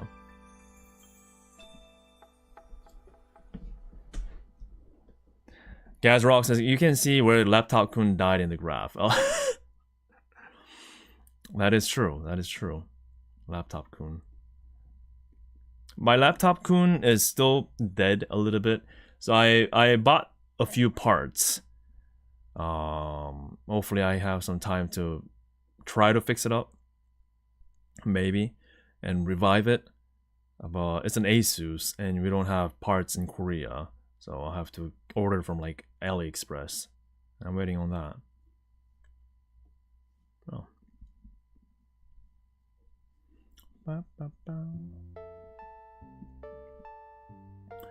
What else do what was the other thing that I wanted to see?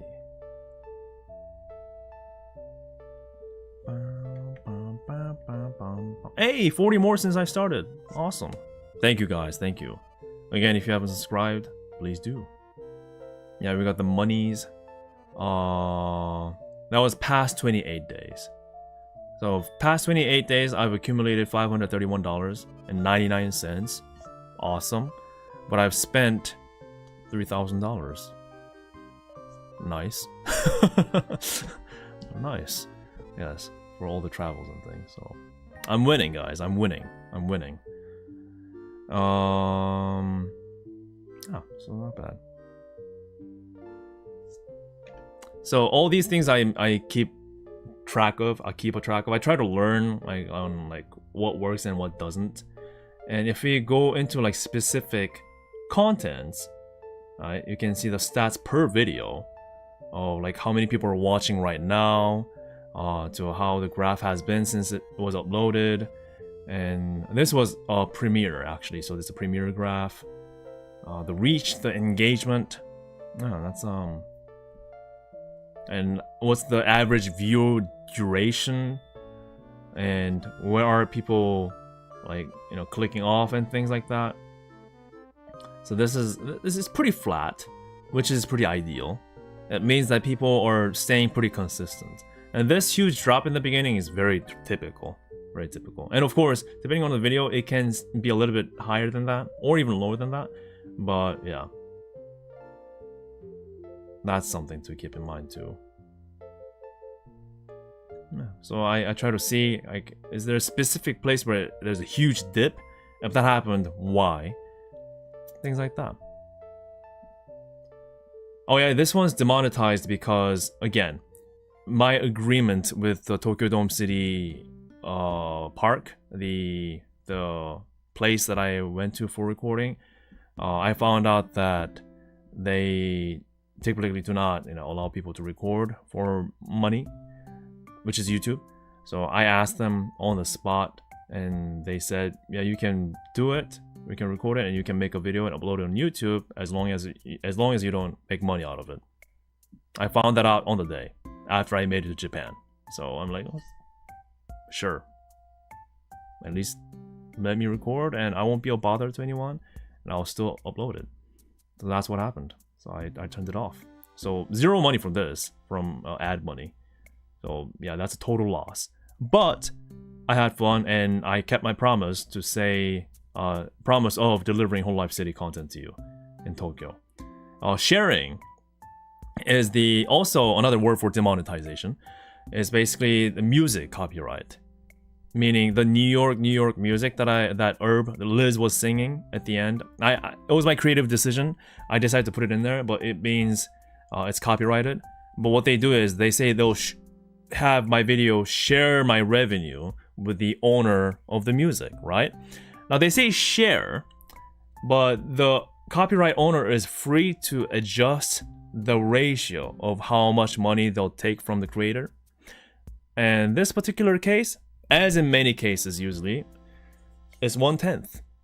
1/10 meaning the video creator, me, I take 1/10 of it, and the rest goes to so this video has earned, or supposedly should have earned, about $60, but it gave me $6 because the rest is taken by the copyright owner, and that's shared.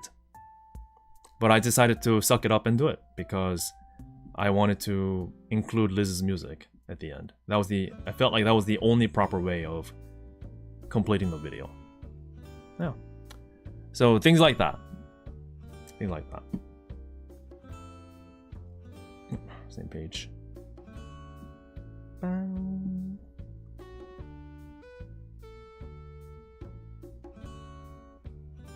The ending, yeah, I'm still proud of the ending that I committed to. V later Nitty, I just arrived. Congrats on 30k subs. Thank you so much. Appreciate it. Thank you. Massive thanks for your time dropping by and saying hi. Yeah, because I was struggling to end the video, like how to end the video, because that's something that I come across sometimes. How do I end this video? How do I start the video and how do I end it? All the things that's happening in between are relatively straightforward, but starting it properly and ending it properly, those are the two hard things about making a video, at least in my case. So I was struggling to find the right way to end the video for the New York one, and I'm like, oh wait a minute, let me listen to Liz's singing. This is it. So I did it. Yeah. It all worked out in the end. It all worked out.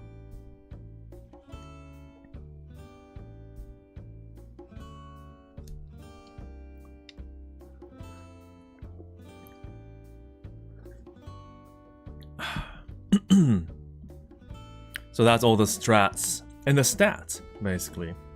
Gosh, like I've never known these kind of things when I started out, but the fact that I'm thinking about these now, it's crazy. It's so different from what I used to do and the life that I lived before. So yeah, it's the things you have to do, and the things I will be doing in the coming month in November. I have potentially, just to tease a little bit, I have potentially 3 different trips. Or I should rather say 3 different videos.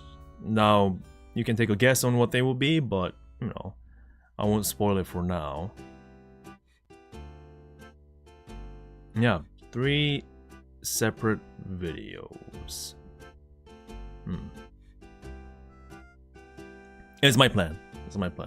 I'll try to.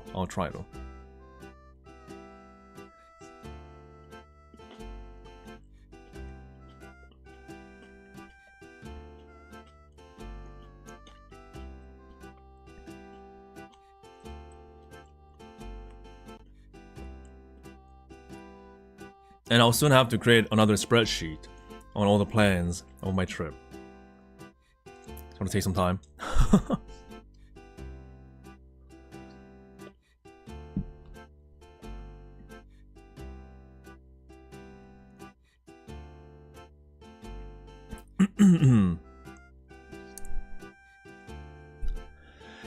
Cherry Pie says, I don't know if I checked wrongly, by the way, but if you're thinking about AFA Singapore, the day with hololive meet might be sold out. Yeah, I heard that it's sold out. Right now, I do not have plans to go to Singapore. I would love to, but not at the moment. Yeah. McNugget the Squeal says, what editing software do you use? I use Adobe Premiere. Just Adobe Premiere. And nothing else. And, you know, I know there are, depending on who you ask, they may have better recommendations, but at least for me, it's an industry standard, and which means there are more tutorials out there and more information about it. And as a person who's just starting out, that's what I needed. So yeah, and I got Windows machine, so I didn't have to go for like a Final Cut Pro or things like that. No. Now it is subscription based, so you do have to pay every month, which is a bit of a pain. But will I be able to afford a software that I have to pay hundreds of dollars outright? No. So yeah, that's that too. DXNZ says hi. Hello, how are you doing? Thank you for joining.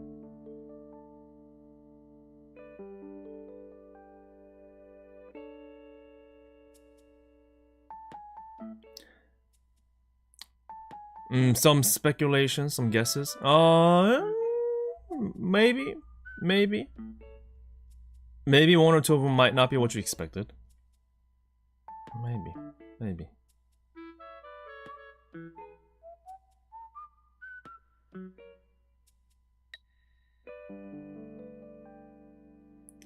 All in all, though, I wasn't planning on streaming this long. I was originally thinking like, okay, maybe an hour, maybe 2. We'll just eat some Oreos, and I'll say bye. But I guess I had a lot to say today, and yeah, thank you all for joining and listening to me for so long. It's quite interesting when I just can keep on blabbering, yapping. We call it yapping now, just yapping, yap. Yeah, just yapping all along, just all yapping away. Gazrock says I still have a permanent Adobe license for Adobe 5.5 from 2005. Nice. I mean, you can still use it, right? I mean, I don't know if it will support any modern standards for rendering, but it is what it is. You still own that, baby. But yeah, thank you all so much for joining my stream today. Again, my long-term goal is to be a bit more consistent so I can say hi to you a little bit more often through the stream. Yeah. I will continue to do the videos and the streams. But for now, I'm going to go and eat something because I just had Oreos and grapes. And I'll continue on finishing the 2 videos that I'm planning on finishing before I leave for November. And I will come back with another stream pretty soon, discussing and announcing where I'm actually going for the next trips. There are a few again. And I totally did not eat a bad Oreo today, so forget that happened if you think it happened. Again, if you haven't already, check and see if you subscribed. If you haven't, please subscribe, and also consider supporting me through Ko-fi, Patreon, or Super Chat membership. Description is right under the video right now, the stream, so you can click the links. All the help goes to the trips and making the videos possible. And if you already have, thank you so much. And if it's your first time watching, my name is Vicky. I usually do hololive related contents like streams and vlogs, and sometimes try to do other things. But yeah, if you liked what I do, if you like watching what I do, please go ahead and subscribe. So potentially I can come back with maybe another milestone. I don't think I'll be doing like milestones like, and this is my first time doing like a milestone kind of stream. I've never done it, surprisingly. But I don't think I'll be like 40,000, 50,000, 60,000, probably not. But let's see how long it gets me, how long it takes for me to get to 100,000. Because that seems like the logical milestone. I hope soon, but I'll try my best. I'll try my best. 1 mil stream will be nice too. That would be amazing. That would be amazing. Yeah. I'll shoot for the stars. How about that? Congrats on 30k. Thank you so much. And thank you, Vintage Cheese. Thank you for congrats. Thank you, McNugget. Thank you for your congrats. Looking for your stream and video. Thank you so much, man. I appreciate it, Greenie. Yeah. Pray for algorithm. Yeah, for sure, for sure. And also myself too, to be consistent.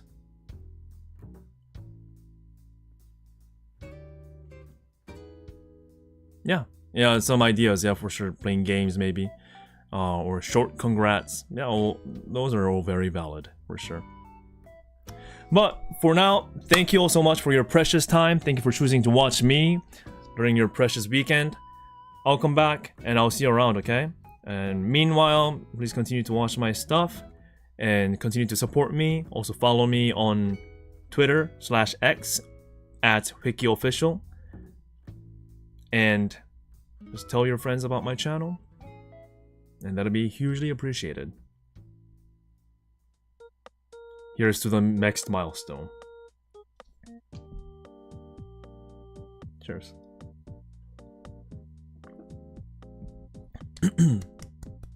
Little clap for myself.